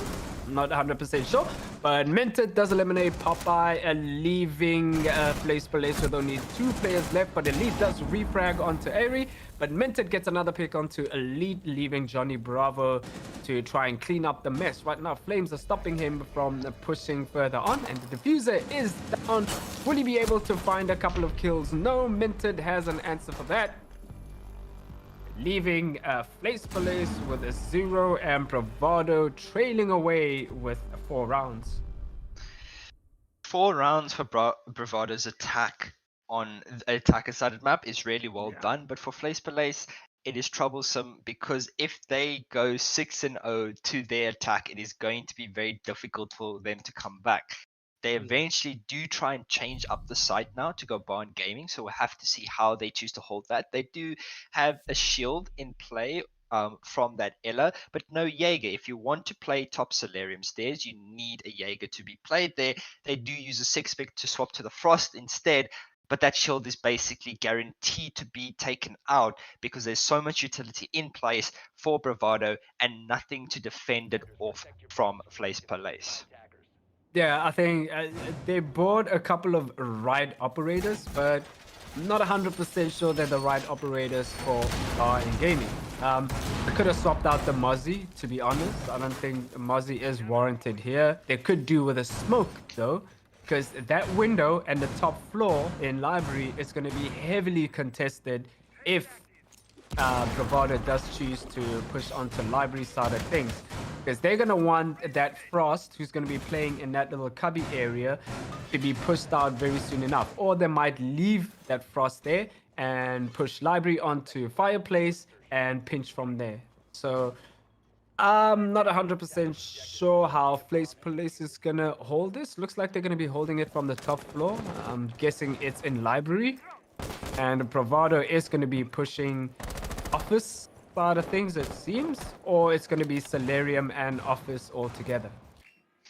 Minted currently 7-0 and he's playing the supporting role, so he's clearly supporting heavily for his team at the moment as Bravado try and take control of office. Mystic here with the drone just waiting for him entering, bait out that Mozzie Pest to get another drone through. That Mozzie will not be able to keep that drone as it gets taken out. Mozzie is here to contest with the Legion on Johnny, or actually Popeye playing the Legion here, but the Mozzie does get spotted out as he looks the wrong way. Elite is the first pick off of the board. Mystic here just waiting patiently, trying to pick into this piano as he goes for a drone. Leon Dusk gets a pick on the other side as he picks off Divan, and now this Legion just unaware as he gets wallbang from Mitch. That is just a simple pick. There's actually no shield top Ivy stairs at all as Leon Dusk gets a double kill for himself, picking off Mitch there, and the drone will be destroyed once again as Mozzie Pest just getting them left, right, and center. Yep, those Mozzie Pests are being put to work though, I must say, but they're unable to capitalize on any of them. But right now, it is an equal man count for Police and Bravado, so Police is making good progress. They're running down the clock as there's only 1 minute and 28 seconds left. And Bravado has to kind of rotate elsewhere right now. And there's that library assault with Ari eliminating Johnny Bravo, leaving a short like Mozzie now to fend off on that library drop down. They do know that somebody's on that window, so he has to contest that side of things. And no, it doesn't get the shot, but Minted eliminates short like Mozzie, and they now do have control over the gaming side of things. Leonidas has to make a rotate. He's nowhere near sight and nowhere near any of them, but does get a disgusting shot onto Mystic. Almost hits the next player, but doesn't connect. And he's not going to rotate onto main lobby. If he does sneak into sight, he may be able to catch one of them and probably go for a retake. He does spot out the player, but his crosshairs in the way is just Eerie sitting on the top, bottom blue stairs, just waiting there for the player. Will he be able to spot out Minted in sight? No, he doesn't just yet. He's sitting on the bomb, switches to the shotgun to try and take this engagement. He does pick off Eerie, a quad kill. You have to get the ace to win this one out. There's a Claymore. He does spot out the Claymore. Gets the swing. He doesn't hit the shot as Minted gets the final pick there. Very close and very good attempt from Leonidas to try and clutch that one out. He would have had to ace to do it, but unfortunately, Minted says no, stops him dead in his tracks, and brings Bravado up to a 5-0 lead. If that Frost doesn't peak at that time, Police wins that round. So I feel like it was down to Frost's death that got Bravado that win. But nonetheless, hindsight is 2020. You have to challenge sometimes, and you kind of lose out on those challenges. But going over to the 6th round, we have Bar and Gaming again. So they've probably seen their mistakes, and they're probably going to fix some of them. We'll see what those mistakes were, and we'll see if they've evolved into readjusting their strategies. Indeed, but for Bravado, they just have to keep it this way. Minted is currently 9-0, so not trying to go for as long as possible without any deaths in this game, as the rest of his teammates also pulling through to try and support him on the carry from behind. A very interesting change of setup here from Police once again. Still no Jaeger. They do have a Valkyrie for more intel, so swapping out the Mozzie, but they still have that Legion on the board, which in my opinion could be a much better pick for a Jaeger instead of it. It does slow it down, but still that a bit of utility to save from those nades, as there are 4 sets of nades on the side of Bravado. Just maybe help them out a bit, but unfortunately that is their choice of their setup, so we'll have to see how that plays out. Yep, and so far the assault is not going to change from Bravado. They're going to be taking office and library, pushing all the way down. Now, right now, Flace Police has to make a decision. He was all the way up in garage contesting Lord knows what, because the assault is coming into library and office. So if they don't realize this, they're going to be in trouble. But they do have to realize this because they have vault cams and everything. They set them up upstairs. I saw them. So this player shouldn't be trapped in office again. Shouldn't be alone. He should have support, but he doesn't, and Mystic takes advantage of that and eliminates Leonidas. Indeed, very first pick for Bravado as Mystic gets that one. Now it's up to the remaining 4 defenders of Flace Palace. Popeye's here at the bottom of Solarium here trying to contest those players upstairs, but he won't be able to do so successfully as there is a nomad on the board. So that is going to stop them from being able to flank as those hatches aren't actually reinforced. So they aren't contesting upstairs and they aren't reinforcing the hatches either to support that upstairs or really just support the bottom floor defense. But Devon positioned here in a really good place as there are 2 players stuck in this stock area. A drone comes swinging through and it looks like Popeye is making a flank up that Solarium side. Hopefully he'll be able to put some pressure on those attackers as they do vertical control. And Minted and Mystic add on to the kill count, eliminating short like Mozzie and Elite, leaving Popeye all on his own as Devon gets another pick of his own. And right now the Frost is upstairs, does pick onto Airy, but that's not good enough as Minted finishes it off and gets another win for Bravado. A complete whitewash onto the first half of attack for Bravado. Place Balays is in trouble right now because they have to win almost every single round on the next split. Actually, they have to win every single round now. Yes, they do have to win every single defense that they have at the moment before getting into their, well, taking it to overtime, which looking at the score currently is very unlikely. And if Bravado can keep that momentum going, it might end up in a 7-0 victory for them. But for Flace Police, they have the advantage now as an attacker, but will they be able to use that to their advantage and win themselves the round on this master bedroom attack?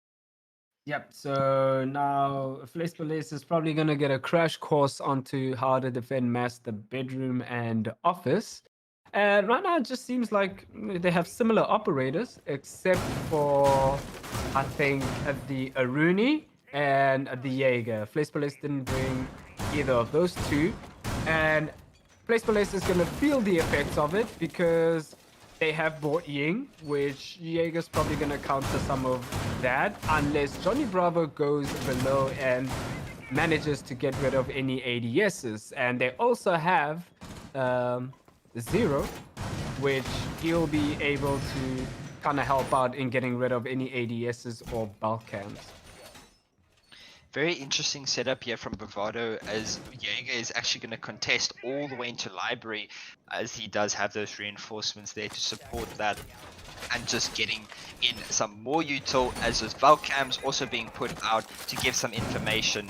We'll have to see where Flace Police choose to attack from, but that's very interesting K-Claw from Airy actually to get both walls if well, Flace Police don't spot that out. It would be very effective to hold that office wall for as much as possible, but it doesn't look like that's going to be any problem for them as they are doing a Solarium push as well. Yep, I do commend the Solarium push, actually. That is the far more effective way of taking this site.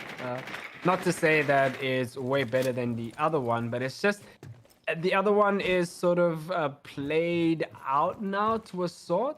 Like defenders have been able to figure out exactly what to do to counter it, but Minted has figured out a way to counter Johnny Bravo and eliminate IQ. So the rest of the team is gonna suffer in terms of getting those ADSs out. The Buck does down the Jaeger, but Mitch refrags for the Jaeger and eliminates Leonidas. And Flace Police is falling apart rather very swiftly right now as Mystic adds on to the kill count, but Elite answers back with a refrag onto him, but he has to find 4 more players. Will he be able to do so? Not from outside this window unless, well, not unless Minted ends it for him with an angle all the way down from kitchen. And finishing the match for Bravado. It was easy peasy for Bravado. A couple of rounds were close, Flace Police, but Bravado came out on top. They wanted to finish that off as quick as possible.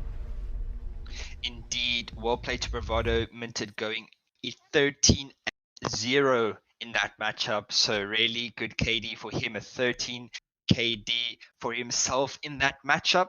And just speaking about that game, there weren't really many flaws from Bravado. Yeah. Quite a lot from Flace Palais, but we haven't seen much of Flace Palais, whereas Bravado, we know that they're a very strong team, especially on a map like Chalet. So taking them to Chalet in the first place and giving them the favor to have attack first was a very first mistake. And just their defense, they put themselves in very isolated positions where they weren't able to do anything whatsoever and just got pinched apart by a Bravado's, initiative being taken and aggression pushing through those areas. So really well done from Bravado, and really, you can't really say much that went wrong because it was a flawless victory in the end. So well played to them, as they do get their very first win of the group stages in this tournament. They do have one last game against DNMK at 6 p.m, which will decide the fate of who gets first and who gets second place in the group stages. Yeah, so Flace Palais, one thing they have to take away from that match, well, a couple of things they have to learn from that is don't leave your players stranded, and they kind of have to play more proactive than reactive. A lot of the times, their roamers were in good positions up at the top, good starting positions, but they didn't capitalize on any of the Bravado gamers trying to push in. That's where you catch a couple of players off guard. When they're trying to push in, you either take down their HP a little bit and then fall back, or you just contest a little bit and then fall back.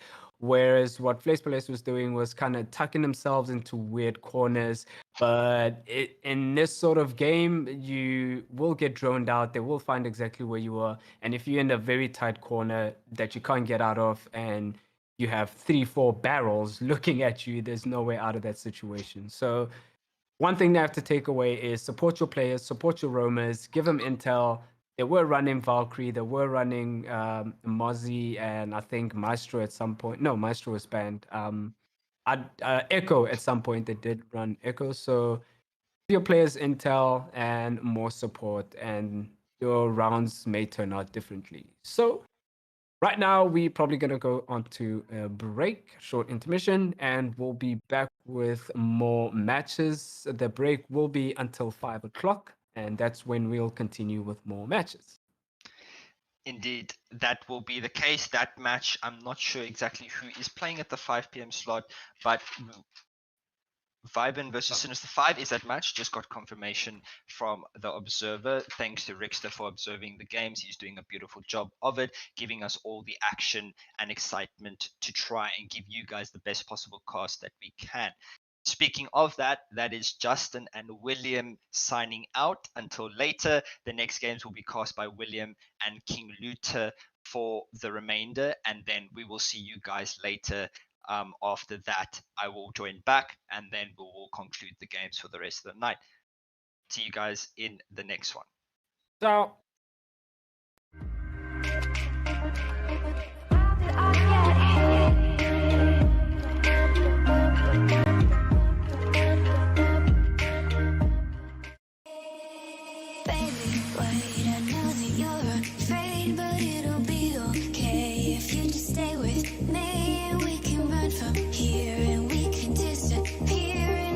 Find us where we are going, dear. So baby, hold on to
the night sky, trying to make me see your stars. But the dark gets so lonely.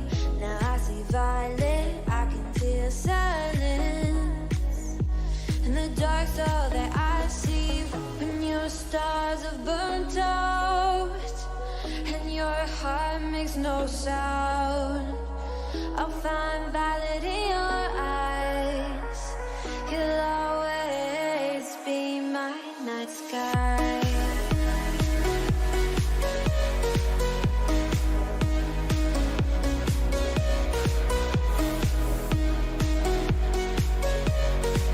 You'll always be my night sky.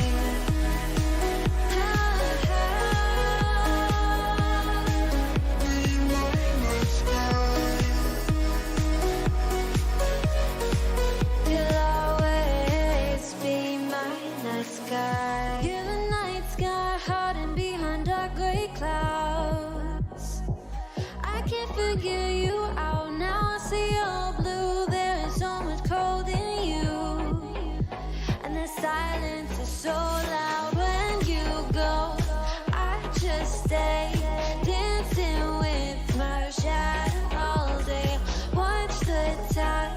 I can't find the point where our two paths align. But you're the night sky. I'm trying to see your stars, but I've always feared the dark. Now I see violet. I can feel your silence. You always feel so far when your stars are burnt out and your heart makes no sound. I'll find violet in your eyes. You'll always be my night sky.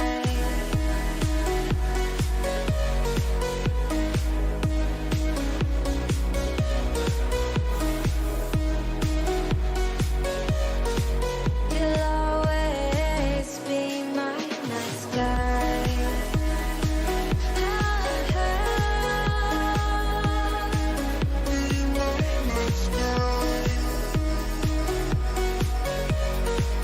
You'll always be my night sky.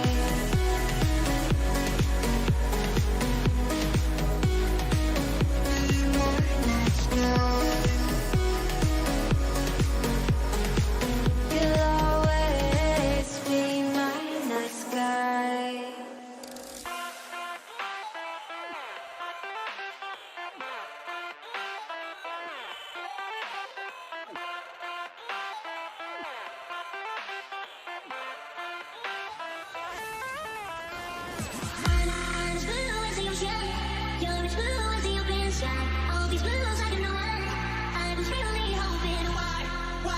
You and I don't together like we can change the weather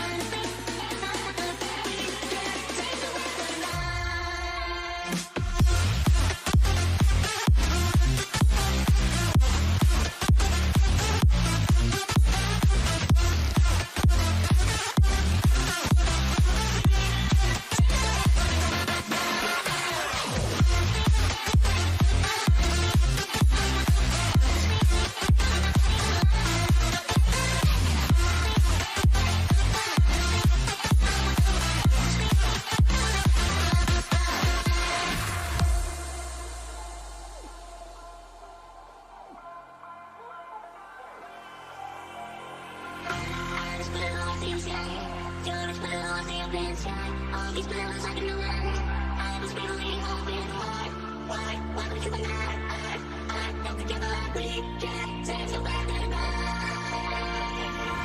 I'm as blue as you shine, you're as blue as the open sky. All these bills I can know I was really hoping why would you and I don't together like we can change the weather tonight.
inside my own world of make-believe.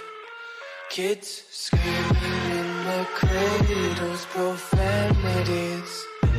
I see the world through eyes covered in ink and bleach.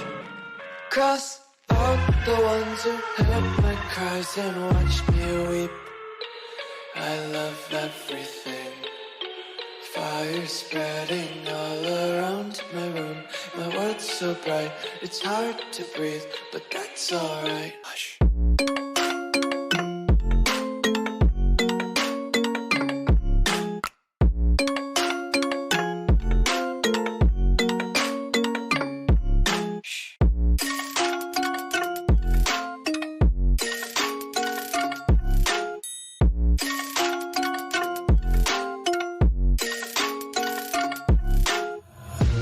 Take my eyes open to force reality. Why can't you just let me eat my weight in glee? I live inside my own world of make-believe. Kids screaming in their cradles, profanities. Some days I feel skinnier than all the other days. Sometimes I can't tell if my body belongs to me. I love everything. Fire spreading all around my room. My world's so bright, it's hard to breathe, but that's alright. Hush.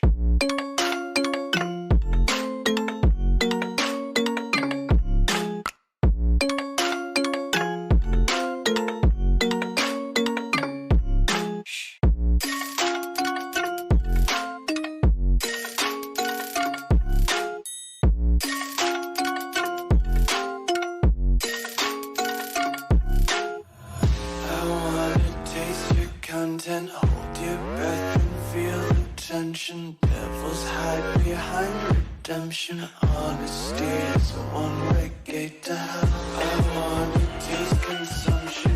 Be faster to waste oxygen. Hear the children sing aloud. It's music till the wick burns out.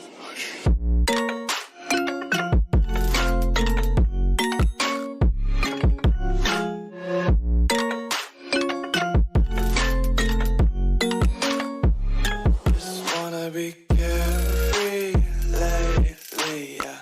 Just picking up daisies. Got one too many quarters in my pockets. Counting like the four-leaf clovers in my locket. Untied laces, yeah. Just tripping on daydreams. Got dirty little lullabies playing on repeat. Might as well just ride around the nursery and count sheep. When it hurts like this,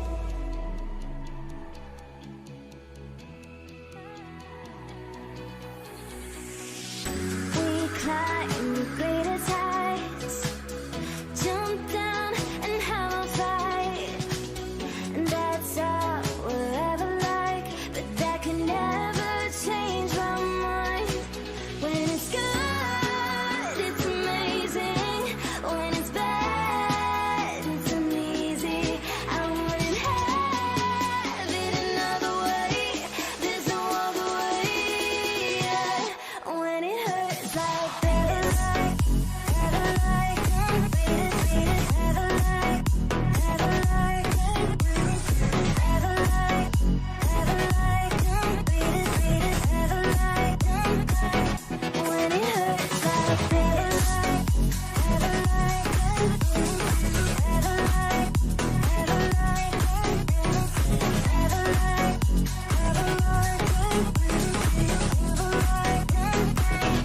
when it hurts like this. We hold each other high, but we fall 1,000 times. But I'd never say goodbye or ever leave this stuff behind. When it's good, it's amazing. When it's bad, it's uneasy. I wouldn't have it another way. There's no other way. Yeah. When it hurts like this.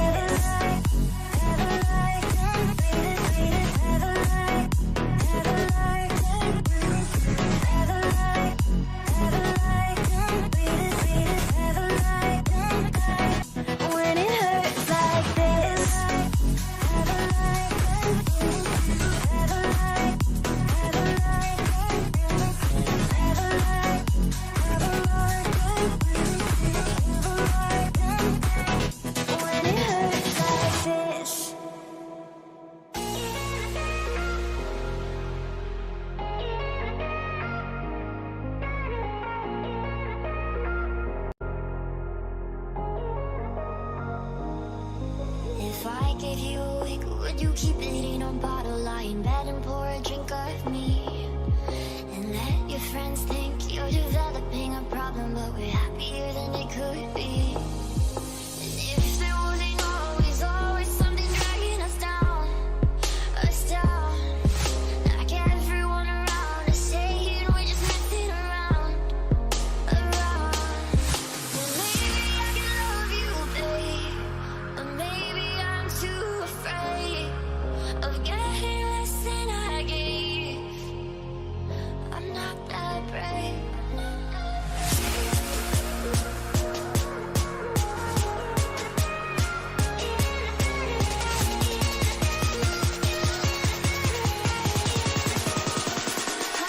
that brave.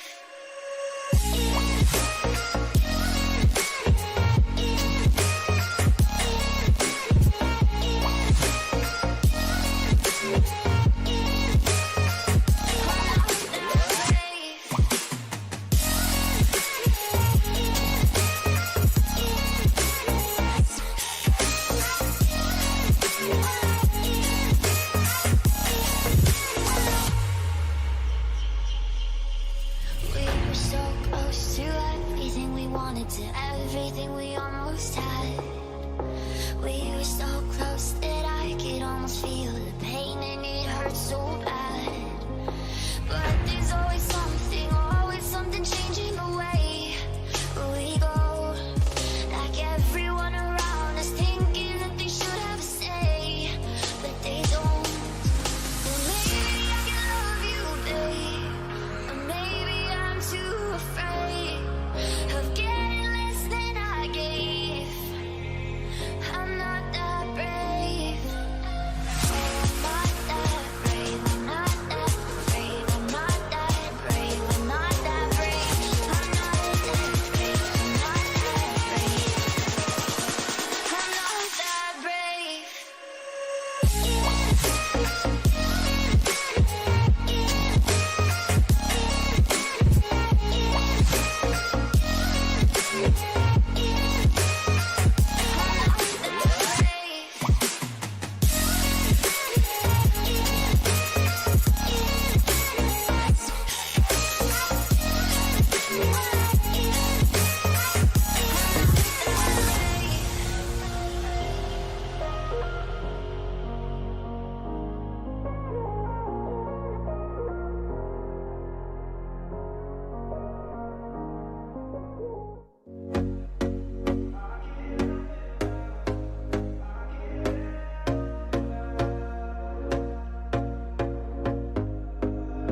Here we go again. Trying hard, but you wanna be my friend. Ain't no place to hide, ain't no one to run to. Here we go again. Call my bluff, I'ma be here till the end. I'm the one you ride, I'm the one you ride to. If you don't wanna change, ain't no place to hide, ain't no one to run to. If you don't wanna change, I can help you out. I can help you out. I can help you out. I can help you out. I can help you out.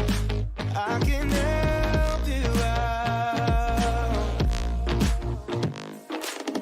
Here we go again. Time is up and I'm calling up my friends. Ain't no wonder why, ain't no one to ride to. Here we go again. Call me up and you wanna be my friend. I'm the one you ride, I'm the one you ride to. If you don't wanna change, ain't no place to hide, ain't no one to run to. If you don't wanna change,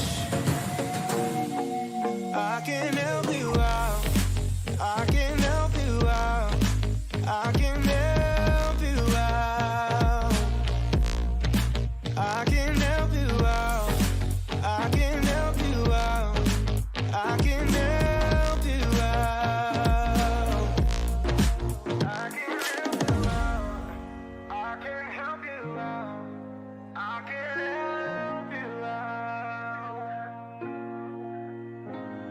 Look, if you don't wanna change, ain't no place to hide, ain't no one to run to. If you don't wanna change, I can help you out. I can help you out. I can help you out. I can help you out. I can help you out. I can help you out.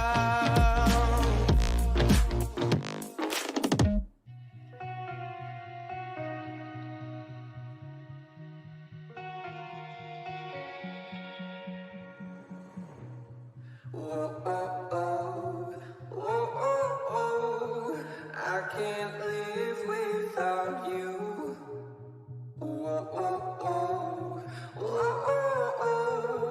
I can't breathe without your love.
You know I'm wasted thinking about it.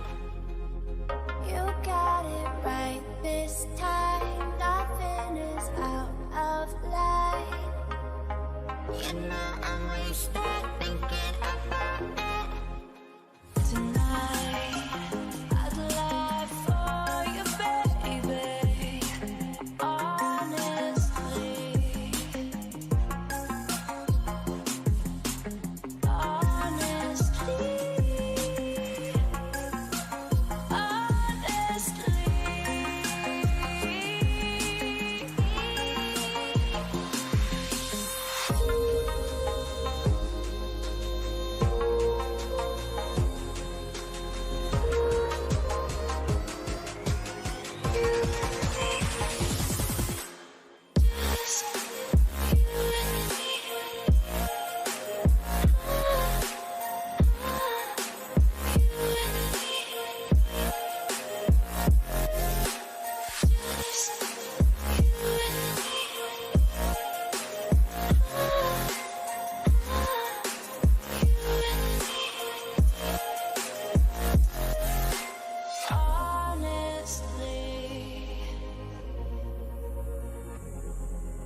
somebody's buying polo. Somebody's buying polo. I need your love today. I need you right away. Somebody's in this bed. Somebody feels like no one cares. Somebody's in this bed. Somebody feels like no one cares.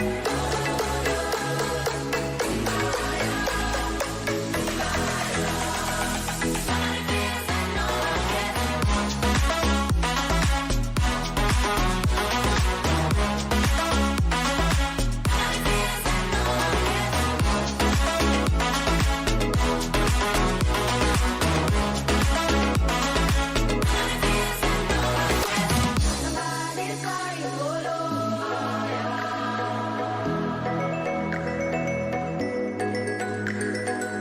I need your love today.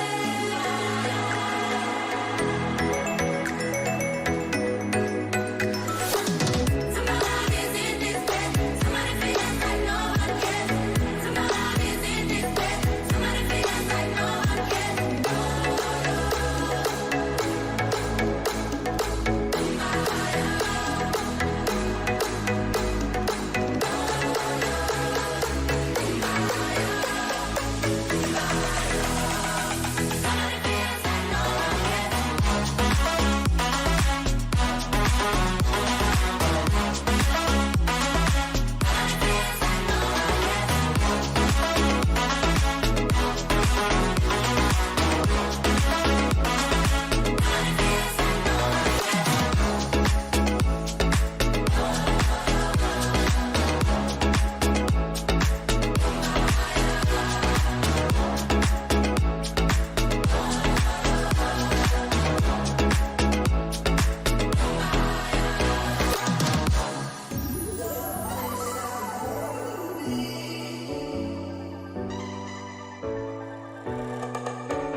No place I'd rather be.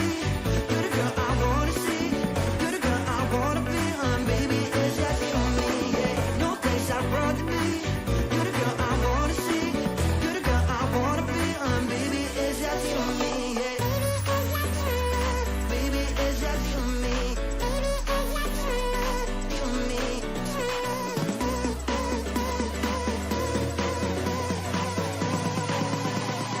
Baby, is Welcome back, ladies and gentlemen. This is WLE, and I am William, also known as Will Phoenix, and I have a new member joining me this time around, and it's King Luther. What's up, dude? What's up? How's it going? How's the games been? Oh, hey, man, it's been fantastic, dude. And glad you could join us on this action today. Yeah, dude, I'm super hyped. We have Vibin versus Sister 5 heading on to Clubhouse. I'm super excited to get this out if you are. Oh, yeah. Hell yeah, dude. It's Yeah. been Clubhouse all day today, actually. I think we've seen about 3 matches of Clubhouse. So hopefully we get some sort of, I don't know, shake up and difference this time around. Well, without any further ado, I think we can get it underway. I think both teams are ready. So let's kick this game of Sinister 5 versus Vibrant. Sinister have played, they played versus Phoenix, who took the dub on Clubhouse, as you said already, taking it 7-4. So now again, testing their luck against this Vibrant stack. Should be a very interesting game. And without any further ado, we'll kick it into our operator Banvers. Yep, and I think Vibin should be on defense, so that has to change. So I'm pretty sure we're going to be seeing a rehost. Yes, sir. Better now than later, though. Better now than later. That's fair. This is at the start of the game, not like, halfway through. It's cool though. But like I said, Phoenix beating Sinister 5 on Clubhouse previously, 7-4. I did chat to you guys a little bit before, and you were saying that Phoenix, or no, rather Sinister 5 hasn't had the best of times thus far in the WLE Classic. You want to tell me about that a bit? Yeah, they have struggled a bit in terms of fighting a couple of teams. I think the team before, if I check my notes, was Phoenix that thrashed them 7-4. And I don't know, I forgot the score of the other match. So they have a second chance right now. And if they take this, then they're in a good spot. But if they don't, I think they're going to have a troublesome playoffs after this week. But yeah, they didn't struggle so much against Phoenix. It's just made a couple of mistakes in the later rounds, especially on their attacks. They struggled with the attacks. They couldn't execute, and they just struggled with getting rid of most of the roamers. And yeah, and I think it was on Clubhouse when it was Phoenix. So this is another chance for them to fix those mistakes. But now it's a different ball game because it's vibing. Absolutely. I mean, do you think we're going to see anything like the previous game, Bravado versus Place Play? No, it's not. This time? Look, I wanted Place Police to get at least 1 or 2 rounds in there, but I mean, we all knew it was going to be. I didn't know it was going to be that much of a whitewash, but I was expecting at least 1 or 2 rounds. But unfortunate for them. Some rounds were close though. I don't know if you saw, there was some close rounds. It was a bit of a rough ride there in the Place. No pun intended. I suppose there were a couple of clutch opportunities that fell by the wayside and Unlimited performed brilliantly. Yeah, so at least the teams will learn. Hopefully they don't get discouraged and they can build upon those kind of matches. I mean, you got to start somewhere, right? So no, absolutely. I mean, the Sinister 5 stack I haven't seen play too, so I know what to expect from them. Until they patch those bullet hole peaks, I think we're still going to see the menaces of Koza, Dr. Drop Shots, Sandals, getting those nutty shots. I'm looking forward to it. Hopefully they have been on their Terrace Hunt KD ratios are up there for the day. Yeah. So we'll see how that goes. After this, we will have Bravado versus DNMK, and I think that is going to be an actual barn burner of a game. I'm looking forward to that as well, especially from what we saw from Bravado a bit earlier. DNMK also, I think, have been performing somewhat. So I think, sure, I'm really looking forward to that matchup. yeah, indeed. And the bullet holes didn't nerf Kosa so much because I think most of the times he prefers bullet holes on barricades. So, and I think barricades you are able to put bullet holes on that. It's just the soft walls that you can't put bullet holes. But in some players, I think they did suffer a little bit. But hey, man, you have to adjust. You have to overcome those nerfs and buffs. And hey, man, just take a direct gunfight. Shoot or get shot. Swing or be swung, my guy. That's all you gotta do. Swing or be swung. We're going to try quickly to an intermission for our 3 minutes, but we will see you very shortly.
see your stars, but the dark gets so lonely. Now I see violet, I can feel silence. And the dark's all that I see when your stars have burnt out and your heart makes no sound. I'll find violet in your eyes. You'll always be my night sky.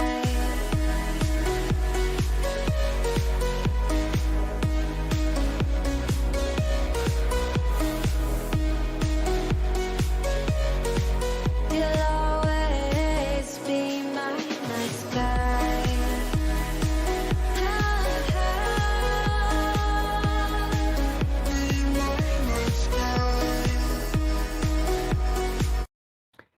And we're back, and everything is fixed. And hopefully, no mistakes this time. Fingers crossed. There we go. Hopefully everything seems good. We're on Clubhouse. Yeah.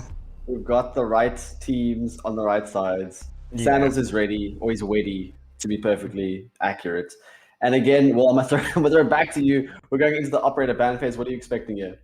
I'm probably expecting the normal Thatcher ban, and I would like to see a Maverick ban, but we're probably gonna either see a Hibana or one of the hard breaches being banned first. Yeah, And see on- Thatcher yeah. standard. On Thatcher defense, sh- probably a Mirror and Ooh. wasting any time. I would have agreed with your Mav ban. It makes some sense. I mean, Hibana's very easily tricked. Mhm. But I mean, I think these teams are quite well versed in going below to clear out any bandit batteries, Cade claws, things like that we Yeah. may see. Defender bans.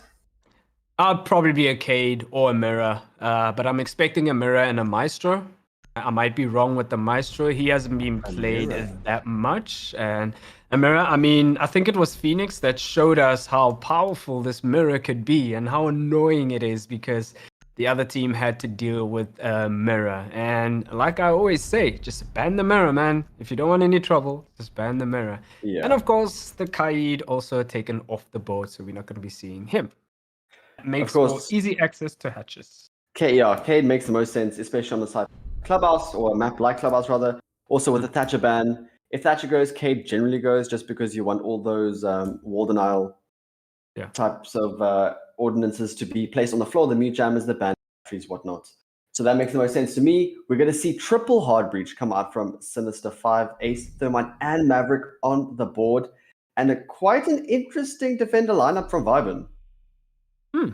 Seeing an Ella, smoke mute. Oh, and why is everyone doing this? Why is everyone getting rid of Vega? Okay. What have they done? Like, there's something I'm missing here because a couple of teams today have just been letting go of Jaeger, and some few teams have been taking advantage of that with their projectiles and grenades. They've been getting a couple of kills with their grenades, and I'm just wondering, like, why take the chance though? Like, is it really worth it? Yeah, I don't understand it myself. As you said, no Jaeger, the throwables are going to rain free here, and there's 6 nades and 2 smoke grenades on the side of Sinister 5. So any sort of utility that's going to be brought by Vibin will surely be destroyed quick, fast in this bomb site. Also, only a mute for denial. This hatch is going to be free for the likes of those triple hard breaches. We're going to have to hope that Sandals and Dr. Dropshot are going to just delay these attackers for as long as possible, because there's nothing here aside from the smoke to really keep them out of sight. Yeah, no, there isn't at all. Besides the smoke and probably the mute and Figure. And Figure is running impact, so it's just smoke and Kaiko that have to deny. And that's not a lot to actually deal with, considering how much Sinister 5 is bringing onto the board. And with immediate effect, the tunnel does get open, so there's going to be pressure being put on there while they are getting some intel on the rest of the map to try and pinch on through. I'm just wondering if it's going to be a kitchen take since they did open tunnel, or if it's going to be a bar and mainstays take. Yeah, it's practically impossible to keep the tunnel closed if Cade is gone. You can shoot that bandit battery or the mute jammer through the drone hole in tunnel, so that was going to go immediately, and the first gunfight will be deck like the Maverick of the board. But again, you've brought 3 hard breaches. So we still have Newick and Blackstone on the board. Talons does take a lot of HP off, so 75 off of him.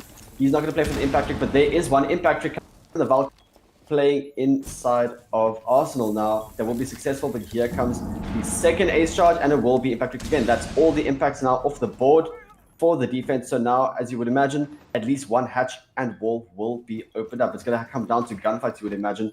And Sandal's still on the board, still roaming. And as I say that, Dr. Dropshot with the Scorpion gets rid of KWR. That is the Yana of what it wasn't a clone this time. Perhaps should have made better use of that. You can see the yellow pings going out on the main stairs. Sandal's likely looking to capitalize, but he's going to wait here below the hatch with support from Koza, and they're going to bide their time.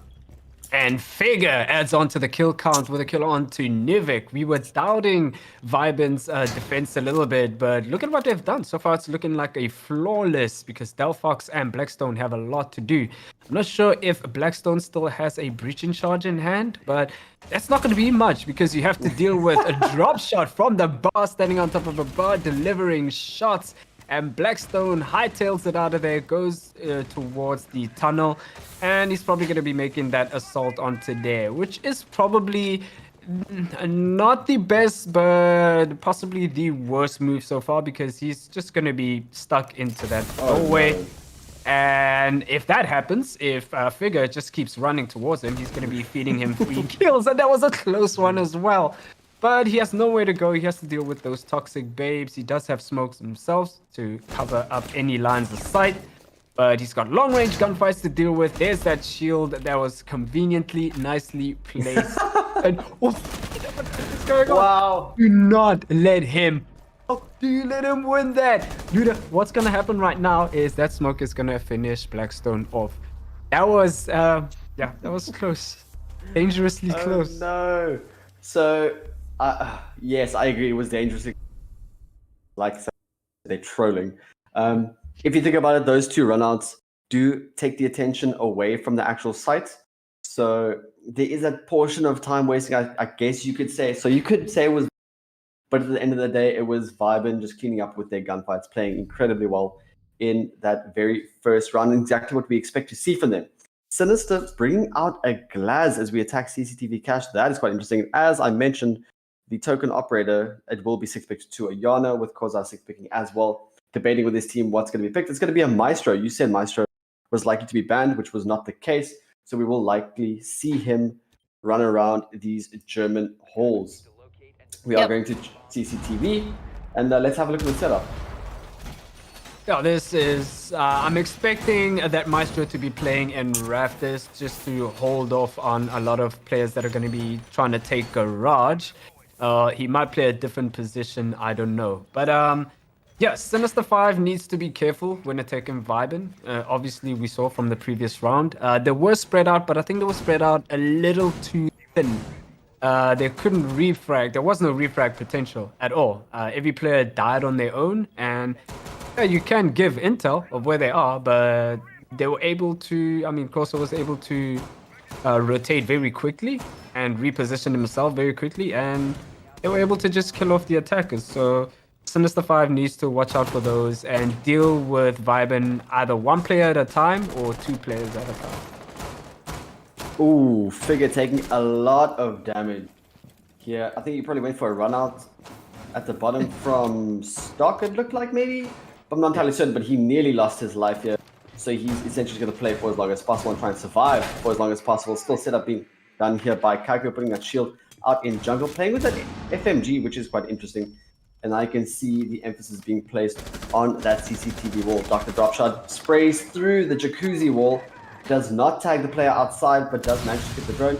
And as we can hear, the Thermite breach shot has opened up the wall. Figure has taken even more damage, and now we can see the bullet count of the Elder going down. It's because I was trying to challenge outside onto the balcony just outside the CC wall, but Vlad is sitting quite patiently with that M4 in hand, waiting for a peek. I don't know how Figure's still alive at this point in time, because he's just eluding these players right now. But Dropshot does find Delphox and eliminates him, so that is the Sledge, I believe, off the board, which is not not a bad loss at all. You still have your hard breaches and you still have grenades on the Ayana, so the damage could be done. And there's also a grenade on Vlad on the Maverick. So the defenders are just going to chill back and wait for Sinister Fives' next move, which is going to be in construction right now. So that wall should be muted, I believe. So if they take care of a couple of ADSs, they may be able to send some grenades over to that side and get rid of them. But the main trouble before Vlad takes the head of a figure out of the way is going to be Sandals, I think. No, not Sandals. Dropshot, who is making a flank. But somebody else did get eliminated in that ordeal, and Nivek gets a pick onto Corsair. Pistol is out, and Sandals comes around with an M590 shotgun. He will get one. Vlad will get Sandals, though, in an insta-ref. Trust versus 3. And as I say that, it will be Vlad to clean things up. Very nice execution there from Sinister 5. Immediately taking bomb site control once they realized they had the picks in sight, flooding the bomb site and just cutting off those rotations from the defenders looking to come back. So 1-1 now. And if that's the potential they're going to bring out with their attacks for Sinister 5, I think this may go even closer than I was expecting. But only time will tell. We will go back to CCTV and Cashman. There will be no alterations in terms of the operator lineups. Obviously, they lost Delphox early for Sinister 5, which was, as you said, not detrimental, especially when attacking the top floor. You don't necessarily need that soft breach. The nades would have come in handy, but at the end of the day, Maverick still packs them as well. And so does Yana, I believe. But all in all, a very well-structured attack, and I want to see how Viben can bounce from this, see what alterations they make to their bomb site in order to counter this strategy. Well, one of those alterations is don't go for a spawn peak this time around. Maybe you'll survive the whole round. I mean, he did survive for long, but I mean, you don't play comfortably with just 1 HP left and with just 20 seconds of the round already passed. But nonetheless, they went back to CCTV, which means they know what they need to fix, and hopefully we see those changes come into effect this time around. But the main question is, will Sinister 5 change up their attack, or will they do something different this time around? Yeah, I'm going to have a look here. We still see Dr. Option now making his way to the club. Will get rid of him as he wants to, have his thoughts to himself. Looks to go for a spawn peak, actually. And we do see a player. Ooh. Gets one, and that is KWR. That's the Giannis. Oh, instant refrag from Delphox. How did he hit that? My goodness, through the soft wall into strip. Finds the head of Dr. Dropshot. And luckily, I would say that's an even trade in terms of the utility loss on both sides. Jaeger's ADSs have been placed. All you're losing is the gun, really. And from Yana, the nades are lost, but KWR hasn't been doing too much so far. As you can see, 2 deaths, 1 assist. The nades are still in pocket. And open is the CCTV wall. Thermite getting to work nice and fast. Not even a minute gone, and that wall is open. So now on this Maestro, making sure that no one rushes site and dispatches of these defenders quick. Yep, and right now I think the Thermite will be rotating over to that construction wall for a pinch attack while somebody keeps an eye out on that CCTV wall for anybody trying to rotate and eliminate them. The attention right now is going to be towards that Maestro of figure in Rafters. They need to eliminate him to make this an easier push. But if they are attacking construction, they might just leave Maestro there and just support the window side player. Grenade coming in, taking a little bit of HP off Corsair, but not doing too much at all. He's still sitting comfortably, waiting to impact trick that wall in construction. Yeah, those nades were actually, I think, vital to the overall strategy for Sinister 5. It looks like they're actually wanting to attack into construction, but they need to clear Corsair out with those nades. But he has actually rotated, and in comes Newick. Drops one with the AK-12, and will there be another Delphox trying to challenge, but Sandals will in a flurry of kills to come through. As Sandals hits the deck though as the refrag comes through. Diffuser not yet going down, but down goes Figure. That's Blackstone cleaning up through the drone hole. Kaiko gets one, pre-fire through the wall. It's a 1v2 in favor. Kaiko is still up, the FMG in hand. He does have the HP advantage over Delphox. The diffuser's down inside the site. Delphox now playing inside of construction. He's going to have to take this 1v1, trying to rotate through the wall, maybe going for a cheeky pick. Does he know where he is? There's no cams, there's no drones. We do see the Maestro cam flicker in the corner, but that's not giving any valuable intel just yet. There's 25 seconds left on the clock as Kaiko gets on, well, not Kaiko, rather. Delphox gets on drone. He spots out the smoke. And there goes the first smoke, babe. Not sure if it's first or second. And Kaiko with the pick. Very well played, knowing exactly where that pick is going to come from. Gets the drone. Here's the crouch walk and finishes him off. Joof. Oh my word, that round, Wow. I think it was a bit of a rush in the end there. Sinister 5 did have the upper hand, but they kind of lost it a bit in the chaos. I feel like they should have slowed down a bit more just to find out exactly where the last two players were. And quite weird to see smoke on the FMG as well. Normally people run the SMG 11 and the shotgun, but he made good work of that, Luther. And yeah, good positioning and a very disgusting shot from all the way up in CCTV into construction. I think the fact that he had the FMG actually Yeah, range. And you could hit it with the SMG 11, but I think it's a bit touch and go. So Yeah. luckily, the FMG pick paid off. We will go back down to Church and Arsenal after that phenomenal clutch coming out from Kaiko. Let's have a look. This was initially won by Vibrant on the defense. I don't foresee them changing anything up here. We can see the same operator lineup. Vigil was run last time. They are Yeah. sticking the Jaeger, which you mentioned was not being run so much. So let's see how that pays off for them. Yeah, I'm glad to see the Jaeger this time. And I think they've realized that they are bringing at least 4 or 6 nades. There's like 3 sets of nades from Sinister 5. So I think a Jaeger is warranted. Now, Sinister 5 needs to make some rash decisions now. They know that Ella is in there and Vlad eliminates drop shot. That was very brazen from a drop shot. And he's very taken care of very quickly. And that is not so much of a bad loss. It's just the Ella. But those concussion mines do come into use at some point in time. Yeah, it's quite a shame. He was being yellow pink already. Is also on this very cheekily placed Valkyrie camera inside of jungle. But Vibrant will be fighting uphill here in the 4 versus 5. Not even a minute gone yet as his hard breaches will now get to work on the Blue Hatch Maverick, doing his best connect the dots sort of impression here on the hatch, making sure he gets square done and dusted. And Sandal's still on the roam here. It's quite interesting. They have picked up the Jaeger, but I can't think of any specific situation that we've seen so far where those grenades have been used effectively. So it's quite interesting that they're going to choose to run. I'm not sure where they are using it at the same time. But hopefully time will, in fact, tell. And right now, the time is get a pick onto Jaeger because he's trapped in gym and the hallway and a red or main stairs, as rather, making his way onto bedroom. And he's going to meet up with the sledge, still looking into gym. And a no refrag at all because now they don't know where he is. He's going to rotate. Now, the troublesome part here is that Diana's still looking into bedroom and Sandals gets a free pick onto KWR.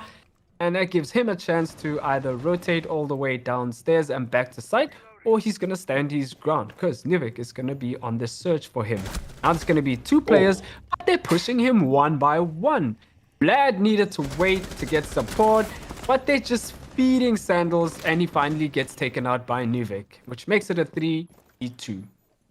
Yeah, you can see Sandals is playing CSGO with that cheeky little flick directly on at the bottom of the garage stairs, but eventually cleaned up. And this is one thing that I think Viben are quite renowned for, is turning these disadvantages into advantages, turning the tables completely. Blackstone preparing a smoke grenade, but Newark will get figure elsewhere on the map with a headshot. It is now a 2v2 with 30 seconds to go. Diffuser is still in hand, and HP advantage is in fact in favor of the defenders still, but they're gonna have to make a plan. And as I said, that Newark gets one. Will he get the quad? No, he won't, because of swings with the SMG-11. Finds if it's now 1v1 with 15 seconds left on the clock. They know that he's inside the church, and there's a smoke where he's going to run through, but he's going to go to the rotate, in fact. Is there a Maestro cam in place? No, there's not, because no Maestro on the board. Blackstone getting that. But of course, I can hear the diffuser going down, and he will clean up with that SMG-11. Very well played there by the veteran Siege player. Sees the legs, dispatches of it well enough, and puts his team in the lead. Yep, That was well played from Viben and Crosser to clutch up at that round. Again, Sinister 5 came close, but not taking advantage of Viben's players rotating still. And that's going to be a headache for them because, yeah, they were searching for drop shot, I think, on the Jaeger, and who was just allowed to rotate freely. So those of you who don't know, what you normally do is open the jacuzzi wall to make that hallway completely unplayable for Yeah. any defender to play. And that wasn't the case this time. They had to rely on windows, and the Sledge was in sight. Sledge was still looking at Jim, got eliminated, and the Ayana was forced to just try to search from the windows. And later on came the Ace, who searched high and wide, but couldn't find him. And they were just giving him his ones, and he was winning them. So, Yeah, that's the thing about Viben. They're all capable of winning their 1v1 gunfights. So that's what I was saying earlier. Is yes, it may be a 4v5, but if you're gonna challenge them skill set to just flick onto the heads and get rid of you as fast as possible, delete you from the lobby. We will now eventually go to a different bomb site after 4 rounds. We will see Gym and Bedroom in play. We will also see the Frost being stuck for the first time as Sandals opts to jump off of the Jaeger and give the Dr. Dropshot the chance. Koza reprising his role on that smoke. And we have a Wamai and Mute also in play. So a bit of a change up here and no change on the side of Sinister 5. Still bringing the same 5 operators every time. Let's see if they can effectively use their utility here to open things up. I'm not sure what that name was. I think a question mark. Yep, I think there was a fat finger there. That is unfortunate and a bit of a waste, but nonetheless, I mean, yeah, they have 6 of them, so now they have 5. They Yeah, can maybe make he do. heard me say that they're not using the nades. Here's one. I'm gonna just get it out there. Like, yeah, Loot, I'll show you. It's my name. Yeah, But gotcha. just throw it somewhere where it's going to be useful then. You know? Oh my goodness. KWR does get Sandals stairs, but a very nice pre-fight. He does take a bit of HP off though, but not too much to make a huge difference. The first pick does again go in fact in favor of Sinister 5, so Viben again fighting the battle, but as we said, they are more than capable of taking their one. So it's up to Sinister 5 to write their coordination and the communication to take down this Viben 5 stack. Now Dr. Dropshot does get Newick though, and that is the ace of the board. So that is at least one large breach, but as we've said previously, they've been running 3 time and time against, so that shouldn't be too much of an issue. There are drones rolling around site to give out as much information as possible, and Delphox gets the jump out of Kaiko, and that is the Mute off the board. So one more shotgun down as they look to now rotate to try and find some sort of inlet into site. Yep. I was a bit overzealous there from Kaiko and punished from that. And Gosa gets a pick onto, I think, Vlad, I think it was. I may be wrong, though. I didn't catch that quite quick enough. But now it's a 3v3, and Viben is sitting comfortably, really, on site with the Jaeger on the roam, prowling, ready to get a kill. But Delphox knows about it. He's going to be ready for him. But as he looks away, what we call siege timing, doesn't get a pick onto him at all. He takes a couple of HP, but gets damaged a little bit. Fig on the other side gets Blackstone, and Dropshot finishes the kill off, leaving KWR to finish the rest of the work. If that impact nade connects, I'll be completely surprised. But right now, the diffuser's all the way up in balcony, and KWR is nowhere near it. With only 25 seconds left, this is a loss, I believe, unless he runs in there and kills This man is 1 both HP. of these players. Yeah, I mean, This man, if the there's wind so blows much him to off the think roof and he about dies. him, yeah, he's dead. I mean, Oh, luckily Siege is a one-shot hit to do the things that need to be done. There's one. Can he get the refrag? No, the pistol's out somewhere as well. I mean, he was Not dead meat there. Yeah, you're not even gonna dignify him with the main gun. He's gonna whip out the pistol and just one-tap him. What a sad sight to see. But it was a nice try from the Yana at the end of the day, but it will go to Viben once more as they go 4-1. This will be the last defending round for Viben before we go into our side swap. And they are certainly building up the momentum, winning the last 3 rounds. Yeah, Sinister 5 needs to get at least one more round on the board. You don't want to be going 5-1 onto a split. That is very dangerous. And right now, I think Viben has found its comfort spot, but they are bringing a bandit onto the mix. So they're going to be contesting that main wall, or they're going to be contesting that construction wall that Sinister 5 has been going for, which they have been opening the both walls in record time. It's just that they're not capitalizing on those pinches. Stop giving Vibin their ones, and the rounds may go different. Yeah, now is a great opportunity for Sinister 5 to show me that they've been practicing their nades throwing just underneath the bandit batteries that are going to be placed on the CCTV wall. They do have 6 opportunities to get rid of it and a Maverick, so I definitely foresee this wall to be opened. As you can see, Sandal's not planning to bandit trick, not the type. He's more the type to take those gunfights. He has placed all 3-4 batteries. You can see 2 on the construction wall, and there's probably 1 on the CT wall with maybe a mute jammer by nearer to the drone hole. No spawn peaks this time to become like, there is the drone. Oh, it narrowly escaped, but I'm not sure for how long. Still some setup being done here around the bomb sites. And of course, like maybe even preparing a jump out early on here. Blackstone making sure there's no runouts as Ace goes on to propel towards the jacuzzi, the western side of the map. He's going to be likely looking through the CC window, making sure that the bandit's not positioned on the wall when they choose to go for it. Yep, Luther, I'm wondering where Dropshot is right now, because he's been a bit of a pain in the butt for Sinister 5, because they haven't been able to take care of him quite early enough, and they've been allowing him to rotate now and then. And if they don't get rid of him right now and very quickly, if they find him right now and don't get rid of him, he's going to cause more problems and probably a loss on this round. Dropshot looking to go for like a...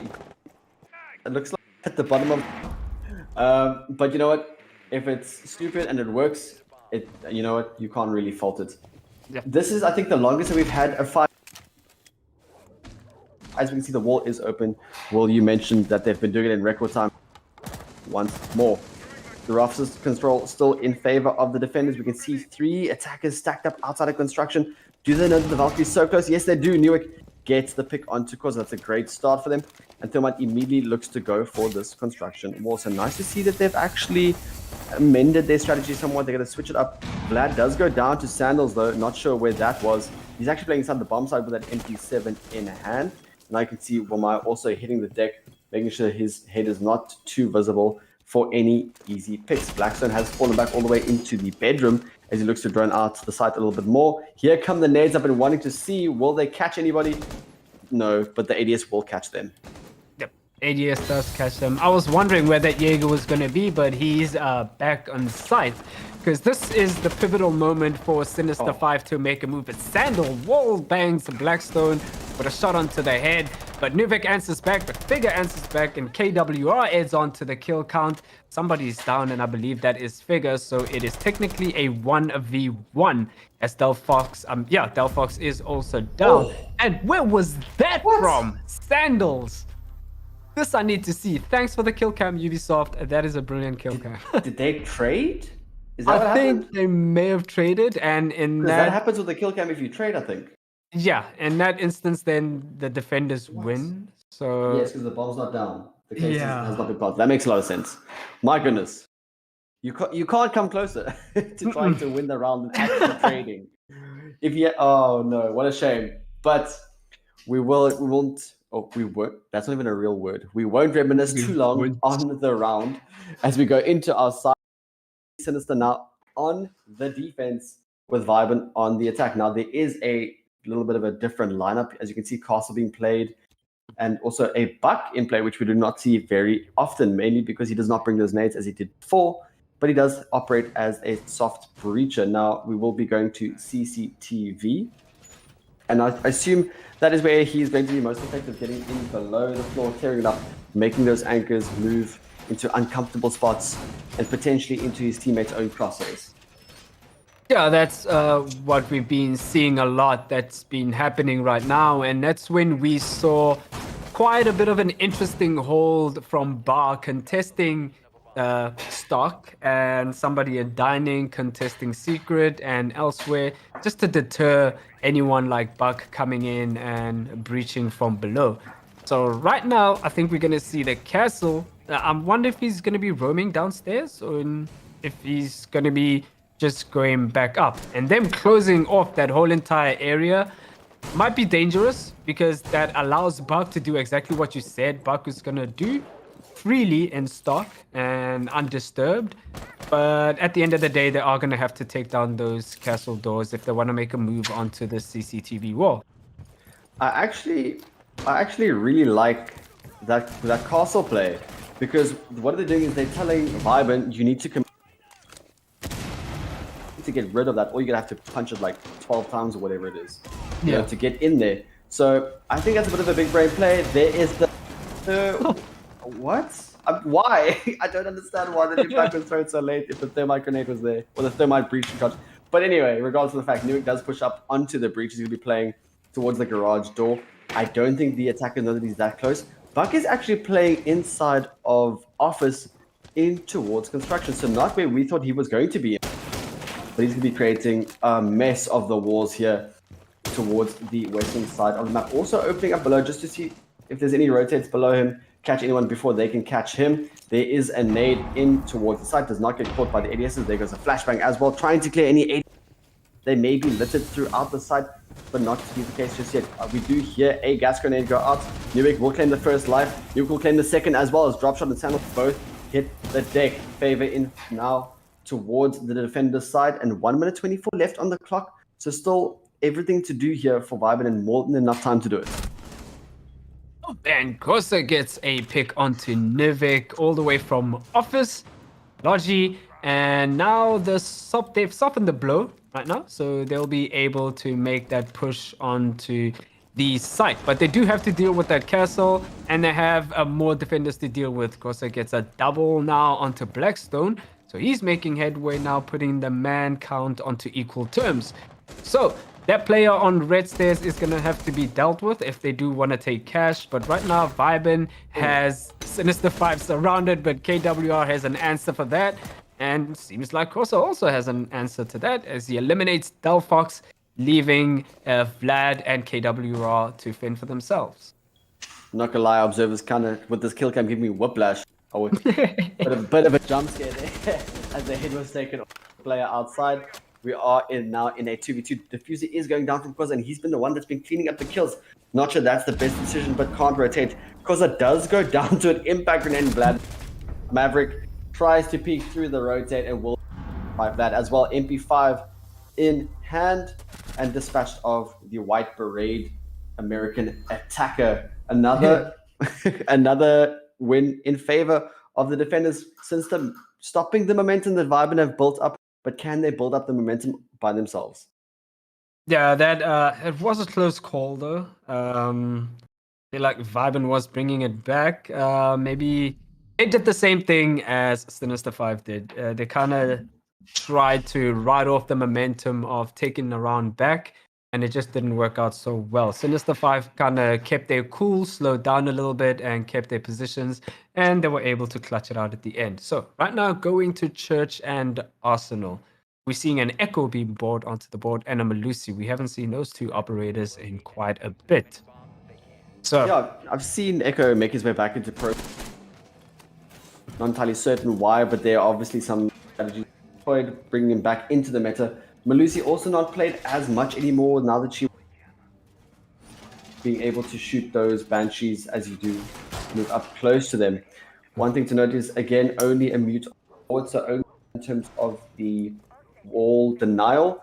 Again, you would assume that the tunnel will be opened up first and foremost, with then the focus moving onto those hatches. Obviously, mute can only cover so much, so it's now a case of, do you want to cover the drones or do you want to cover the walls? And I think between these two teams, it's more the emphasis on the drones, as they are happily giving up these walls and taking these gunfights. But we'll have to see how the round plays out. Yep, and speaking of giving up walls, I'm not 100% sure if the tunnel was reinforced. It didn't look like it, but I may be wrong. And if that's the case, then those reinforcements may have been spent elsewhere. I think that tunnel wall is already open. Any chance? Yep, it is already open, and yep, it was soft.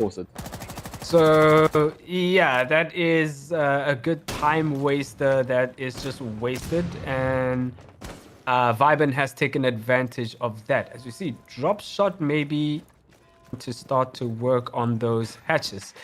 As we see some of them going towards stock and some of them already in bar and not being contested at all. I don't know if there's anyone from Sinister 5 upstairs at all to make some sort of a flank. If there is, then the decision is, when do you make that flank? You make that flank. Oh, drop shot is ready for Nuvik, as I was talking about a flank, and that is the flank cut off, and Blackstone hightails it back into sight. And they're probably gonna hold it off from there. Sandals gets a pick onto Backstone, and Delphox answers back with a kill onto Figure. Delphox gets a pick onto Figure. My word, the kills are just dropping like flies right now. But it is a 3v3 man count, and an assault is coming down from tunnel. Delphox was putting that MP5 SD to work here, but gets refragged from Kai Crazy. Looks for one too many heads. Saw the beret, but got dispatched by it. Diffuser is going down now from Kaiko. The Maverick has moved in. Of course, I will pick up the pick onto Vlad. And last alive is KWR. He does have a smoke babe, and he does have 100 HP, but he has to fight 3 of the best fraggers on this Vibin team. Koza, Dropshot, and Kaiko. Of course, we can see the ankle already being held, and there's the crouch flick. The C8 SFW to clean things up. That was on a silver platter, if I'm honest, or the likes of Vibin. And just like that, they've put themselves on towards match point. As you can see on your screens now, they are currently 6-2 up. And if you are Sinister 5, which bomb side do you go to? Do you change it up? They are going to gym and bedrooms and not pizza bomb side, as they have just lost the one prior. I'm not sure what adaptations can be done here. We spoke about the refragability, their positioning, and I think that's fallen by the wayside somewhat here towards the latter stages of these rounds. But this is all for Vibin to lose at this point. Yeah, and them bringing a Frost may deter Vibin into brazenly hopping into any sort of winters, because Vibin has been increasing the pressure quite a bit in these rounds, and they've been getting quite aggressive. So bringing that Frost to slow them down may help, but I mean, it doesn't help if you're not winning your gunfights, though. That's another problem for Sinister 5. Absolutely true. Mirror was banned here, so we were not going to see any sort of here from the bathroom towards Jacuzzi.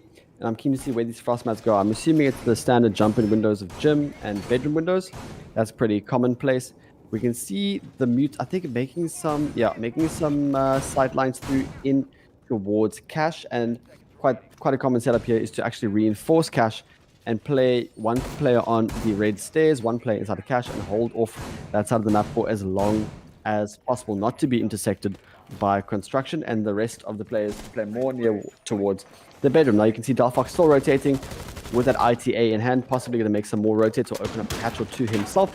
And Dr. Dropshot wasting no time in opening up the garage and looking to press the advantage and start taking as much map control as possible as soon as possible.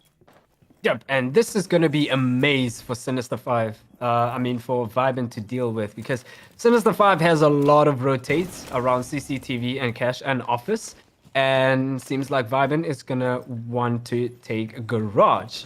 And if they are contested heavy on that, it's gonna be a problem. Right now, there's that wall onto the Jacuzzi west side of things being taken care of by the Thermite. It's gonna make things a little easier for Vibin to deal with the pressure. But that pressure is gonna amount to nothing if they don't clear out anybody from Cash and CCTV, or Cash and Red in this case. You can see this shield's been set up in such a way that allows KWR a pixel angle to play with. There go the ADS, the flashbangs are being burnt. Here comes the nade. He hears it, he expects it. It does a lot of damage to KWR. He's going to rotate down straight into the crosshair of a certain dropshot dot vibe, and he's going to now move up the red stairs as they do have that control. Remember, there was a Lucy playing inside of Cash as well. She still has 100 HP. She's actually fallen back into construction. She doesn't even get the pick onto dropshot. He goes for the peek. She hits the deck and she hits it hard. Dropshot did lose some HP though, but looks to be a flurry of kills will just give them the advantage even further. Figure moves in through Jacuzzi, gets another pick with that 5.56. It is a 2 versus 5. This is just about wrapped up for the likes of Vibin. Yana takes a lot of damage from that M590. SMG11 will not clean things up this time. and now they are well aware of where Blackstone is playing. Taiko getting that diffuser down, nice and quick. Where is the Valkyrie? Koza hits his shot onto Blackstone. Valkyrie playing on these main sets will not last long. Sees the head. No. Koza, he hits it. They call GG, and that is the game done. Viben win 7-2. Yep, that was a very convincing round from Viben as they took gym and bedroom rather effectively at that, and Sinister 5 couldn't keep up with the pace. I mean, Viben did increase the pressure as the rounds went, and Sinister 5 just caved in for that, and unlucky for them. They've been doing so well, but this time around, they just couldn't hack it when it came to Viben. Not the scoreline I was expecting, but it seems like it's close to what you were expecting in the first place, wasn't it? Yeah, it was just about. I expected Viben to come out on tops there. And that's what we saw with 3 hitting 10 kills each. But that was a phenomenal game. I'm glad we got to get through. Next up for you, we do have Bravado versus DNMK at 6 p.m. I think I will. Will, are you joining me for that one as well? I think so, yeah. I mean, I don't mind if there's anything that changes from production. Well, then from myself and William, we will see you at another crack of a game. That's Bravado versus DNMK at the World League.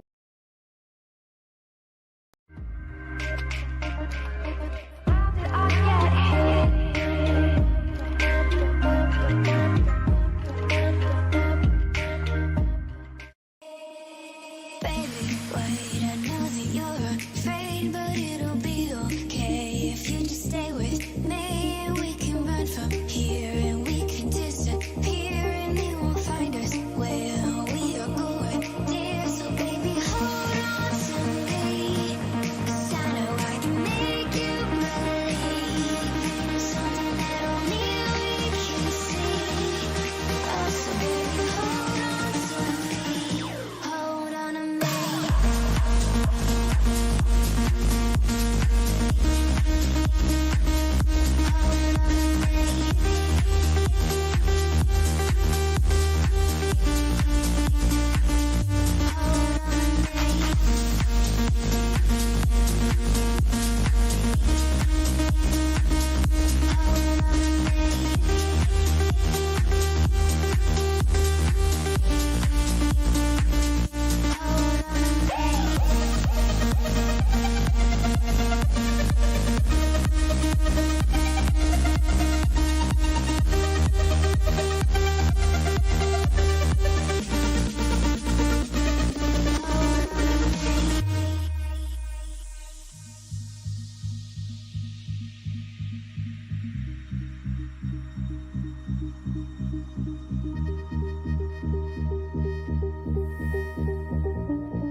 Baby, wait, I know that you're afraid, but it'll be okay if you just stay with me. And we can run from here, and we can disappear, and they won't find us where we are going, dear. So baby, hold on to me, 'cause I know I can make you believe something that only we can see. Oh, so baby, hold on to me, hold on to me.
You're the night sky trying to make me see your stars, but the dark gets so lonely.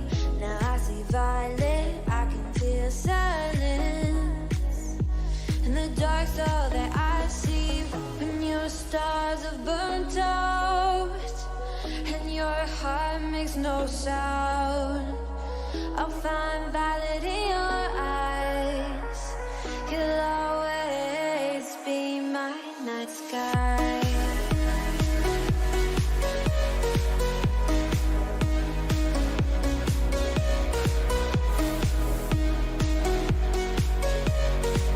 You'll always be my night sky.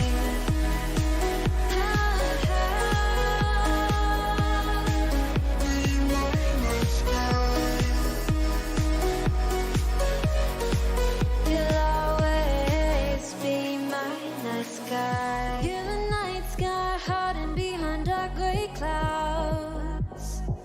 I can't figure you out now. I see your blue. There is so much cold in you, and the silence is so loud when you go. I just stay dancing with my shadow all day. Watch the time. I can't find the point where our two paths align. But you're the night sky. I'm trying to see your stars, but I've always feared the dark. Now I see violet. I can feel your silence. You always feel so far when your stars have burnt out and your heart makes no sound. I'll find violet in your eyes. You'll always be my night sky.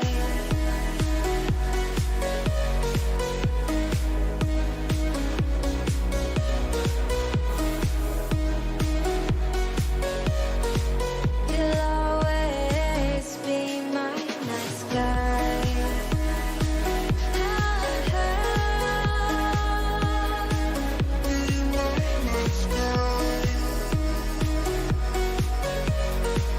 You'll always be my night sky.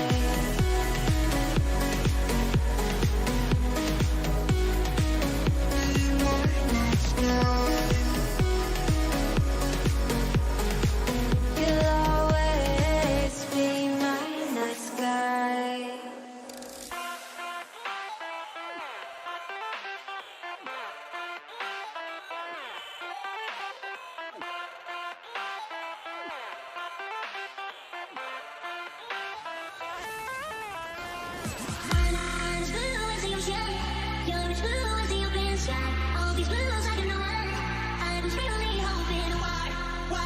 You and I don't together like we can change the weather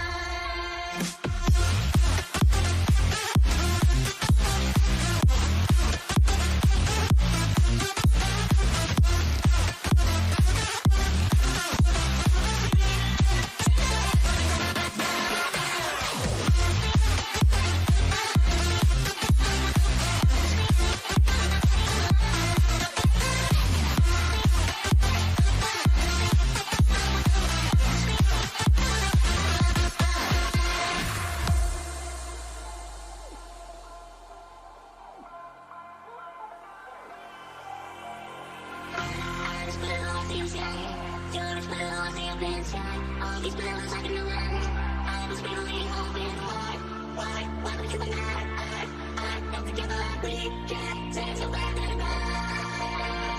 I'm as blue as you sky you're as blue as the open sky all these bills I can know I was really hoping why would you and I don't together like we can change the weather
inside my own world of make-believe. Kids screaming in the cradles, profanities. I see the world through ice covered in ink and bleach. Cross out the ones who heard my cries and watched me weep. I love everything. Fire spreading all around my room. My world's so bright, it's hard to breathe, but that's alright. Hush.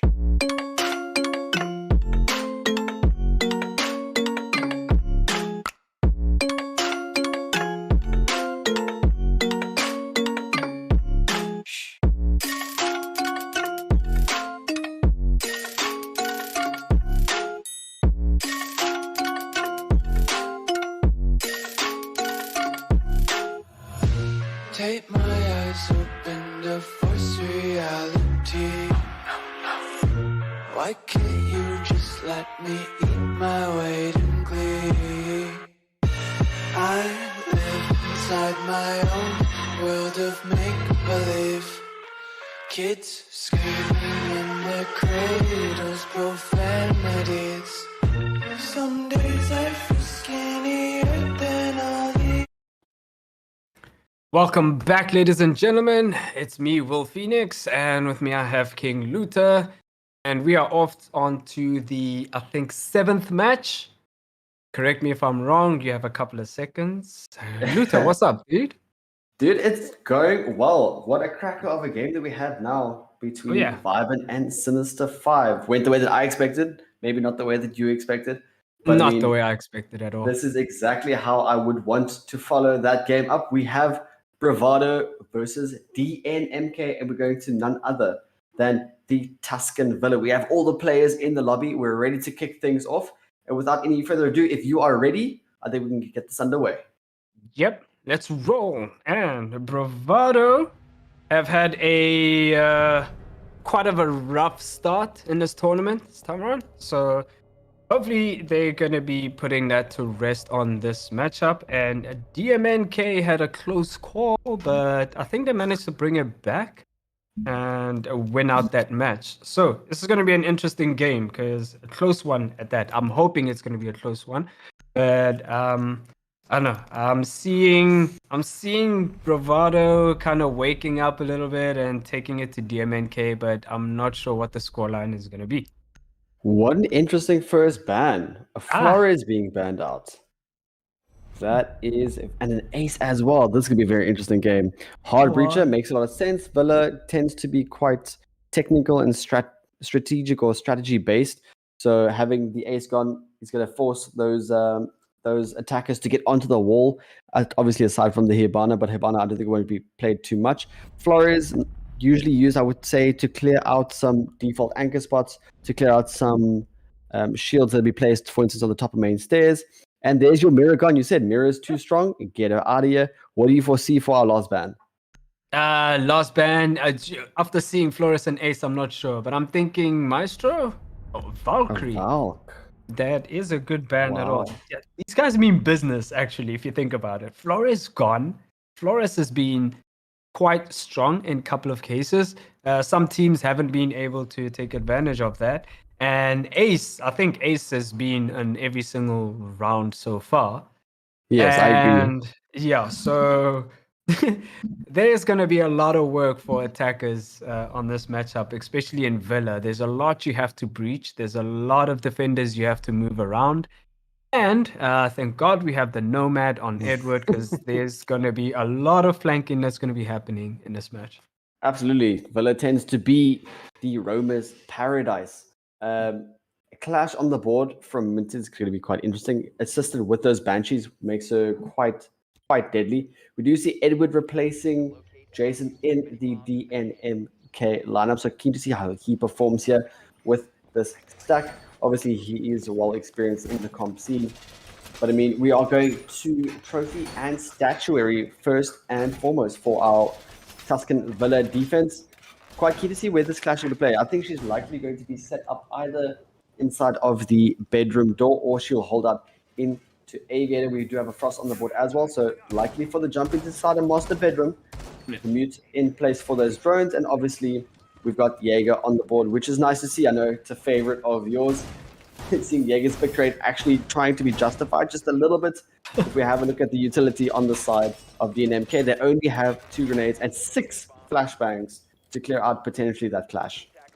Yeah, so they'll be able to get rid of those or counter the ADSs, but depending on where they're placed, those ADSs may either survive or, I don't know, we'll see, they might not. Right now, as you said, the clash is going to be playing in that bedroom side of things, contesting that, but I think he's making sure that he's not pushing too far inward or too far outward, so he doesn't get caught off guard. I think that position that he's holding is quite perfect, because then he'll be able to relay any information if anybody jumps in, and he knows that by now.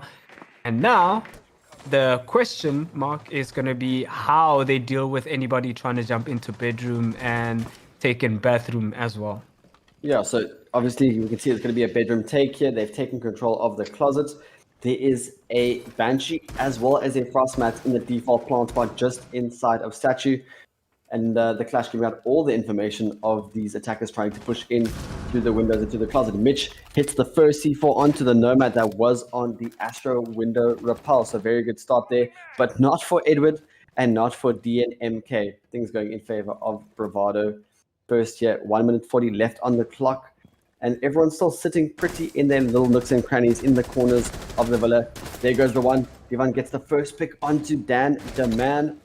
And he'll also hit the deck. Now he's trying to contest here. The Yana looks to chase the Jaeger out through Bicycle, but no, the rogue shots actually do hit. And Mystic comes on a quick rotate with the MP5 in hand.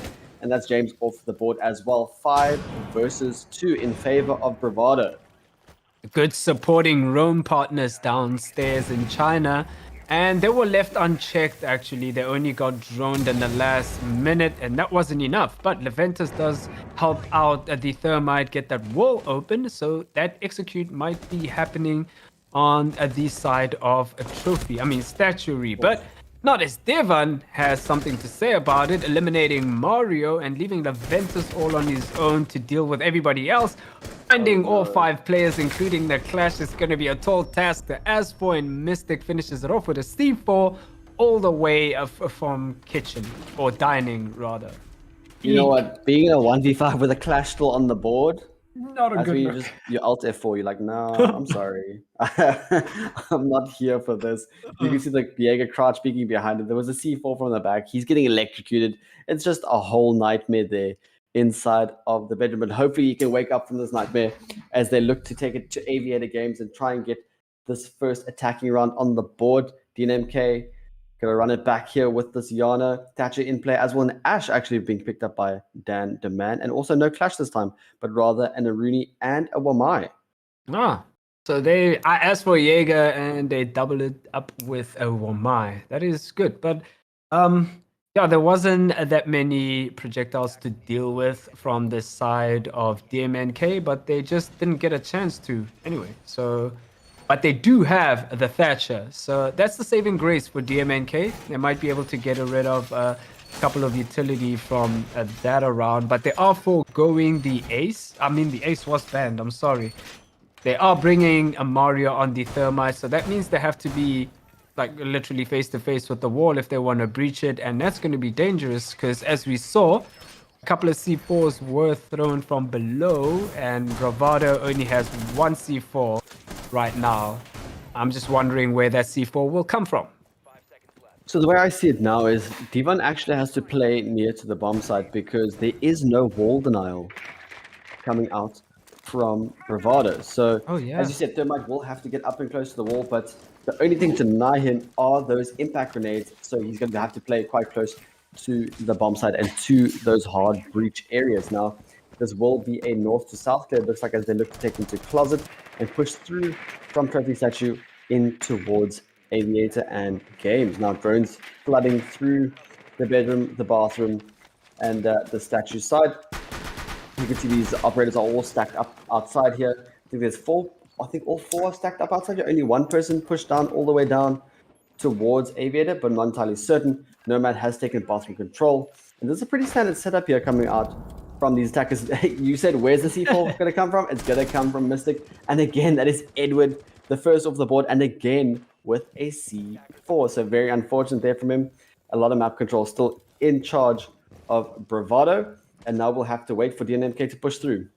Yep, and that was a timing issue right there because you mentioned somebody was going downstairs from the side of DMNK, but I don't think they waited for him long enough for him to get into position to contest whoever was downstairs, which was Mystic with the C4. So I feel like if they just calmed down a little bit, they may have been able to catch Mystic out, but didn't work out. But they still have map control, at least most of it. Devon comes back with a kill onto Leventus, but Mario answers back as Minted gets a double for himself onto James and Mario. But Dan the man also eliminates Minted on a run of that, leaving him alone again. DMNK stuck with a 1vx. And what's the situation going to be this time around? Will he be able to get a couple of kills to soften the blow? Or is it a done and dusted? There's a Renegade in his way, and he's got the R4C in hand. They have significantly nerfed that recoil into the ground, but he's going to be playing through it. There's gunfire, there's bullets, there is smoke babes in his way. He's going to look for a quick rotate, perhaps back towards the 90. As you said, it's a 1v3. All players that are alive do have 100 HP, and there's only 45 seconds left on the clock. He's got a good idea of where they are playing his default positions. As you can see, the bullet spray does come through, and so does another toxic babe.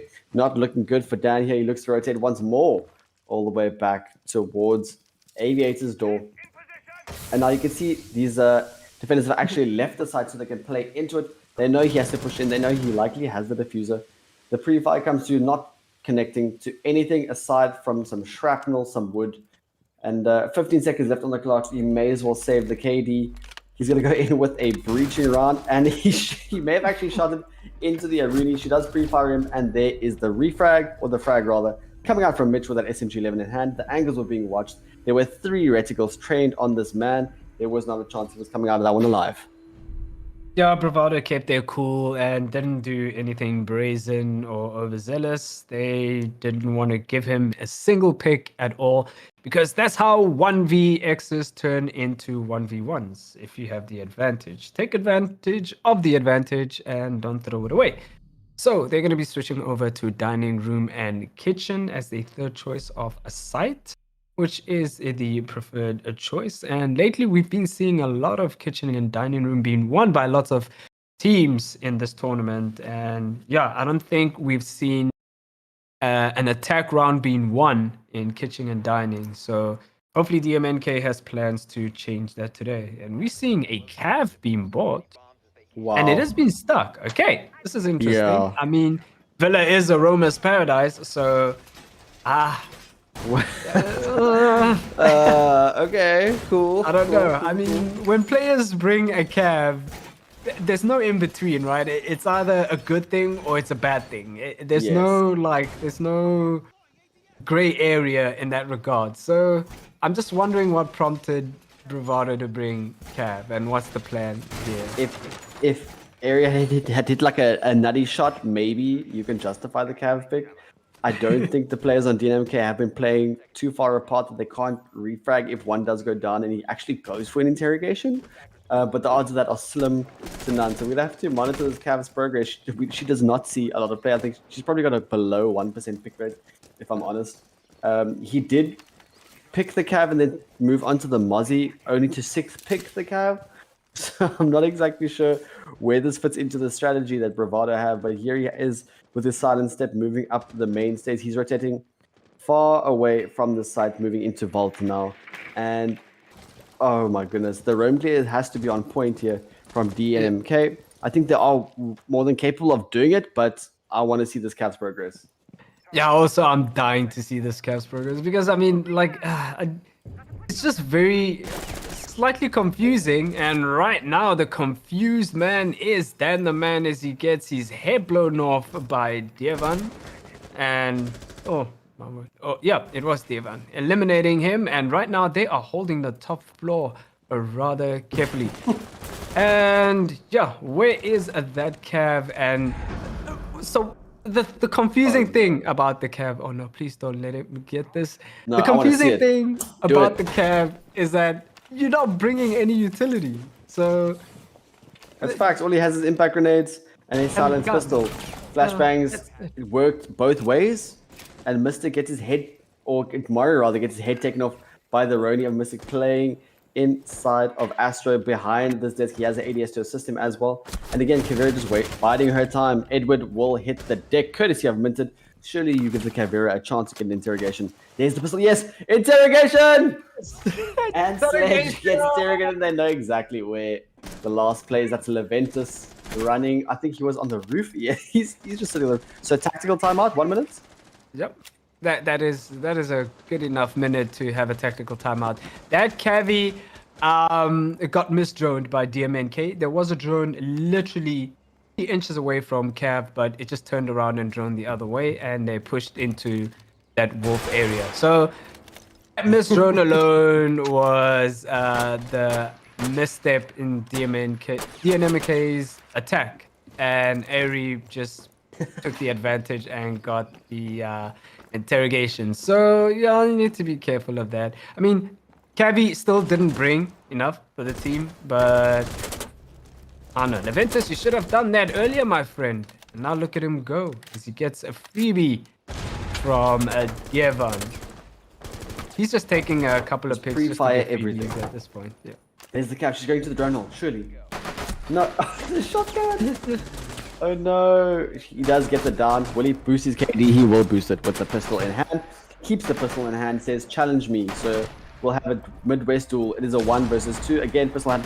Not even going to reload. He's just going to pre-fire anything and everything. But at the end of the day, it will result in a bravado defensive win. Cav, technically, I guess, paying off, you could say. Yeah. There we go. He needs his KD. They got the free tag timeout from it, and Bravado is sitting back and cruising so far in these first 3 rounds. They will go back to Trophy and Statue now, and they'll actually bring a Goyo as well, which we've not seen just yet, as well as a Maestro and a Kite. So a very different operator lineup coming out from the defenders, and pretty stock standard from the attack. Yeah, completely different, actually. But I think Mitch has realized what DMNK has been doing, and they're going to take advantage of going downstairs and dealing with them that way. It has been working. DMNK hasn't had an answer for that, of somebody just downstairs with a C4 onto them. And surely they should remember this and deal with that pulse downstairs. It's also another default thing in Villa that there's going to be somebody with a C4 somewhere down there. So for them not dealing with the Malusi before, quite surprising. And if they don't deal with this pulse, it'll be concerning more than surprising. Yeah, I mean, remember the Valkyrie, I think it was also banned, so this pulse is going to be relaying a lot of information from below. I mean, they've been hitting their C4s without the pulse, but I assume they're going to be hitting some more with the pulse. They have 2 C4s on the board this time, so let's hope that Edward can stay alive for longer than a minute and die to something other than a C4. It's pretty standard setup here. We can see the Goyo shield inside of Statue assisted with that ADS. And standard rotates from, I think it's Trophy in towards Astro as well. I'm quite interested to know why Dan is running the R4C for Ash instead of the G36. Like I said, they nerfed that recoil into the ground. Yeah, maybe he's just comfortable with it. I don't know, it's got a high fire rate. Correct me if I'm wrong, but the the R4C has a much higher fire rate than the G36, right? Yeah, it okay, does. maybe that's why, yeah. They just stopped it from being a laser by giving it more recoil. Yeah. Yeah, maybe that's why. And another interesting thing is that the bathroom wall leading into closet is not reinforced. Wonder why? But we'll see how that works out. Maybe they know that DMNK is going to be pushing from AVG's side, and James takes the head of Mystic with that G36 on the Ayana, though, this time. So, hey, I mean, you have the R4C and this one with the G36. Dievan takes the head of Edward on the process with the Roni on the Aruni, on the Rome. And this is what I knew about Villa. Heavy Rome intense game or map. Absolutely. I was observer confused me there because I saw the kill go and then he flicked to the maestro who was reloading his shotgun pistol. I was like, nah, he doesn't get a kill with that surely. But then I had to check myself real quick. Again, Edward the first to die for DNMK. Maybe this he's is his having like a rough initiation into the team. You know, like we're gonna use you as a meat shield. You're just gonna run in front of the bullets. We're gonna try and refrag off of you. Who knows what the DNMK practices are all about? There's a minute left on the board and still a 4 versus 4. Not entirely certain how much map control is in fact in the hands of the attackers at this point, but they're gonna have to hasten their push and start setting up for this execution. Now there is a Maestro Evil Eye on the wall that was pinged. Ash can get rid of that with her breaching rounds. There goes the flashbangs as they are about to start. They execute. Dan posts himself up on top of the red stairs. Mitch is still playing below. Does he have his C4 in hand? I think that he does.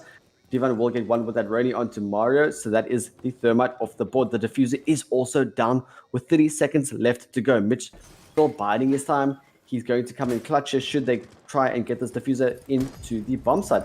Levent is still sitting outside. James does get Mitch though, and that is, like I said, the pulse off of the board. Here comes the nades from below. They don't have much time. 15 seconds left on the clock. Diffuser has been picked up though by the Ash, and now we just bide nade outside. didn't We kill wait. him.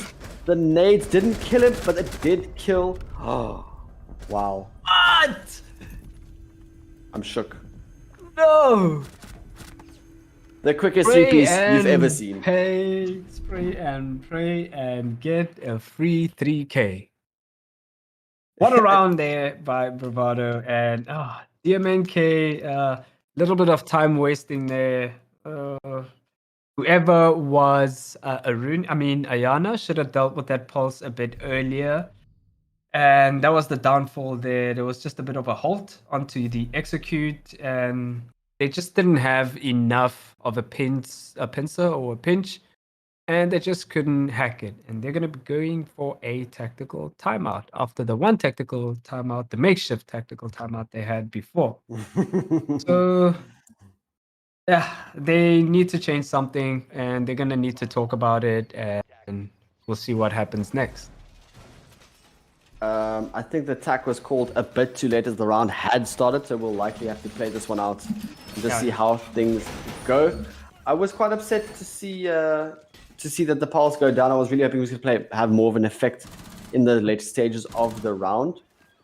Obviously, he was primarily there to provide as much information as possible, but obviously knowing that he was likely going to be pushed as it came down to those end stages, and he was obviously cleaned up by JMS. Now we will once more go to Aviator and Games. Bravado putting 4 on the board, 4 on the trot, and really taking advantage of the momentum. Siege being such a momentum-based game, having to change your mindset within a game is so incredibly difficult, but DNMK are going to have to bite fast and push through. Yeah, they are going to be pushing up towards the main bedroom side. I think it's going to be a north to south take once more, as we saw previously, and it all starts with the closet. Yep, and pushing onto that closet is the thermite. But in tow right now, they have the jackal. So he might be a bit of assistance into getting rid of those roamers that have been troubling DMNK for so long. Wonder why this decision wasn't made earlier, but hopefully it works out for them this time around. And they need to make up for the time because they've been suffering in terms of getting rid of those roamers, right? And that's also due to the fact that Villa is such a big map. But at the same time, you cannot just take your time and wait for the defenders to come to you or rotate or whatever. You kind of have to make haste and push as fast as you possibly can, but be as careful as you possibly can, or else you end up with a Jaeger getting a free 3-piece at the last stages of the round. Quite an interesting setup there on the red stairs. There was a Proxilum and a Banshee next to each other. I'm not sure what that's about. I feel like if you hear one, you're going to hear the other. Surely, you're going to hear both. Late ADS being placed now towards the 90, and Leventus will be the unfortunate recipient of the airmail, courtesy of Ari, but Mario will hit the refrag onto Mystic Texas Hitter with that 5.56 XI, and Edward gets on the board. Divan wiped off of the board subsequently, and Ari will get one more onto Edward as he does, or looks for rather, a cheeky rotate. Around will clean it up, and there it is. That's a triple on the board for him. looks to go for the ace potentially, as only Mario and Dandaman left alive. They do have the diffuser in hand, but Thermite only on about 50 HP, 100 HP for the rest of the defenders. So they've got all the time to play with 1 minute left on the clock. Aruni gates are in place, barbed wire in place, ADS is there, everything still up, and Flashbang is subsequently missed. The Toxic Babe will stunt the progress, though, of these attackers looking to push through the AVG door. And a drone has actually fallen below, potentially waiting for a C4 if there are any in hand, which I do not believe there are. No, indeed, there are not. Dandaman moving down towards the 90. That pre-fire would have hit if everything was soft between these two players, but it's not. There are hardballs still in place. There's still shields. There's still ADSs. 25 seconds left on the clock. There's a swing from the Jaeger on the 90 by Bookcases, and Airy will clean things up on tomorrow. Defenders win one more round. That's 5-0 for Bravado. My, oh my, oh my, DMNK is struggling. And again, they were in a situation where they still had a lot of utility to deal with and nothing to deal with that utility. So now they're going to get their tech timeout. Finally, and they do need it because they have some heavy decisions to make. Please, Why? please, thanks. Why are they struggling so much? This is unlikely of DMNK to be struggling like this, and it's quite surprising to see because they're normally either neck and neck with their opponents or they are trailing away. So something is up, and something is not adding up at all for DMNK. I can't put my finger on what the defense are not doing correctly. They seem to be set up, in these default setups. I know that Villa is played out quite a bit. But to not to the point where they shouldn't be getting at least 1 or 2 defensive rounds, especially on a map that does favor the roam game. Genuinely and honestly, I don't know what they could do at this point. Maybe haven't really been monitoring their drone efficiency. We know they have missed a couple of players on drone. Yeah. So perhaps maybe taking things a little bit slower, trying to control the pace of the game a bit more, double down on their picks, chase out those roamers first, and then flood the site when they have the chance. Their executes have not been set out as we would have wanted to be seen, and this is their last opportunity to show us what they do have on the attack and on Villa as well. I think we're just about ready to get back into it. Their attack timeout is done. Without any further ado, we will be going to Dining and Kitchen once more. Yep, and Dining and Kitchen has been a very dangerous side for attackers. So whatever it is they spoke about in that tech timeout had a better payoff because, thank goodness that Cav has been switched over to at least the Legion. Even though it worked, I'm just not a fan of seeing Cavi.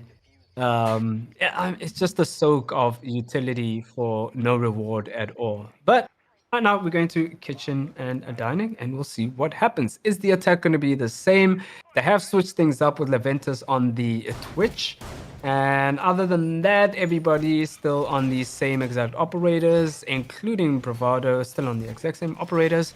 And it seems like it's going to be the same setup. What is DMNK going to have an answer for right now? Because last time they attacked the site, they didn't get anywhere at all. They didn't get anywhere near close to that site.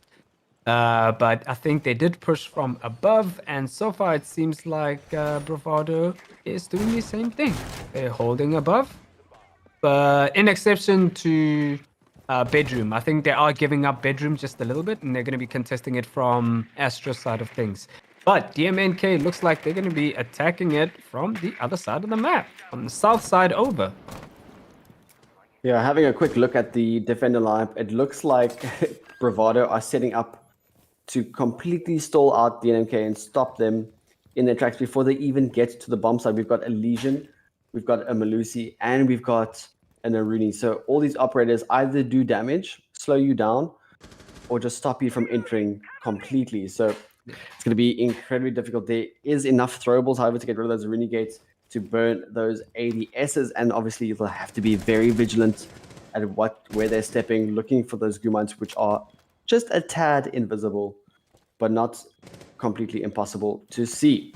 The Twitch pick is quite interesting. I'm not sure why that was picked up, potentially just for the fire rate of the F2. It is a phenomenal gun to be running, especially for the attackers. The time to kill is exceptional.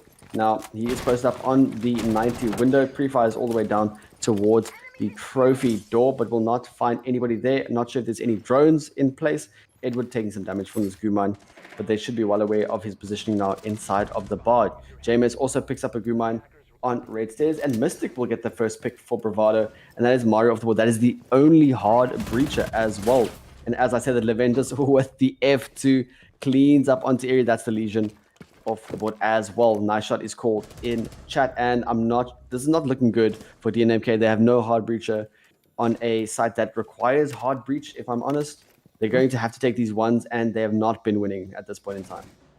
Right, they don't have a hard breacher, and to top it off, they don't have enough soft breach for above to move those defenders at the bottom. But they do have their guns to delete Mystic off the server for now, leaving Mitch and Devon to deal with the rest of the damage. Mitch has just been sitting comfortably in Memorial right now. The Gemini clone does come in, get some intel, C4 rips, but doesn't connect with anyone. Nobody is close enough, but now they do know where he is. The Ash gets downed and finished off by Mitch, switches to the shotgun and waits for the next opponent to come in. Long shot there from, I think it was Edward or James, and he does get a pick onto Devon. But Mitch with a C4 eliminates somebody else. It is a 2v1 technically because the Malusi is down. The diffuser is going down. He heard where it is, so if he manages to rotate, he may be able to get it. Thus spot one of them, but Leventus finishes him off and gets around for DMNK. That was so... If Leventus was looking elsewhere, that would have gone the other way around. Yeah, if he was still watching the Tetris spot, the default anchor spot, that goes to the defenders every day of the week. He knew exactly where the diffuser was going down. Obviously, the telltale sounds, and there was a rotate in place for him to take advantage of that. But very nice cover work being done by the standing attacker to ensure that DNMK do not go into the side swap without a single round. They have picked it up. However, working up against this 5-1 deficit is going to be a tall task. Now, the sides have swapped. We'll be going to Aviator and Games, and it is DNMK now on the defense. It's quite interesting. Villa tends to be a very defender-sided map, so hopefully they can take advantage of that. This is all in Bravado's hands at this point. They have shown their proficiency, their strategy, their communication, their drone work has all been in tip-top shape. And like I said, this is theirs to lose at this point. Yeah, indeed. If they have about five rounds now to capitalize on and not let the momentum shift. And as for DMNK, they finally got a taste of winning a round, so it shouldn't slow down now. And especially as you mentioned, they're on defense now, which makes things a little bit easier. But you have to be careful at that. So see what the setup is. Doesn't look like it's going to be too widespread. There are going to be players around trophy side of things, as the Aruni put some feet holes down on that split wall, on the landing wall. So we'll see how many players are going to be contesting that side of things. Looks like all 4 of them are going to be there. That is surprising. This is dangerous because if Bravado drones this and realizes what exactly is going on here, then DMNK is in trouble. All it takes is one drone. Absolutely. All it takes is one drone, and we can see some drones being committed to the downstairs inside of the lounge area. You can see the drops coming through. The hatch was opened up previously, and now they're playing upwards in terms of their verticals. Mitch to get the first pick onto Mario. That is the Aruni off the board. That's the Roni in the grave, and that is such a phenomenal gun. The fire rate is ridiculous. It is a bit of a pea shooter if you're hitting body shots, but these guys don't need body shots. They look for the heads in every gunfight. Now, Jaeger is on this 90, but he's actually going to fall back. Mystic is posted here. Just watching any sort of rotate they may come through. Watching these verticals is Jameis on the Jaeger. It's quite interesting to see a Jaeger playing inside the side, playing a more sort of anchoring role. There goes the EMP. There goes the nade. It will likely clear out a shield if it was posted up there. There's the Jaeger. It's still challenging onto this Hibana, but no HP lost just yet. There's the second EMP to go, and the pre-fire comes through, and Edward gets the pick onto Minted as he looks to rush through in towards the office. Now we can hear, I think that is a smoke babe going off as well, as they look to bide as much time as possible to waste time. Danderman, 75 HP inside and out, all down to the anchor game. Yep. I wonder what's stopping. Is there? Yep. There's a mute jammer on that vault wall. That's why the Habana had to rotate all the way to study. And somebody's getting rid of those pellets. They have free reign to shoot from inside sight. So nobody was there to contest that sort of shenanigans happening. Leventus is comfortable in library, and I think somebody may know exactly where he is, and they're waiting for him. Yep, the Ayana is waiting for him. Some damage has been dealt from either side of things, but and the man comes up on top, eliminating Mitch from Bravado, leaving Bravado, which is 3 players to deal with 4 players of DMNK. DMNK is sitting comfortably though, so nothing to worry about for them so far. 25 seconds left on the clock. Leventus still playing this flank up main stairs. Leventus gets one. Eri gets one onto Edward. Danderman gets another. It's another refrag from Mystic. It's a 2v1 all of a sudden with a full HP Mystic type 89 in hand. Diffuser is unfortunately down though, and they know exactly where he is. But Mystic hits the shot first. Leventus off the board. Diffuser's done. He has to go for the frag. Bearing 9 in hand. Where's the last player? He is involved. Does he see him? He does see him. He's going to push all the way through. He's got 2 seconds. 1 second. Will he get it? He will pre-frag. No! And the Bearing 9 hits the head. 0 seconds on the clock to get the clutch for Bravado. Oh my god, I didn't see that coming. Well, I kind of did, because you saw him run and he wanted that kill. He knew where he was. And my word, what a stellar ending to that round. And so unfortunate for DMNK. All he had to do was just reposition soon enough. But I mean, he could have taken that gunfight. I don't know, he may have won it. He may have not won it. Who knows? Hindsight 2020. But I think he should have just taken the challenge. Yeah, but in these situations, you can't tell. You just want to survive those last 2 seconds. And it just didn't work out for them this time. Putting Bravado onto a 6-1 lead over DMNK. They are in trouble now. Wow. What an ending to that round. You can hear the Hibana sprinting. So like you said, if I was the Yeka, I would have taken the gunfight as well. You've got a magazine to pre-fire with. You don't have to kill him. You just have to waste enough time that he doesn't kill you. But the reactions from Mystic clutches it up for Bravado. Like you said, putting them on match point. What a performance from him. That clip is going on Twitter. I already know it. I can see the captions. It's going to be ridiculous. Everyone's going to retweet it. Everyone's going to like it. Be like, nah, this guy, too good for us here in South Africa. Not a chance. Wiping the servers clean. Now, we will be going to an Aviator Games once more, as I feel like the defense was good from DNMK. It wasn't down to any holes in the strategy. It was just down to that 1v1 gunfight.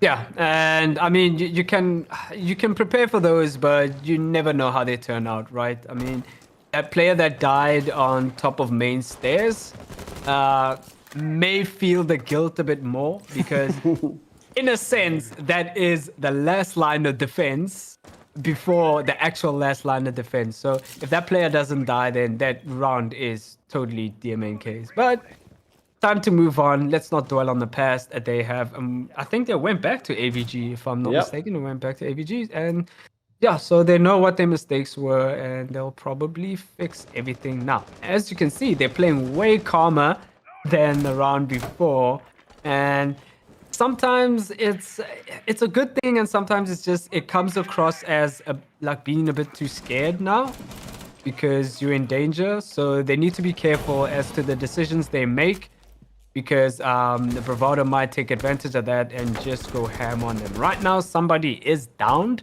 and that is Mystic on the Habana. But I'm sure he'll be raised in a couple of seconds. From the 2v1 clutch hero to the first down in this round. Nearly half the round now gone. It's funny how things work here in Rainbow Six Siege. Leventus he wants to take a break. But yeah, he's like, yo guys, it was stressful. I need some water. Don't raise me. just do me. It's fine. But he does actually get raised. They say, no. You're gonna finish this off with us, and we can give us X-Kairos singing away on the walls. Now Leventus still playing inside of Trophy. What a shot from Leventus. The pre-finds the window, finds Mystic, and again, putting his head up for display. Gotta go get some water. Gotta go get a bathroom break. You know, the clutch was real, but he's gonna take his backseat this time. JMS gets the next pick onto Divan. That is the Thatcher off the board, but Thatcher's work has already been done. He's put those EMPs, and Jameis gets one more onto Minted, but instantly refrag from Airy coming up with that ARX. They've reclaimed the diffuser, and as I say that, Mario gets that pick.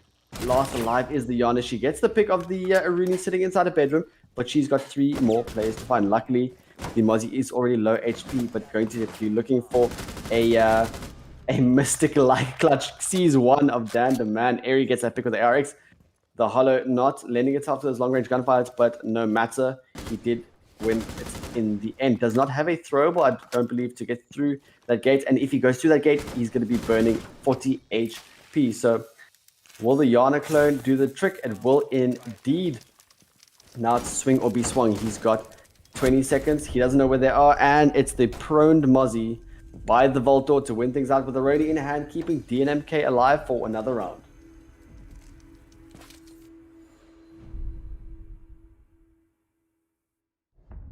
So clearly rectifying the issues there for DNMK. Managing to clutch it out in that 2v1, not losing it like the previous one. Maybe only Mystic can pull off Mystic things. We will be going to Trophy and Statuary now as the first defense for DNMK on this bomb site. Alibi in play from Edward, which is quite interesting. Going to see where she gets placed up. This was the very same map that she was brought up out with in Operation Parabellum, and no change in the operator lineup coming out from the attack.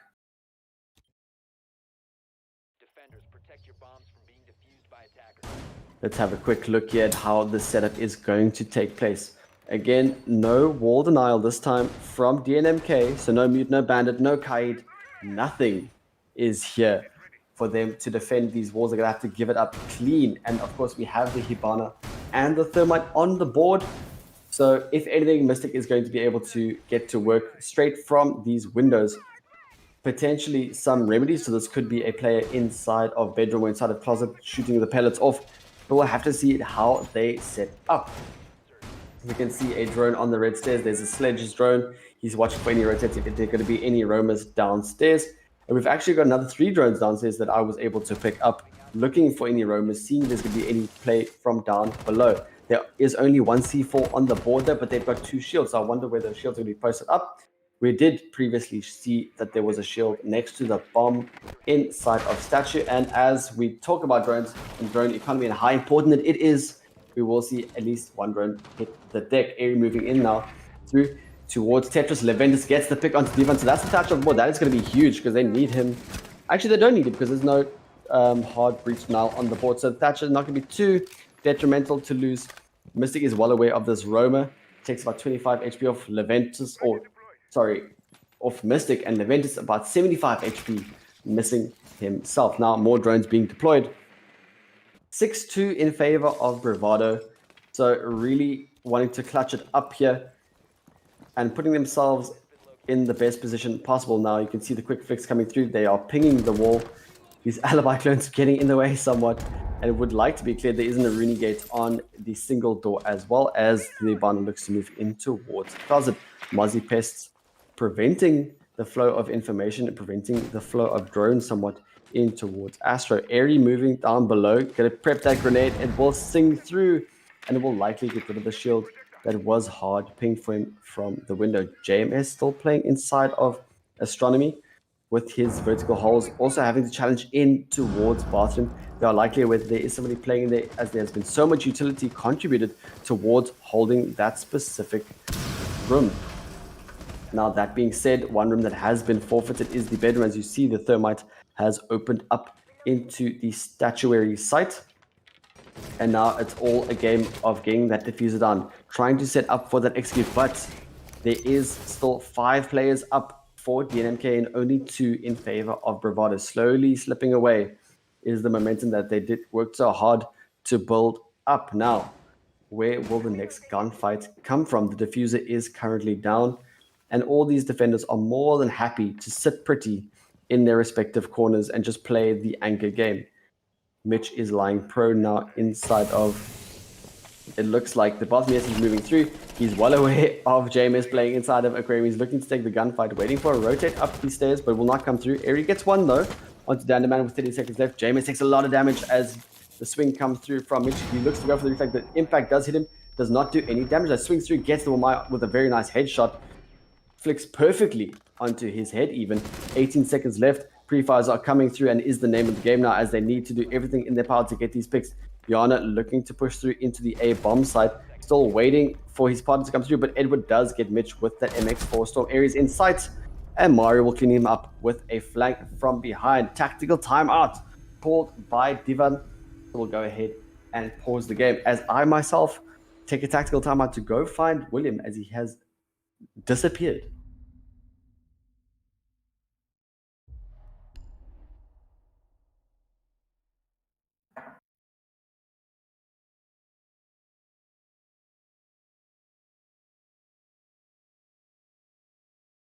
I'm sitting here now wondering what are Bravado going to do to win a single attack. We are aware that Villa tends to be very defender-sided, but surely they can get one attack on the board now just to stunt this DNMK progress that is being built up here. If we can have a quick look at the scoreboard, we can see who the top performers are. A Lion is actually on the board as well. So pretty much across the board performance coming out from Bravado. You can see everyone really pitching in here. But if we have a look at DNMK, Edward and Danderman really struggling to get on the board, contributing with 9 deaths and 7 deaths respectively. And as I say that, back from the dead is William. Welcome. Yeah, my internet died for some weird reason. Don't know what happened there. Don't ask me. I just had to restart everything, and I'm glad to be back. What did I miss, dude? It was another DNMK win. They've made it now 6-3. We are now going to dining and kitchen. And Bravado slowly losing the momentum that they worked so hard to build up on their defense. Oh, nice. So we might see a comeback now.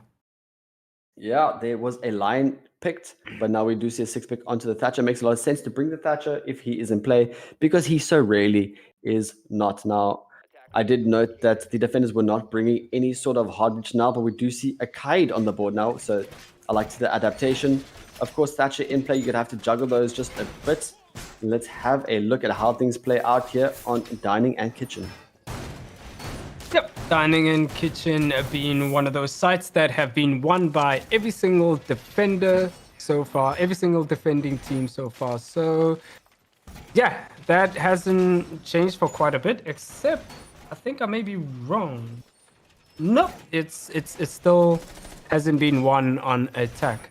So now Bravado has a lot of work to do. If I may just catch up on the operators, I see they have bought a sledge and they have bought a Thatcher this time, which is going to be good for them in terms of getting rid of those Kais, especially the mutes as well.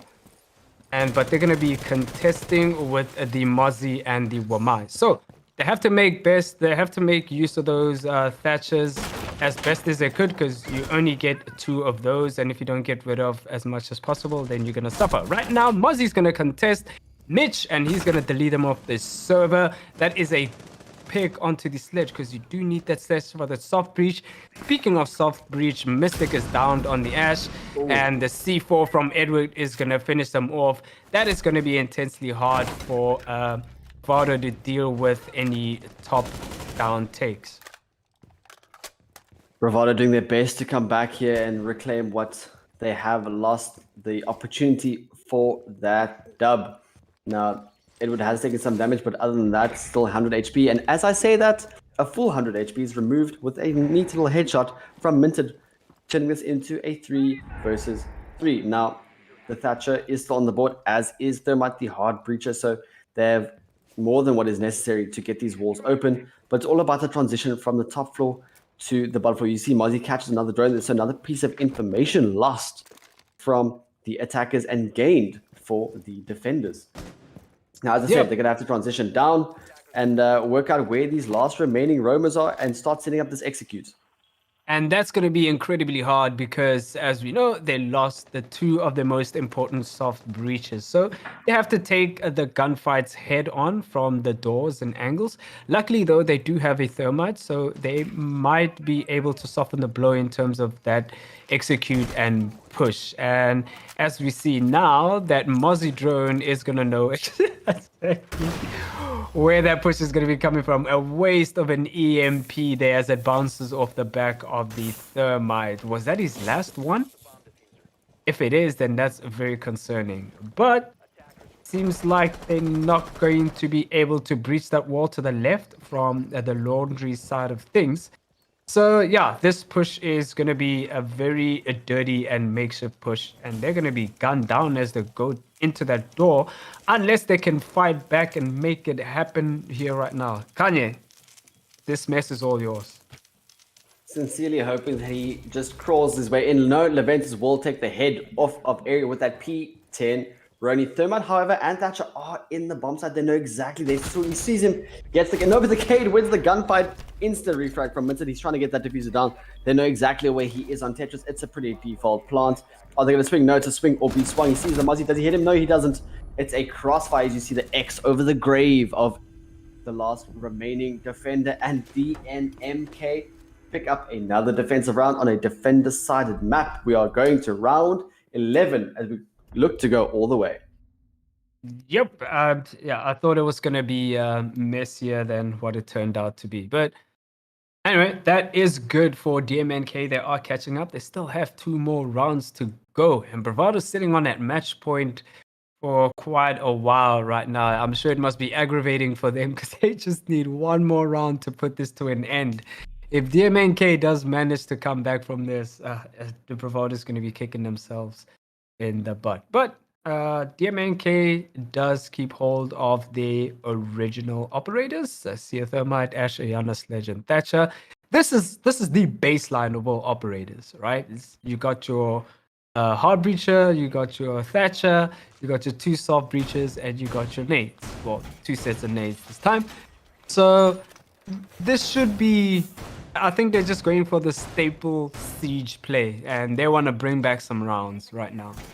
Absolutely. I mean, you could substitute that Ash out for the Zofia. We do see a lot of Zofia play, especially with that LMG now. That has been just rediscovered, shall we say, after the nerf of the M. I think it's like a 279 or something along those lines. But no, Mystic will move over to the Ash, which is quite interesting, as we previously saw him hard stuck on that Hibana roll with Dan the Man, being on the other side, being on that Ash. So let's see who plays the better Ash at this point in time. We are going to Aviator and Games once more. Aruni seems to be quite the staple pick for the Siege teams nowadays, which is quite interesting. I think it's probably the fire rate and the fact that you have to commit some sort of throwable or intel device, or just take 40 HP off of yourself to even get into the bomb site. No Jaeger this time, though. We do have a Wamai coming out from JMS, and it's going to be a north to south clear as they take into the master bedroom, clear out the bathroom, and you would imagine statue shortly afterwards. Now 30 seconds off the clock. Everyone's still alive. Everyone's still on 100 HP despite an attempted spawn peek here from Edward. And where are these roamers? Where are they coming from? Where is the stunted progress going to be from the defense?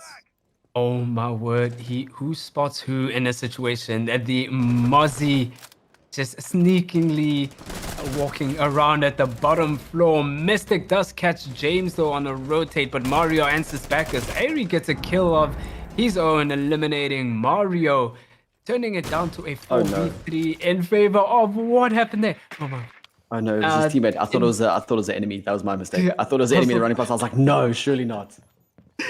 But they do have the man advantage as DMNK was playing a bit passive on the defense. But that Mozzie may cause a lot of trouble though if he sneaks back behind them. The shield's still standing here for Dandamani as he plays the SMG towards 90. That's a pretty default spot, and they will be well aware of it as the drones keep rolling through this Tuscan villa, through the halls, and we can hear the rattling of the G36C coming out from the Yana, and so does the Gemini clone. They'll use it to burn that arena, but it's already burnt. So there goes 1C4 as the Yana baits out. And shots coming in from Edward does not hit any of them. So still playing behind this reinforcement with these sidelines pre-made from the Rooney, the Thai operator. Playing deep inside of study. Now, time ticks down slowly, 50 seconds on the clock. Levette is still playing this flank roll. Sees one, but no. Gets flicked on by Minted. My goodness, what a shot there. Type A9 off the board. Oh no, he wasn't playing. In a guess, Mr. gets one. Bravado in a 3 versus 1, looking to close out this game. Nice shot is called, but Edward's gonna have to hit at least 3 nice shots to rescue DNM. Okay, Diffuser going down. He hits at least one. Diffuser not stuck now as it is lifted off of the ground. The sprays come through. Mystic now again trying to stick it out. With the cover from area, the Yana should be listening very intently to any of these footsteps running around here. The Mute trying to rotate now through into the study. There is an Rooney in place. Looking through, Diffuser is down next to the bomb. That's pretty default as well, and easily swung on from the player outside on the platform. Jiggle P comes through. No one on Diffuser, but he does spot it. And now it's all a game. There's the clone. The clone gives away his position. And now, oh, this is going to be incredibly unfortunate. Edward's going to do the most. There's the shot. Gets one. Though onto the Yana. The nade does go. He's going to have to try and stick it. He only has 11 seconds. Has to stick it for at least 3. No, it will be Mystic to clean things up. Bravado Gaming beat out DNMK here in Villa. That was so close. He almost got him. If he had rotated way earlier, he would have been able to catch at least both of them before that player went all the way down to piano to play the bottom. But unlucky there for DMNK. They came really close. They were making a comeback, but it just didn't work out at the end. But that clutch though, Luther, by was it Mitch or Mystic? Or was Mystic with the Ebola bearing 9 in hand? That kind of buried DMNK at the end there. That was the nail in the coffin, and I think that did them in. They did try to bring it back though, but yeah. If there's anything to sink your mental, it is a round that you 100% should have won that did not go your way. Incredibly unfortunate, but exactly what I expected from these two teams. It was an actual barn burner of a game. So very happy that we could bring this to you for the WLE Classics. The next game we will see on our screens will be just past 7. It's going to be Vibrant versus Imperial. And that will be William and I think another cast. I'm not entirely certain. I think Justin's not feeling too well at this point in time. So we'll confirm that soon. But I will be signing out for the time being. William, anything from you? Not much at all, except for all the exciting games, and I hope you guys have all been enjoying them, and yeah, taking a lot in from all these teams, and well played to all the teams that won, and good try for all those teams that have lost, but it's not all the end for any of them. There's still some sort of a chance and some sort of a silver lining at the end. But other than that, I will check you in a couple of minutes. It's King Luda and Will Phoenix signing out. Cheers.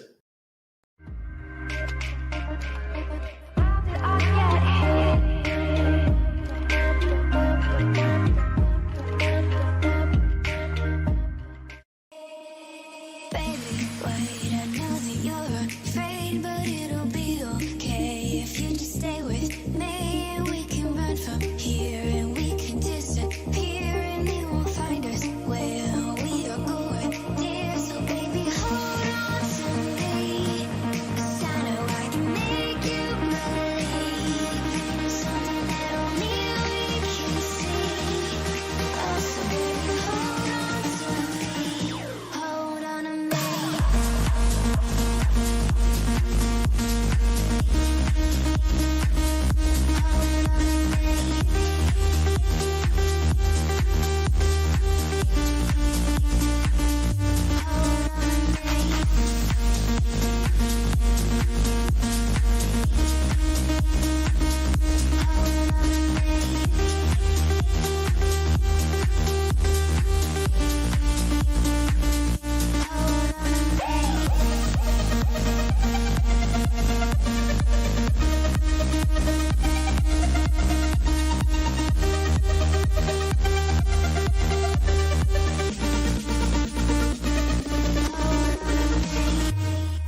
pain, but it'll be okay if you just stay with me. We can run from here and we can disappear, and they won't find us where we are going, dear. So baby, hold on to me, 'cause I know I can make you believe in something that only we can see.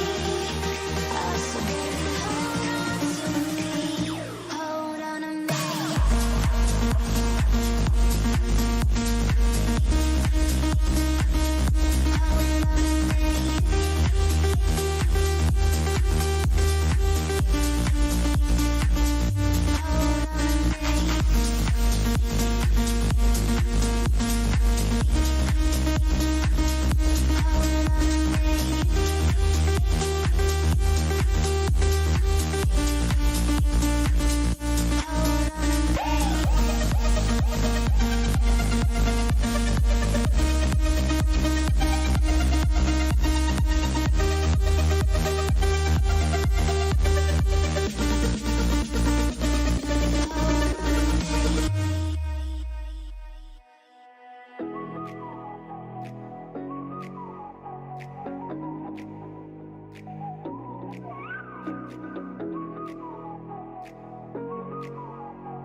You're the night sky trying to make me see your stars, but the dark gets so lonely.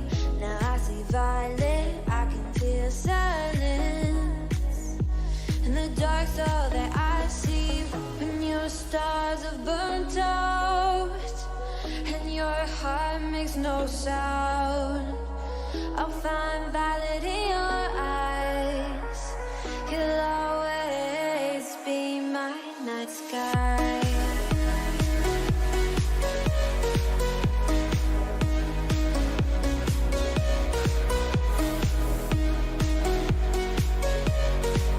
You'll always be my night sky.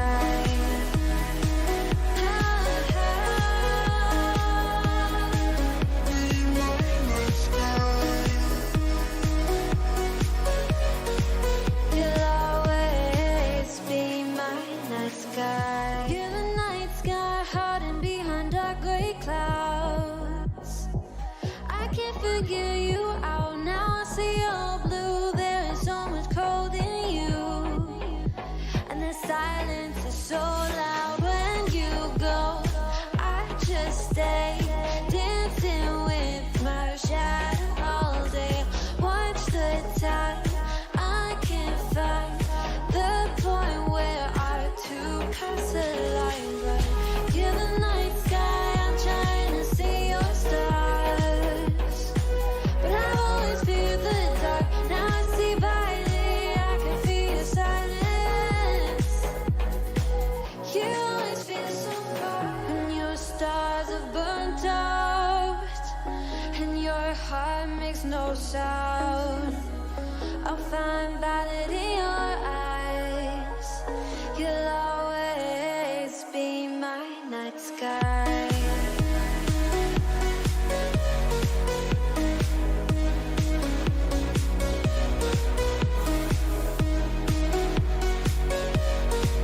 You'll always be my night sky.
I live inside my own world of make-believe.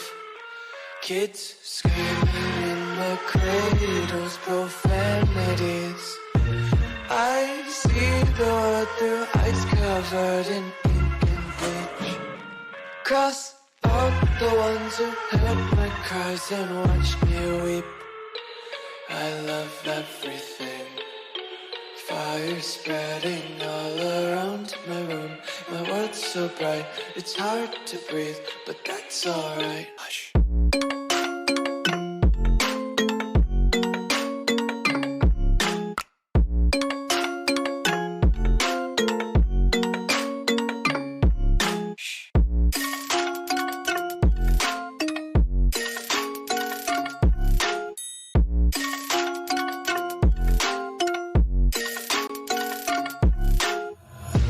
Take my eyes open to force reality.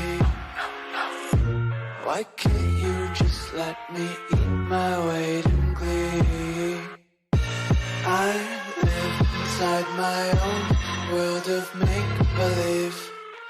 Kids screaming in their cradles, profanities. Some days I feel skinnier than all the other days. Sometimes I can't tell if my body belongs to me. I love everything. Fire spreading all around my room. My world's so bright, it's hard to breathe, but that's alright. Hush.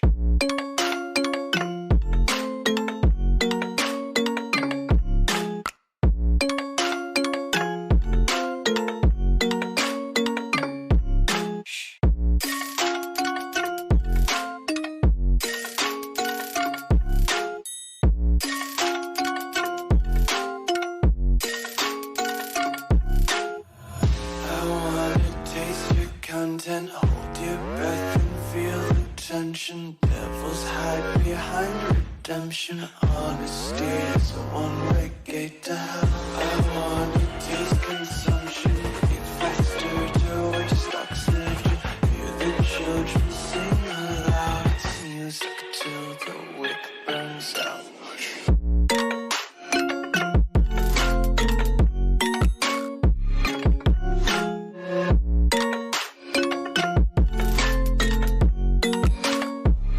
Just wanna be carefree lately, yeah. Just kicking up daisies. Got one too many quarters in my pockets. Counting like the four-leaf clovers in my locket. Untied laces, yeah. Just tripping on daydreams. Got dirty little lullabies playing on repeat. Might as well just ride around the nursery and count sheep. When it hurts like this,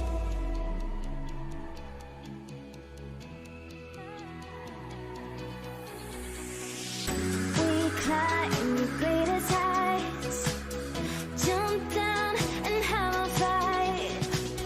And that's all we'll ever like, but that can never change my mind. When it's good, it's amazing. When it's bad, it's uneasy. Welcome back again, ladies and gentlemen, to WLE. With this impromptu tournament, I am Will Phoenix, and next to me I have Justin back. I don't know if it's left or right, but yeah, he's back joining me for this. I think I've lost count of how many matches we've had, to be honest. I may think it's the 8th match, but I could be wrong. But anyway, it's Vibin versus Imperial in Cafe. Justin, how's it going, dude? Hey William, I'm doing good, thanks. What about you? I'm doing fine, man. Hard luck on that match, the previous one, but time to move on from that.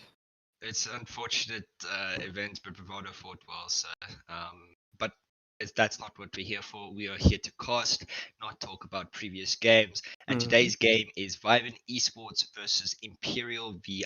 That's Imperial 7. Their match will be Cafe. So this is the final game for this group. So Group A, this is their final game. Yes, this is their final game for Group A, which will be deciding on if Imperial take a higher spot than Vibin, or if Vibin take a higher spot, number 1 or 2 spot in the group stages.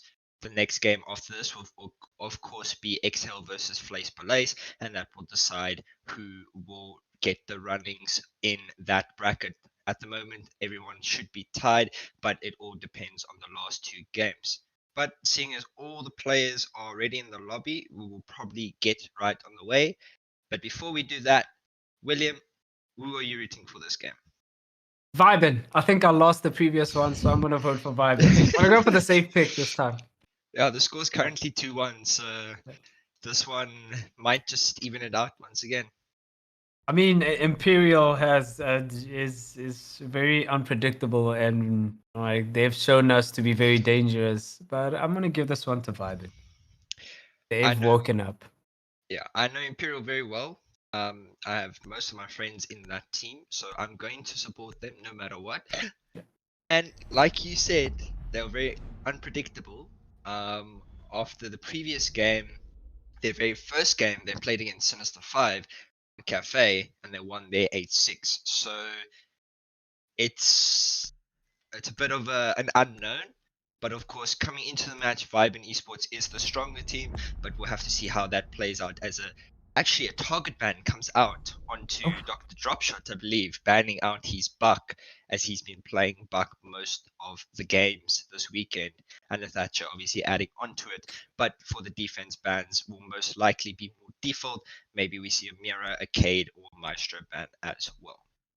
Yeah, I wonder what's he gonna switch onto from the Buck now, since that he's gone, and a Valkyrie has also been taken off the board. That is expected, especially in Cafe. So, as you said, the next ban should probably be a Mirror or a Maestro. A Maestro, I don't know. I don't think you mentioned a Mirror. Did you mention Wamai? I did, yeah. Oh, yeah. Mentioned Mira, Maestro. Okay. But it's the Wamai out of the picture. Oh, this is quite interesting. Now, the trouble thing with target bans is that whatever target ban that you have in mind, it has to play within your strat, though, right? Otherwise, you're targeting, you creating a target ban, and then you're leaving that operator that may sort of cripple your defense or your attack, just all because of a target ban. So maybe they can afford to do the target ban, and it may work out for them. So we'll see how that turns out. Right now, the first site is going to be in Kitchen, and we'll see what the lineup is, and we'll see how they're going to hold it. So for at the moment, we do see a 6-pick from the Blitz onto that Nomad, going to be supporting those flanks that might come out from the roamers of Vibe and Esports. Currently, it does look like they have a heavy roam in place. No Jaeger being brought on the board, so those nades from Shock and Misflick surely will do quite some damage onto the defenders of Vibe if they do land onto their targeted location. But then Mozzie, Vigil, and Mute really going to put a lot of pressure upstairs on that roam and just delay the attackers droning for as long as possible. I had my headsets the other way around again. I don't know how I keep managing to pull that one off. But yeah, doesn't seem like a very surprising sort of hold with holes at the top of train station side. But no one's playing there for now. So probably somebody will rotate once they know exactly where the attackers are pushing from. And so far, jump out from drop shot, eliminating Misflick, and he's going to get away with this. And if he does, that's going to be very concerning. And yeah, that's a very low blow towards Imperial, and Misflick taken out of the picture. That means a grenade is off the board, but they still do have 2 more grenades from the sledge. And that soft breed potential is still there. The caught from the pest onto one of the drones. So that is the utility working. Now, so the site is in Kitchen, but they are trying to take a top floor down as Sandals gets a pick of his own onto Yui. This is not looking good for Imperial so far, Justin. Indeed, it isn't. This roam, heavy roam out here for Vibe and Esports really working in their favor, as you do see now the last 3 remaining flex/support operators need to try and win it out. Really have to clear out these players, but as you can see, Dr. Dropshot sitting here on the top of Heaven. He will peek into the lines of sight of the sledge. He does do a lot of HP, take a lot of HP, but he does switch to his secondary. Some HP is traded out as Crisscross also, and Price is finally picked off. Shock as well gets picked off by Causa on red stairs, and it's all up to Crisscross in a 1 versus 5 situation. Causa just peeking up top of red stairs with the shotgun. Crisscross must be aware of this as he's peeking into that angle. Keanu worried about the player playing there, but it's not him that he needs to worry about. It's his red stairs, which Causa just pushes straight up with that shotgun and gets the final pick. Right, that was well played from Viben, quite convincingly at that. I think it was a flawless, if I'm not mistaken. I think one of them, yeah, nobody died from Viben's side of things. So Kitchen goes in favor of Viben, and they're going to be moving all the way up to the 3rd floor in Bar and Cocktail Lounge. Now, Imperial kind of suffered a big loss in the beginning of that round, losing the Ayana. I say big loss in terms of man count, not big loss in terms of operator. They still had the sledge with grenades. The only loss from the Ayana is all the intel and information they could gather from her. So that might have dug him in, but yeah, we'll see if they adjust to that. And they need to watch out for those kinds of plays from somebody like Dropshot jumping out of windows and yeah, getting away with it. Shouldn't be, he shouldn't be allowed to get away with it at all. Indeed, but speaking of the defense now, Viben Esports will go to the top row as their secondary site, looking like a more default type of hold. They do have some shields, and unfortunately from the side of Imperial, they aren't using Flores at all. I'm really confused as to why a lot of teams are choosing not to use Flores in their strats, especially when shields can still be played by the defenders in a shield meta. Flores is the best counter towards shields. Mute is a really good counter towards the Flores himself, but because of that, I mean, not a lot of teams are using him, which is just, in my opinion, a very wasted operator, because a lot of that utility goes unmatched if you lose, for example, your nades or your Ash charges from your Ash. Yeah, I mean, if the operator's available, just play them, make it easy on yourselves. Otherwise, you are going to have to deal with, as you said, trying to get rid of a lot while you only have a little. C4 rips in the middle of nowhere. It seems like it was shot out of the sky, but Figure finds the head of Yui on the side of those things and crippling Imperial again in the early stages of this round. Getting rid of Ash is quite a difficult blow for them, and Figure seems to be prepping a run out from the train side of things, but I think somebody will be waiting for that run out. I saw somebody aiming at one of those windows. It's a very dangerous play from Viben, but it has been working out for them, so if they can get away with it, who's there to stop them? The only people that could stop them is Imperial, and Imperial is not stopping them, except for this run out with a refrag, with another refrag of a run out, which was successful, but he stepped onto a claymore, but leaving Price and Shock alone.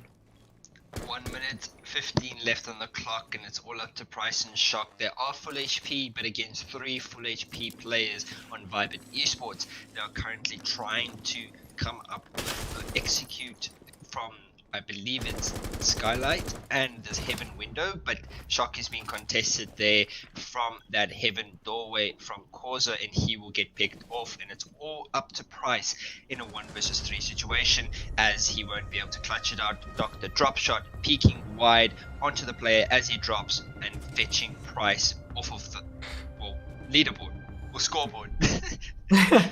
Yep, off of the scoreboard, but Viben adding on to the scoreboard, making it a 2-0 lead.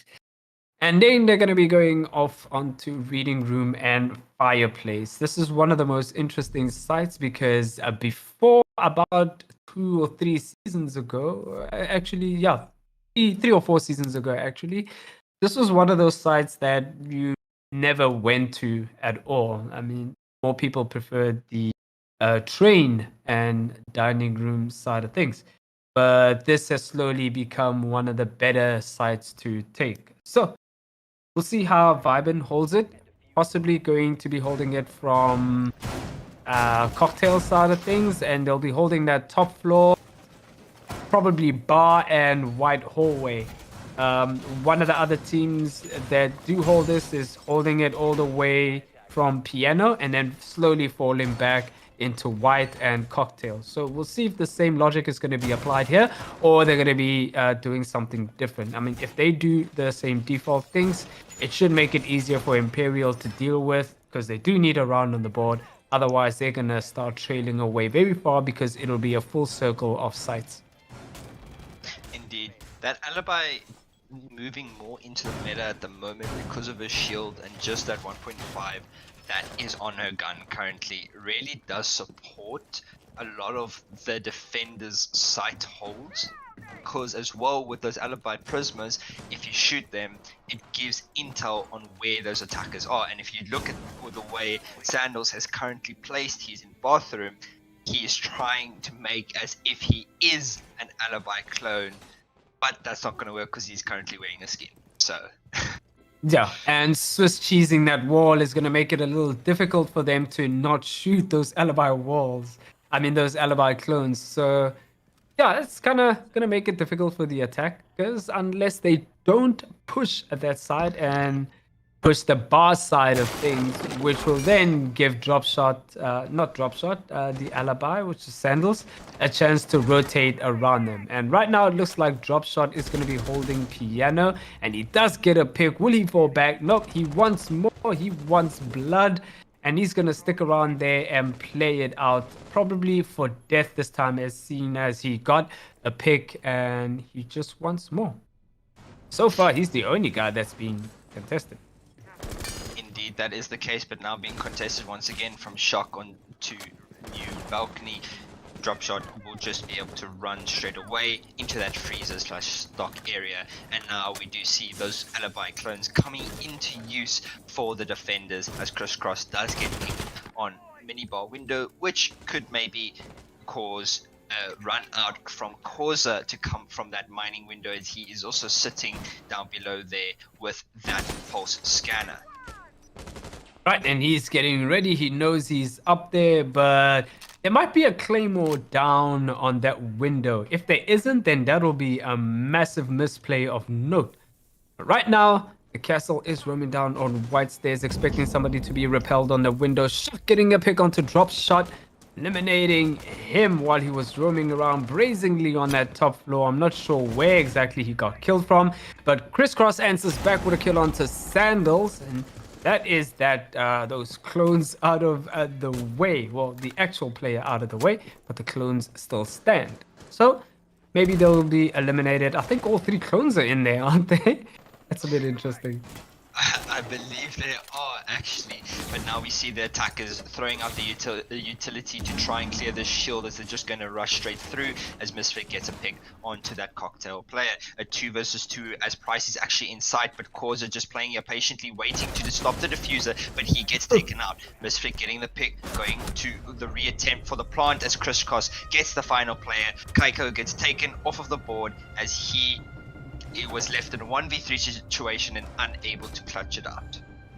Yeah, well tried there. Causa did know exactly what was happening. As you saw, he managed to get the guy who was defusing and try to flick onto the guy that was on the door, but just couldn't hit the shot at the end, and they managed to clutch it out. But I don't know how that round would have went if Causa had won that gunfight.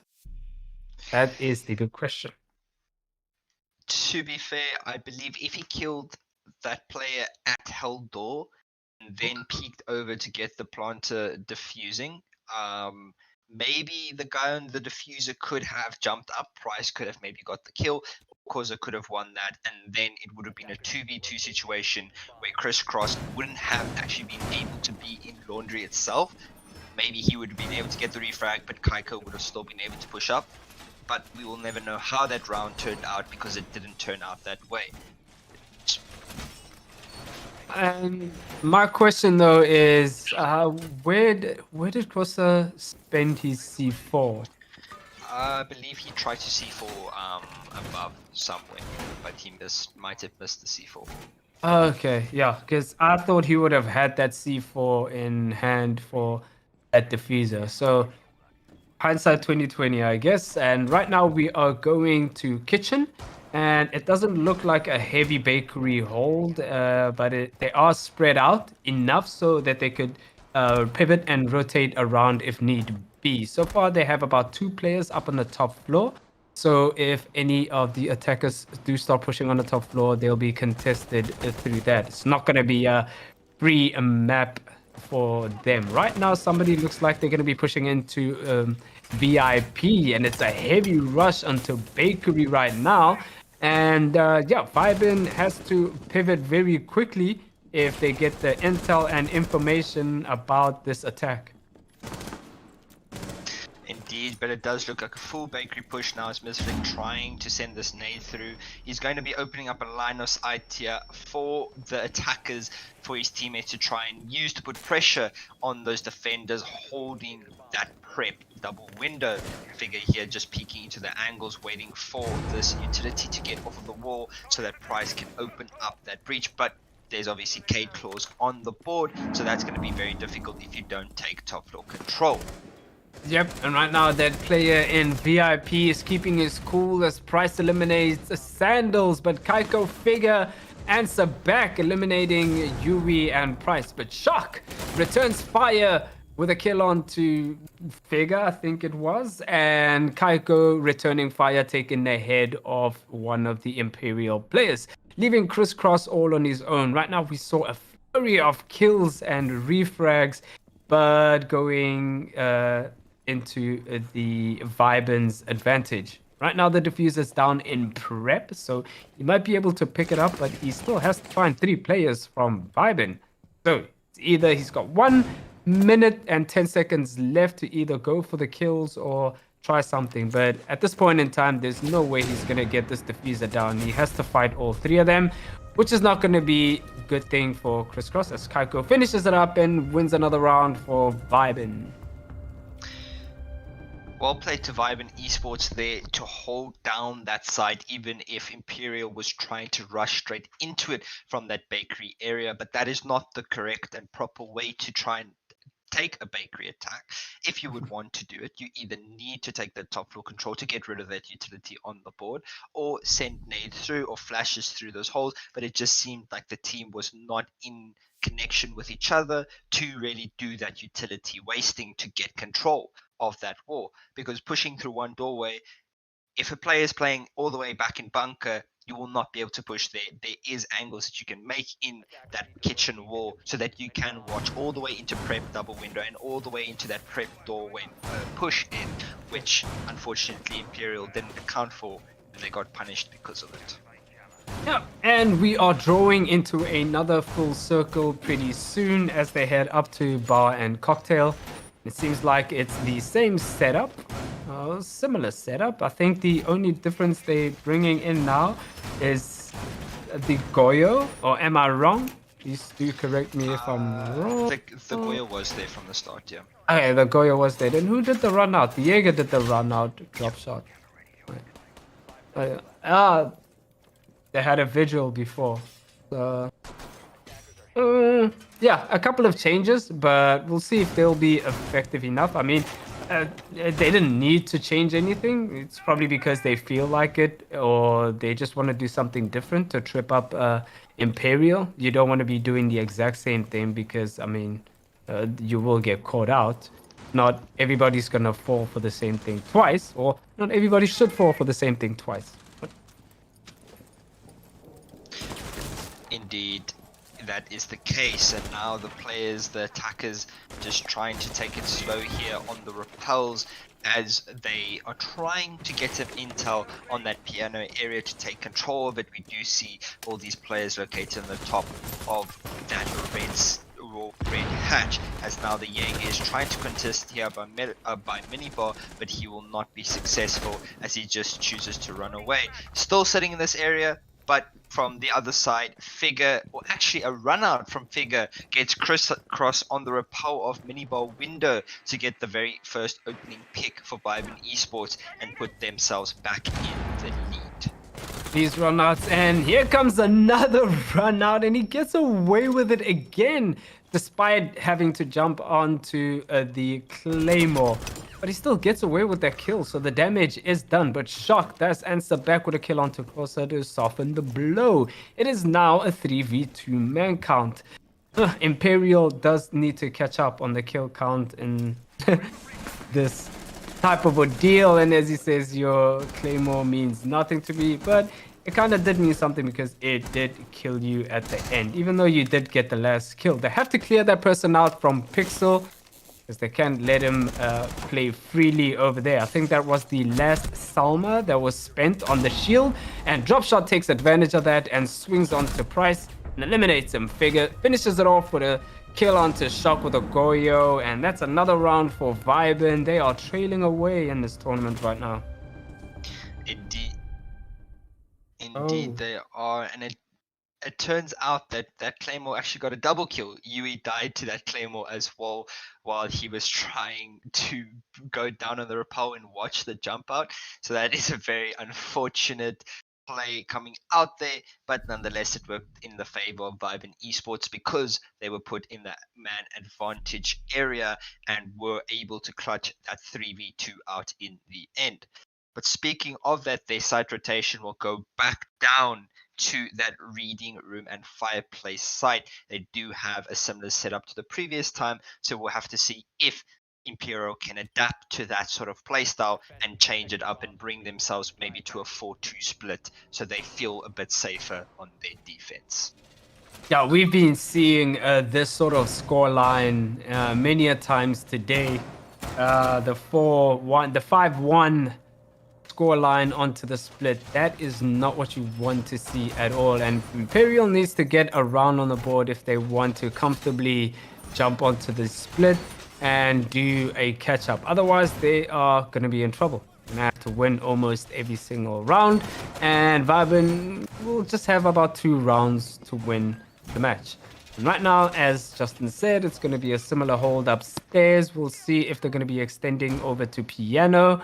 Looks like the Pulse is going to be chilling out there, and it's going to be most players from Viben setting up onto cocktail and bar.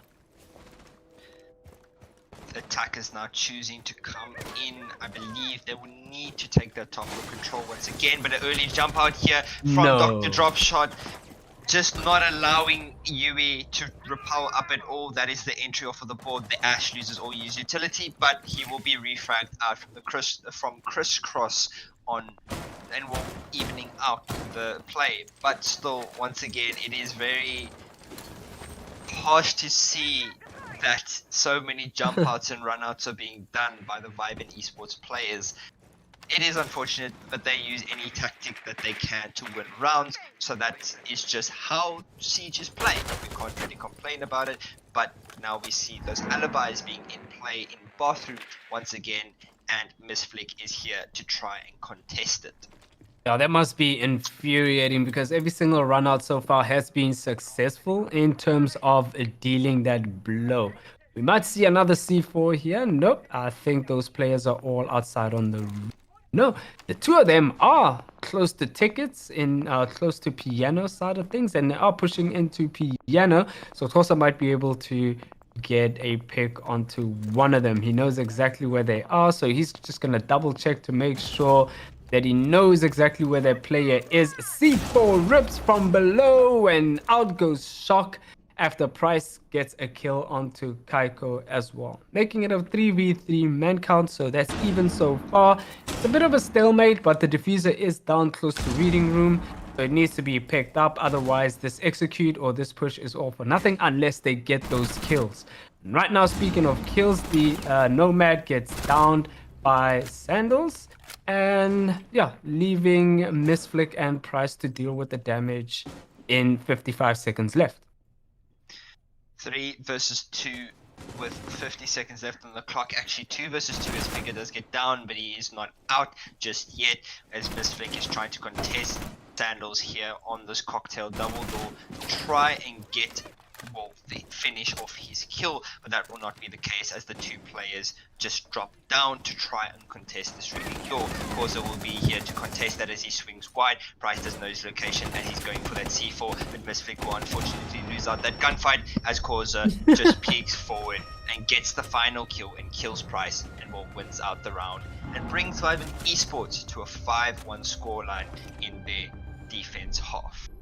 Yeah, this is not a place you want to be if you're Imperial or Imperial supporter right now, seeing that 5-1 score. But the upside to it is that you are going to be going on to defense. So that might work out in the long run, seeing as, I mean, Cafe is kind of an attacker-sided map. But so far, it seems like the defenders have been doing quite a good job in winning so maybe they can translate that sort of logic into their playstyle as well and win some more defense rounds. Other than that, Viben only has 2 rounds to go to close this match out. So Imperial has to be careful. And it looks like Viben is bringing a Flores onto their lineup. So you should be excited to see that, Justin. I certainly am. I am indeed, because that Flores is going to be able to take out a lot of the utility on the side of Imperial. They do have those Ella shields, or the Ella shield, sorry, the castle barricades, which can also be destroyed, and those Flores drones will be able to help push in through and maybe move a player out of their position and make them move into the lines of sight of an attacker waiting for them. So good adaptation there for Viben Esports, good to see it being played, but also very interesting heavy top floor roam here for the defense of Imperial, as they are playing in kitchen and dining, but defending all the way top pixel with the shield from Ella. Yep, I always love this part of the map, and that wall is soft. They've just left that wall soft. That gets opened up and contested. That is not going to be good news for them at all. But they don't know where the Ella is, and the Ella does take advantage of that, eliminating drop shot, but Costa does refrag onto the Ella. Kills coming in now, Figure also getting his name on the board, and Costa adding on to the kill count, eliminating Shock. This is going to be a mess because Viben is already in sight, and they did exactly what Imperial wanted to do before, but only better. But Misflick has answers for that and eliminates Sandals. The diffuser is down though. 2v5 for Imperial. Figure adds on to the kill count. This is not looking so good as Yui has to deal with an air jab, but somebody is there. I think it was the air jab person herself. What's her name again? Nomad, to finish off the kill and get a round for Viben. Air jab person. Air jab person. I'm gonna start calling her that from now on.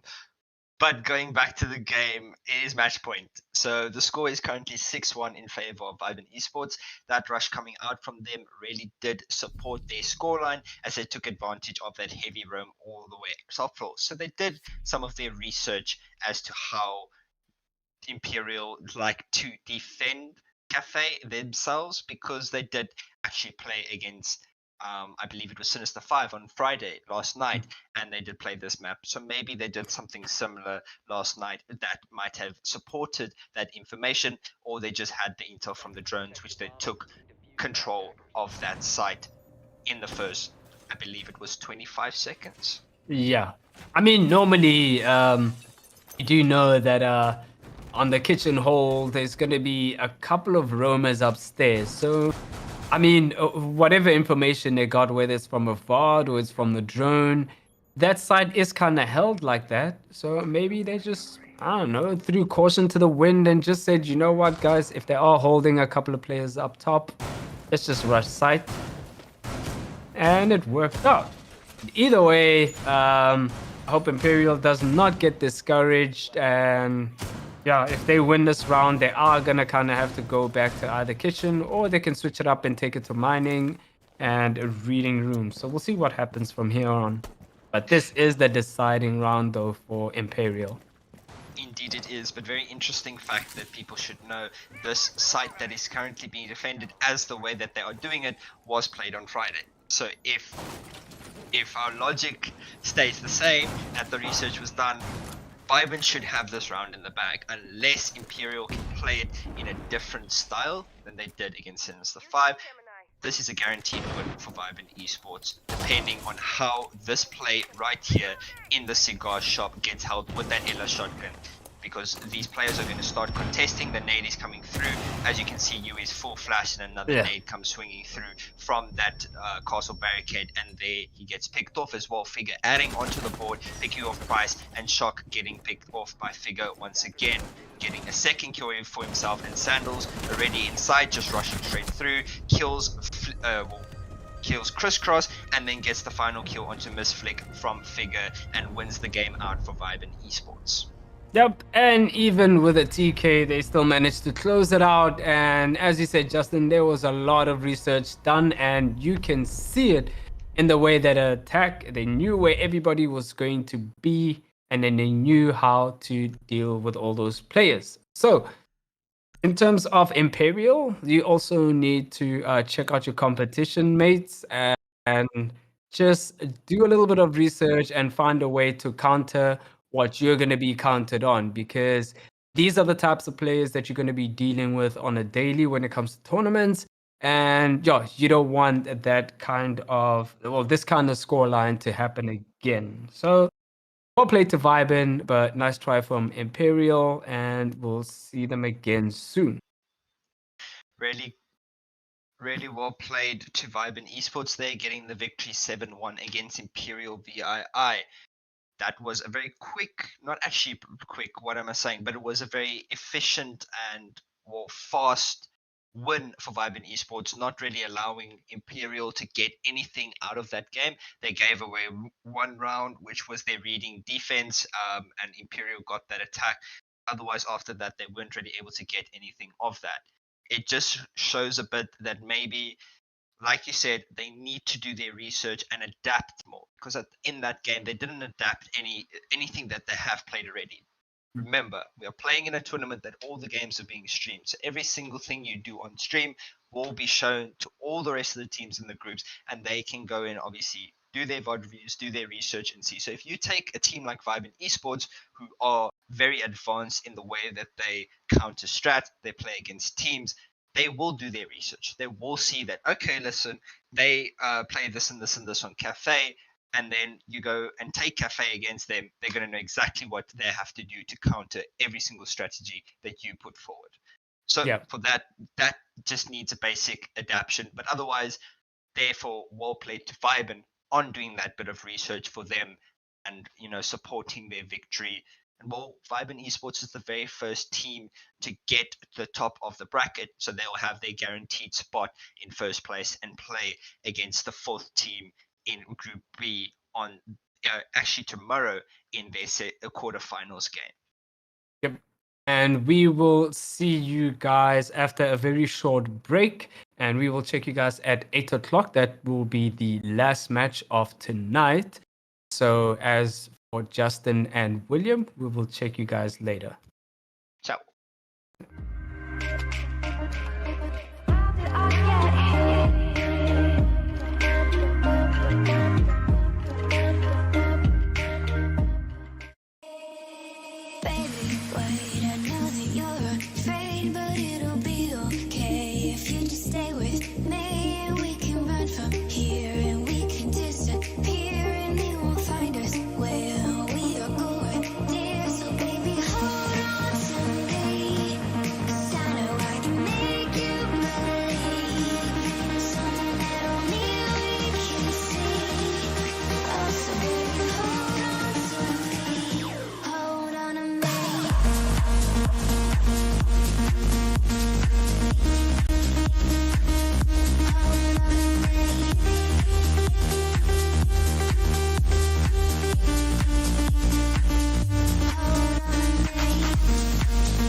the night sky, trying to make me see your stars. But the dark gets so lonely.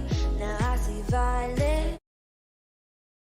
Welcome back, ladies and gentlemen. I'm William, and next to me is Justin. And we come back with unfortunate news, though. We were so excited to see the last matchup for tonight, but unfortunately, Flace Police had to drop out of the tournament due to them not having enough players. So they forfeit the match, and their opponents will go through.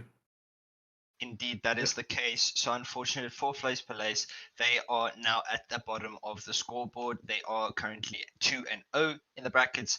Exhale has moved up to 2-1, and Vibin or Vado is still sitting at 2-1 at the top as well. So there is technically kind of at the moment a three-way tie depending on the match with DNMK tomorrow at 12 p.m. against Flace Palais. So they will still have one game to play tomorrow before we move on to the quarterfinals, but that is currently the standings at the moment for Group B, whereas Group A, Vibe Esports are sitting at the top of the leaderboard with Phoenix just underneath them, Imperial underneath Phoenix, and then of course Sinister 5 at the bottom of the group bracket, and they will obviously then have to play against place number 1 of Group B. Oh, so they just forfeited today's match, Yes. not okay. That makes more sense. Yeah, so they just forfeited tonight against Excel because unfortunately they don't have enough players to play tonight's game, so they don't want to waste any of our time and just bring in a sub. They actually can't bring in another sub, and they aren't allowed to 4v5, so therefore the forfeit had to come in. But unfortunately, that is all from us for tonight, and we will see you guys again tomorrow morning at 12 p.m. Yep.